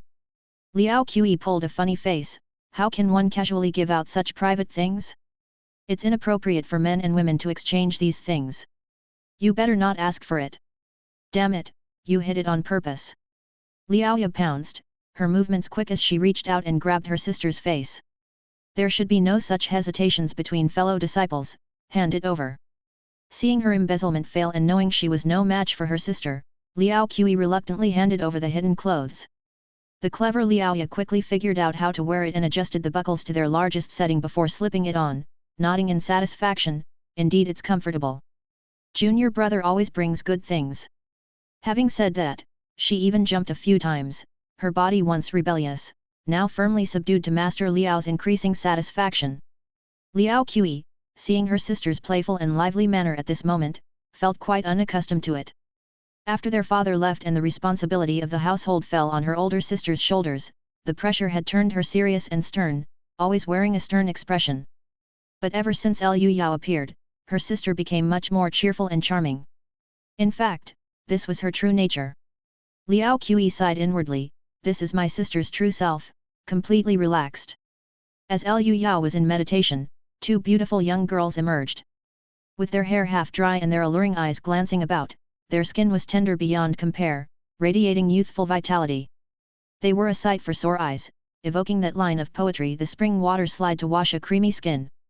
Liao Ya coughed to interrupt Liu Yao's appreciation. She furrowed her brow and looked conflicted in her large eyes, but still she spoke softly, Junior brother, the effects of the medicinal bath are just right for you now, go ahead and use it. Liu Yao was shocked. Was this the same medicinal bath the two of you have used, and you're just offering it to me directly? Shared bath water? That's not right, that's too weird. Chapter 27, No problem with drinking. Liu Yao scratched his head, hesitated, and said, Elder sister, let me boil another bucket. Liao Ya pitted the medicinal herbs and couldn't even care about shyness, there is still a lot of medicinal strength left, don't waste it. Martial arts practice is quite expensive, even if you have money, you need to save some. Liao Qi also grabbed his arm and persuaded, you've spent so much money back and forth, you need to stretch it out longer. Or, do you disdain us sisters? No, no, how could I possibly disdain? I'll go soak right now. Liu Yao wouldn't disdain the sisters' used water, even drinking it would be no problem for him. Before leaving, Liu Yao dragged over a suitcase with a combination lock and handed it to the two women, inside was the silver he brought with him. I mentioned before that I need to spend money to improve my strength recently, so I brought some silver over. The code is 12,345, you guys open it and take a look, so you know what's there. The two women were stunned, and were about to ask in detail when Liu Yao had already entered the room to undress and take a bath. Soaking in the medicinal bath, Liu Yao moaned comfortably. How amazing, I can feel warm air drilling into my body through the pores. The medicinal effects penetrated from the surface to the inside, quickly seeping into his skin and slowly reaching his internal organs. Then it used the energy to push the blood, and the blood to carry the energy, accelerating the circulation of qi and blood throughout the body. Liu Yao felt a hot stream scald his entire body, finally converging in his bones. The medicine reaches through the whole body, indeed, medicine baths are needed. And thinking that this water was left over from the sisters, there was a different feeling. Closing his eyes, it was as if two fair bodies were accompanying him, making the soak especially comfortable. Does this count as an indirect shared bath? Why do I suddenly want to take a sip? Just as Liu Yao was doubting his own nature, the door was suddenly kicked open, and the two sisters rushed in, carrying the suitcase. The box was open, with silver light flickering and catching the eye. The two girls were breathing rapidly, staring wide-eyed. Liao Ya spoke first, this is 1,000 taels. You're bringing so much money. The annual net profit of the martial arts hall was only 3 to 4 taels of silver, so this huge amount of money was truly astonishing. And the junior brother had so directly given it to them. He seemed so unconcerned. The sisters' emotions were both excited and touched at that moment. At this moment, Liu Yao was soaking naked in the bath, boasting. Yes, it is 1,000 taels. I always said we needed to spend money to increase our strength to face the crisis. Seeing that you always think about saving, I might as well bring more to spend. This is too much. Eating supplements and meat every day, and the medicinal baths are already luxurious, Liaoya said with mixed feelings. Initially, she thought having a little sister along to enjoy some benefits wasn't a big deal. But 1,000 taels of silver, her lazy and bratty sister didn't seem to be worth that much. Liu Yao continued, elder sister, our enemies are no simple matter, who knows what dangers await us. Only if we are strong ourselves can we be sure to be completely safe. Upon hearing this, Liaoya remembered the blood feud she carried, with Haoran Martial Arts Hall and Heilong Gang being two huge entities. Without her junior brother's help, she might have no hope of revenge in this lifetime. She finally let go of her hesitations and even forgot there was a naked man bathing before her as she began to plan around the bathtub. Junior brother, after the golden tiger bone strengthening paste is turned into a medicinal bath, its effects are strong, not only strengthening sinews and bones but also enlarging the internal organs, plus, with us taking 10-ingredient tonic soup internally, the supplement aspect is already at its peak. Liaoya flipped her half-wet hair, we can't rush, we should first adapt to the strength of the two supplements before discussing further, let me plan carefully.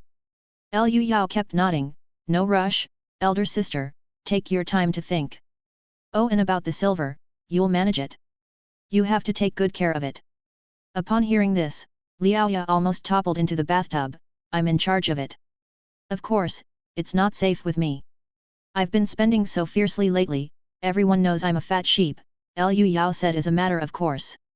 At this moment, the medicinal effects of the bath were being continually absorbed, and the color of the medicinal water gradually became clear. Liao Qi curiously peered inside, while Liu Yao modestly covered his essentials.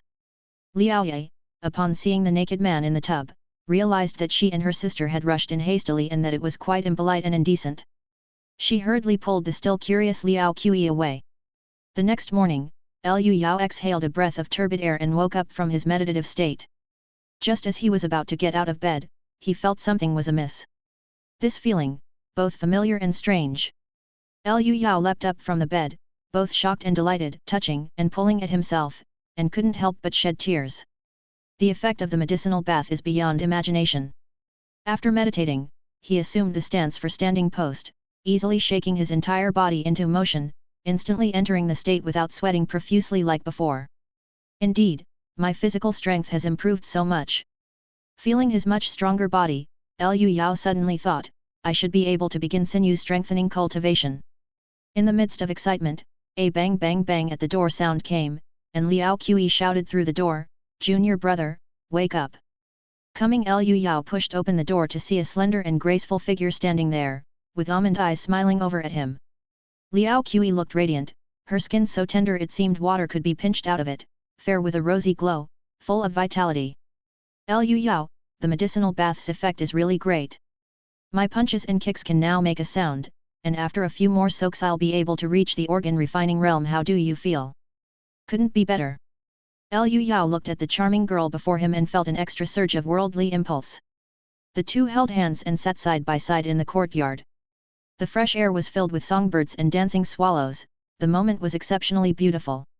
Liao Qi was in a very good mood, speaking rapidly, last night sister hid the silver under the bed and got up to check it several times in the middle of the night, it was so funny. Liu Yao played with the girl's small hand, occasionally echoing a word or two. Gradually, his hand became restless, seeking to explore new worlds. Liao Qi, shy and timid, blocked him, no, no. Liu Yao, after quite some effort, at most could only wrap his arm around the girl's slender waist. Everywhere else was off limits. But feeling the beautiful curves and elasticity was satisfying enough. He knew he had to eat his meals one bite at a time and not rush. Cough, cough. Before they could have enough fun, big sister Liao Ye, like a glaring light bulb, came over. The two quickly separated, pretending to be innocent. Liao Ye glanced at her bashful sister, so idle, not practicing your punches. Then she stared at Liu Yao for a while, as if realizing something. Immediately, she placed her hand on his chest and examined him with her inner breath. It wasn't long before she spoke with joy, "Junior brother, your body's vitality is dissipating much slower. Although not completely cured, it is already much better than before. You have nothing to worry about for 3 years." Liu Yao nodded, "I feel it.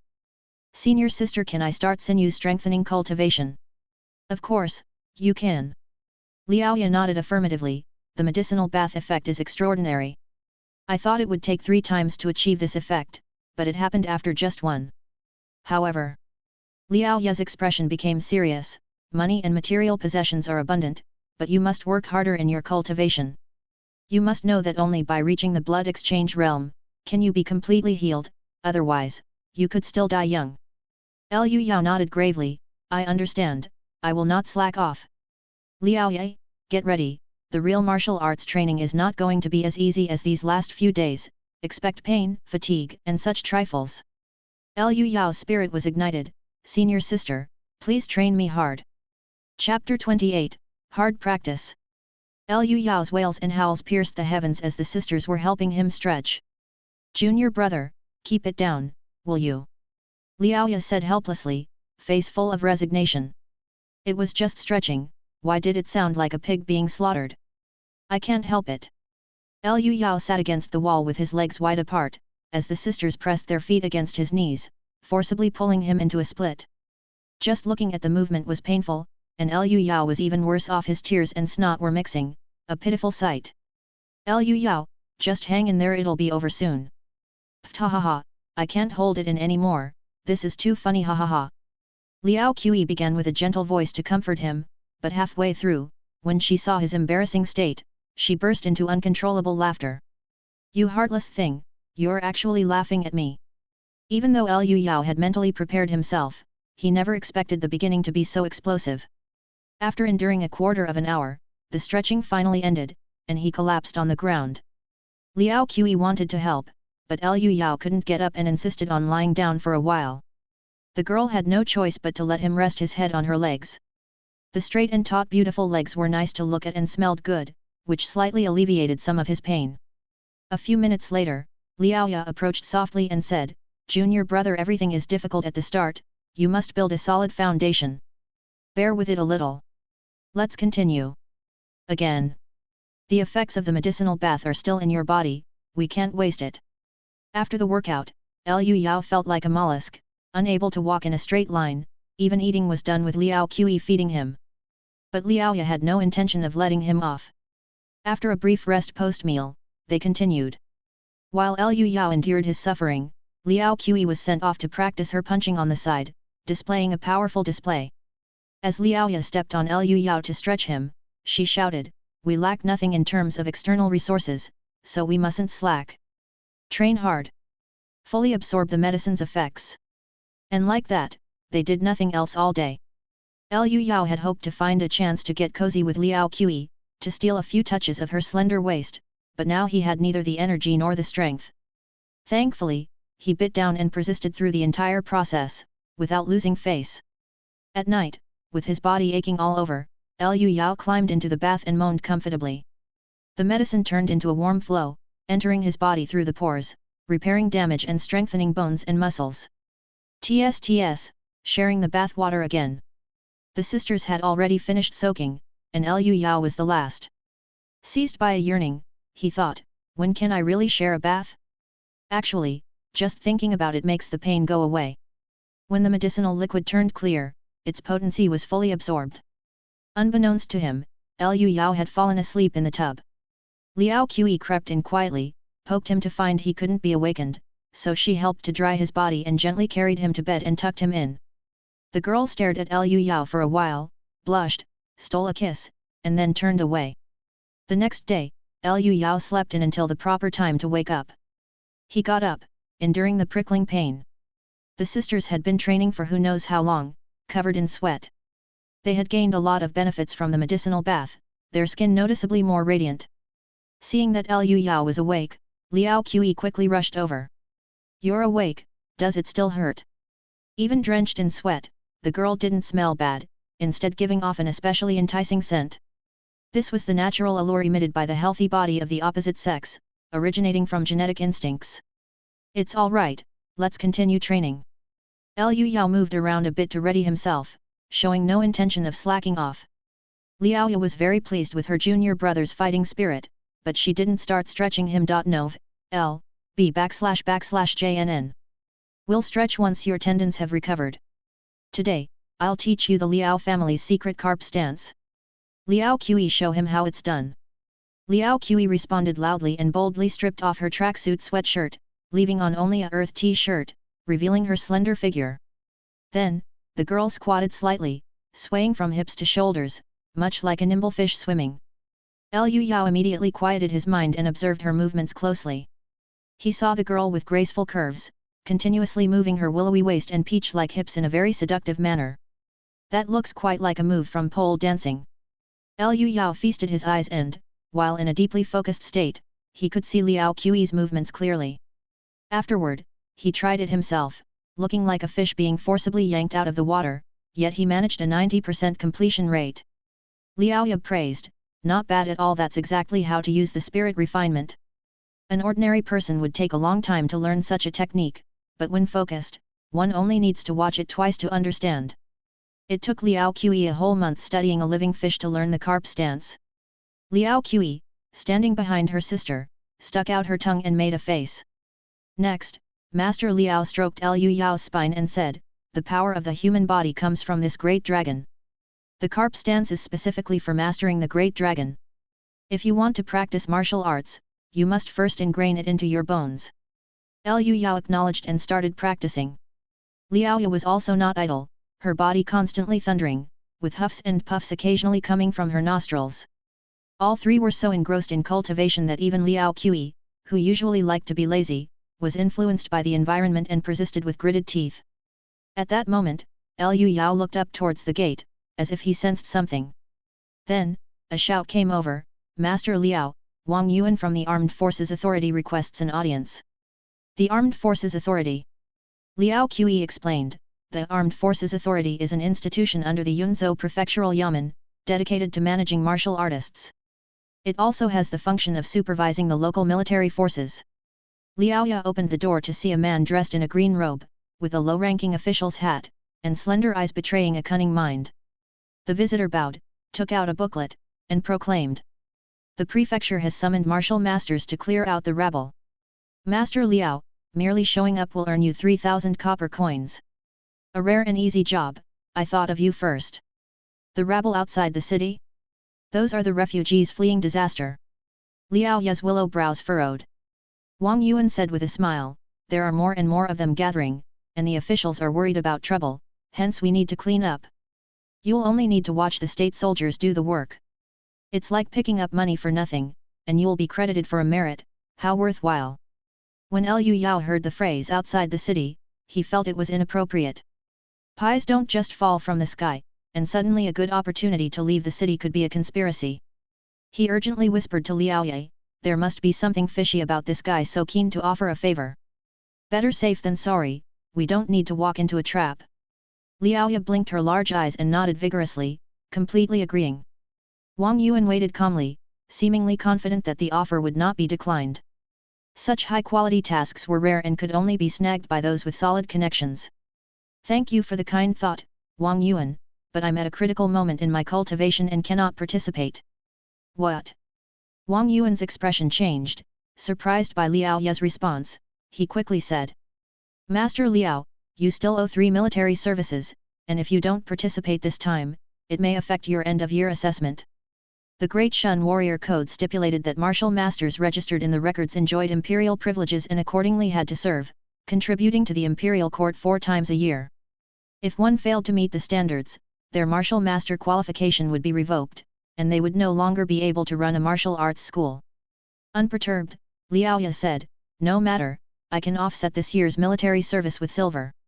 Wang Yuan exclaimed in surprise, "One military service costs 1 tael of silver to offset, which is quite uneconomical. And you said, for this entire year?" With a glance at Liu Yao, Liao Ya nodded, "Yes, I plan to undergo rigorous cultivation this year and don't intend to step outside." Wang Yuan was completely baffled, having never seen anyone use silver to offset a task. Normally, martial artists couldn't wait to take on more tasks to establish a good relationship with the armed forces authority. Just as he was about to persuade further, Liu Yao came over with 3 taels of silver. With things having reached this point, Wang Yuan could no longer say anything without appearing too obvious, so he reluctantly accepted the silver and left with discontent.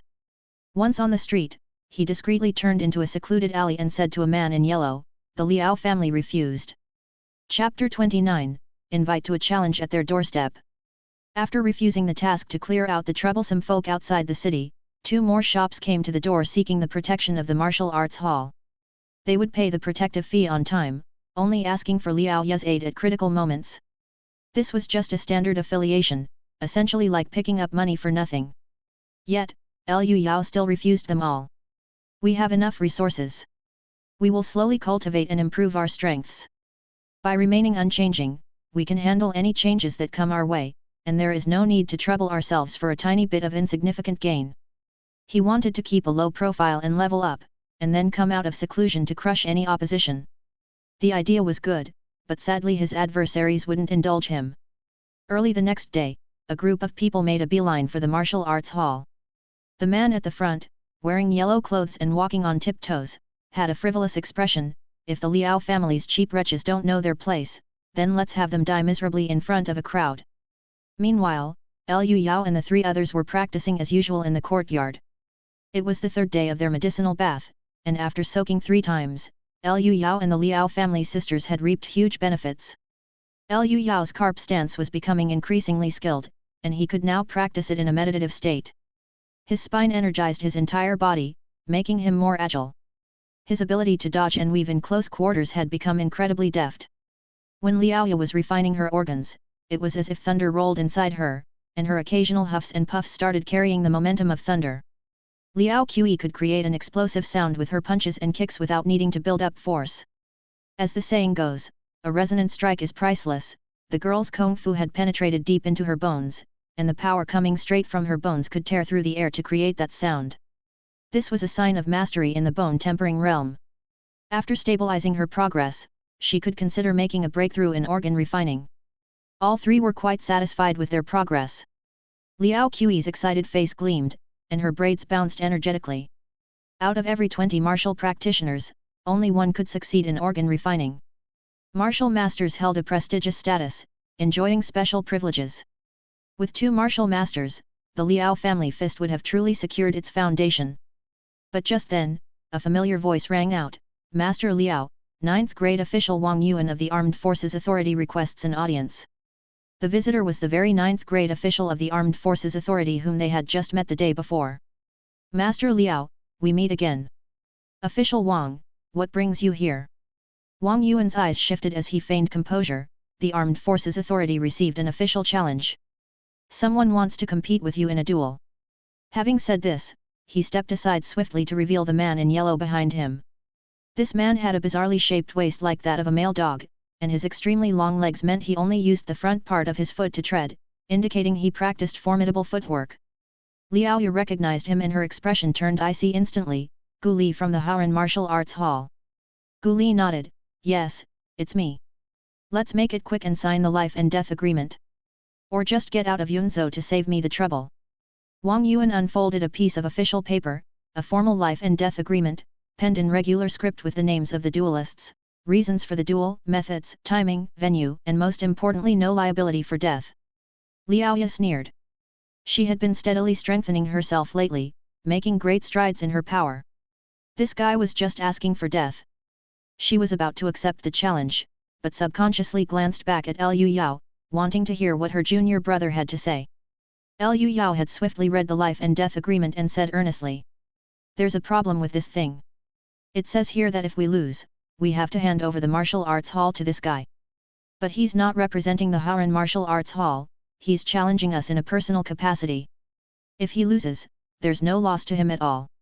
Gu Li, with a frivolous demeanor, laughed nonchalantly, "The literate ones are here indeed. Zhu Jiaxiu and I are sworn brothers. Seeking revenge for him in my personal capacity makes perfect sense."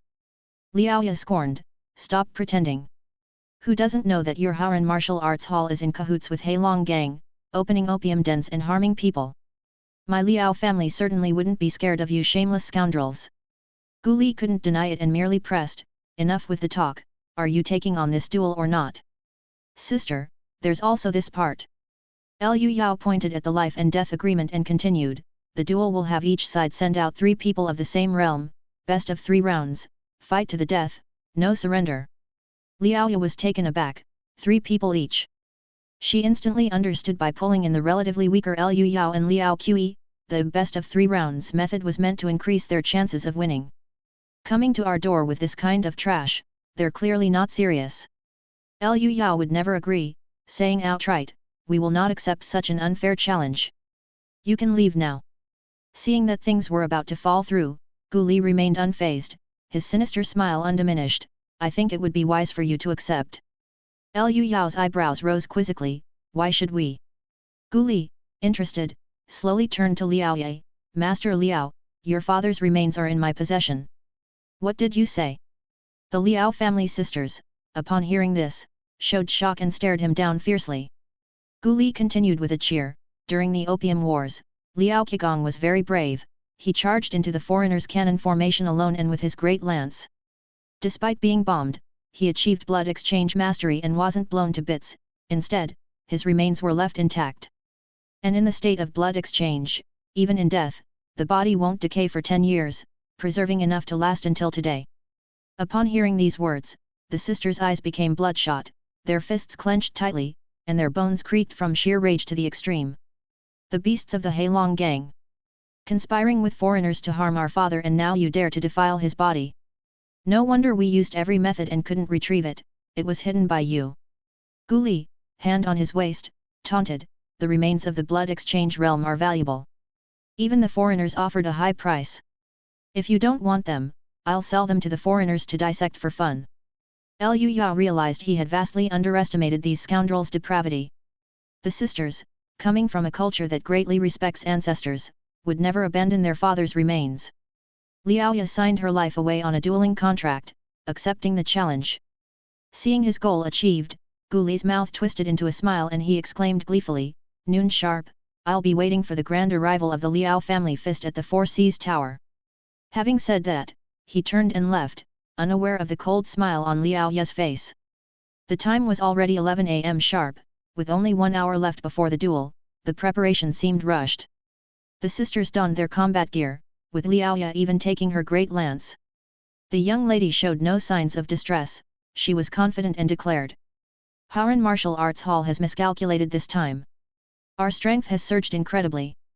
They are courting death.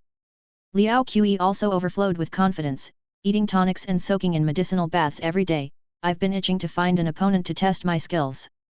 This couldn't come at a better time. The sisters focused on their breathing and put themselves into the best state of mind. With nothing particular to do, Liu Yao thought about it and went to the kitchen to slip a kitchen knife into his clothing. His own attack power was too low, he needed to carry a handy tool just in case. The news of the duel spread through the city like wildfire. However, many commoners were unable to enjoy the spectacle this time, as the duel's location was set in one of Yunzhou's most luxurious restaurants, the Four Seas Tower. Liu Yao and the others hurried over, surveying the opulent restaurant. The Four Seas Tower boasted 3 floors, featuring an ancient charm. The entrance was decked with colorful wooden arches and painted in vermilion and emerald. But the most unique aspect was the central courtyard of the restaurant. This courtyard was about the size of 2 basketball courts, covered in green bricks, and served perfectly as an arena. The light and angles were perfect for the guests to enjoy the fight. At the moment, there was an 8 immortals table in the middle of the arena with a man in white writing vigorously. Today's competitors shall pull no punches and fight with all their might, with no disputes over life and death after the match. We shall bear witness. The writer was none other than the master of Haoran Martial Arts Hall, Sun Haoran. After finishing, he signed his own name on this testimony document and pressed his handprint. Following this, 2 other dignified individuals of Yunzhou's martial faction also signed, becoming witnesses to the duel.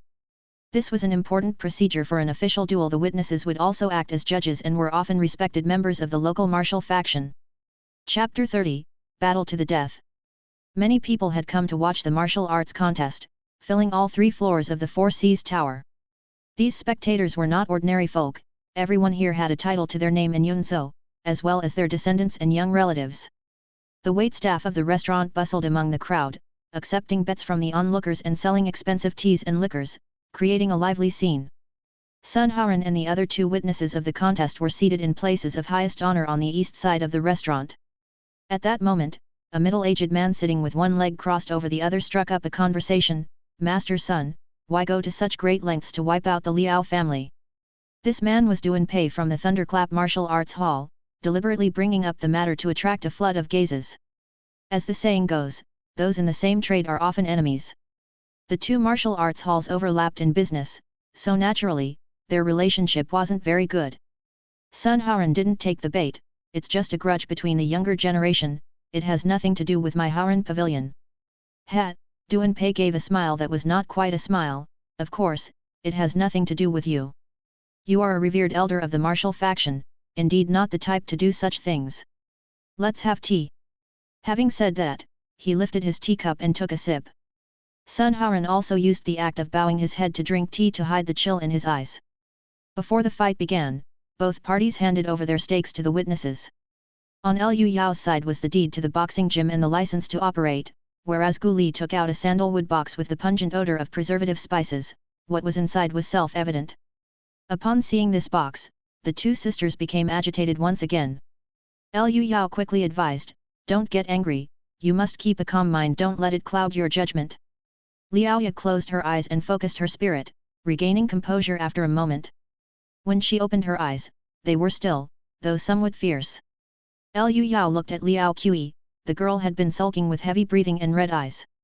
"I was little when father passed away, and these past years I've only occasionally seen him in dreams, almost forgetting his face, just remembering his hands were large and warm. I hate it so much.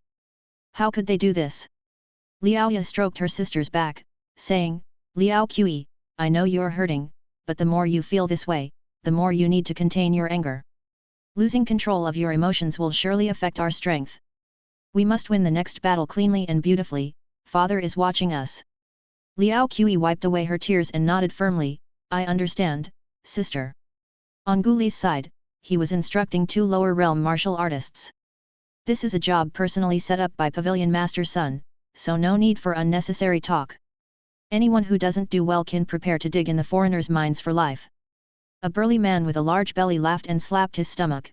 "Don't worry Gu yet, dealing with an invalid who hasn't practiced martial arts is definitely no problem for old Shen." Gu Li nodded, "Judging from the way Liu Yao walks, it's clear he hasn't practiced martial arts, you certainly won't have any problems on your end. As for you..." Gu Li turned to the remaining man. This man had a yellowish complexion as if recovering from a severe illness, looking even more like a late-stage cancer patient than Liu Yao. He said with a trembling voice, "I shall not fail the trust placed in me. Could I have a shot first?" While speaking, his whole body suddenly began to shiver. Gu Li showed a look of disgust. Is this opium addict going to be reliable? It would be a disaster if he got a craving during the fight. He himself owned several opium houses and knew all too well the nature of these addicts. They were useless, good-for-nothing wretches. At that moment, a voice with a strange accent spoke, "Mr. Gu, please be assured, he will be fine." The one who spoke was actually a blonde-haired, blue-eyed foreigner. He wore a tailcoat with a black tie and had an elegant, composed smile on his face. "I have brought a special medicine to ensure the success of your mission." This person leisurely took out a box and opened it, revealing syringes, needles, and several vials of injectable drugs. Liu Yao entered a meditative state, looking towards his opponent to scout the enemy, but he noticed a strange scene. He saw a blue-eyed blonde foreigner giving injections to the opponent. It was his first time seeing a foreigner from the other world, and out of curiosity, he took a few more glances. The blonde hair and blue eyes were no different from those of Earth, but the ears were somewhat pointed, and the skin was very pale. Liu Yao had no time to ponder the oddity and quickly instructed his sisters, the other side must have injected something like a stimulant. "Be careful." The 2 women nodded, indicating they understood. Liaoya said in a low voice, "It's not strange for the Heilong gang to conspire with the Haran Martial Arts Hall and the Opium Company, bringing in foreigners to help." After saying so, she gave a resentful glare across the room. The needle-using foreigner was keenly aware and felt the girl's murderous gaze, turning his head to look back. When the blue-eyed blonde foreigner saw the sisters, he radiated intense malice, as if a gourmet had seen a delicious meal. His pupils turned blood red in an instant, and 2 fangs grew out. Liu Yao exclaimed in surprise, "WTF? A vampire? In Western countries, demonic humans coexist, and that's how it is. You should have seen plenty overseas, shouldn't you?" As Liao Ya spoke, she cast an odd glance at Liu Yao, then held back further words. In truth, having spent time together, the sisters had already noticed some strange aspects about their junior brother. Liu Yao stiffened momentarily. He did not want to deceive the 2 women, but explaining his origins was complicated. Fortunately, at this moment, the restaurant's clock struck 12, signaling the time had arrived. According to the hierarchy, competitors would take the stage from high to low realms, so Liao Ya picked up the great lance and stepped onto the platform. It was not often that martial masters engaged in life and death duels, so the watching crowd couldn't help but cheer and shout. The girl stood tall and graceful, holding the lance in one hand, diagonally pointed towards the ground. Her opponent, wielding the butterfly twin blades, was Gu Li. Seeing his opponent's great lance, he felt confident. Sure enough, this woman's kung fu is meant for battlefield killing, and I can counter it. The injected drug had already taken effect, and Gu Li felt he had inexhaustible energy. He launched the first attack, moving around Liao Ya in a leisurely yet rapid manner, as if he were wearing roller shoes. Liao Ya remained still as a bronze bell, indifferent to her opponent's circling. By now, the arena was filled with the dizzying figures of Gu Li, too fast for ordinary people to track his movements. With the butterfly twin blades hidden behind him, Gu Li provocatively said, "Master Liao, this time I've prepared a generous gift for the Liao family fist. The martial artist your sister is about to fight has failed at organ refining, but they can still exert the strength of the organ refining realm for a few breaths. It will be no problem to kill that delicate little girl." Liao Ya's bright almond-shaped eyes were as calm as ancient wells, her fair complexion showing no sign of change. Gu Li continued to circle, looking for openings, as he added, "As for your junior brother, I've arranged for a fighter from the opium den. Although he's of a lower realm, he's taken plenty of lives and will surely take good care of him." Upon hearing these words, Liao Ya's eyebrows, slender as willow leaves, twitched imperceptibly. A gleam flashed in Gu Li's eyes as he instantly grasped his opponent's weakness. His speed increased exponentially, vanishing from the retinas of ordinary spectacles, leaving most spectators aimlessly searching. A voice murmured, "Such fast movements! The Liao family girl is in danger." Gu Li turned into a shadow, swooping behind Liao Ye, his face showing pleasure, for with her long weapon advantage lost at close range, she was already halfway to defeat.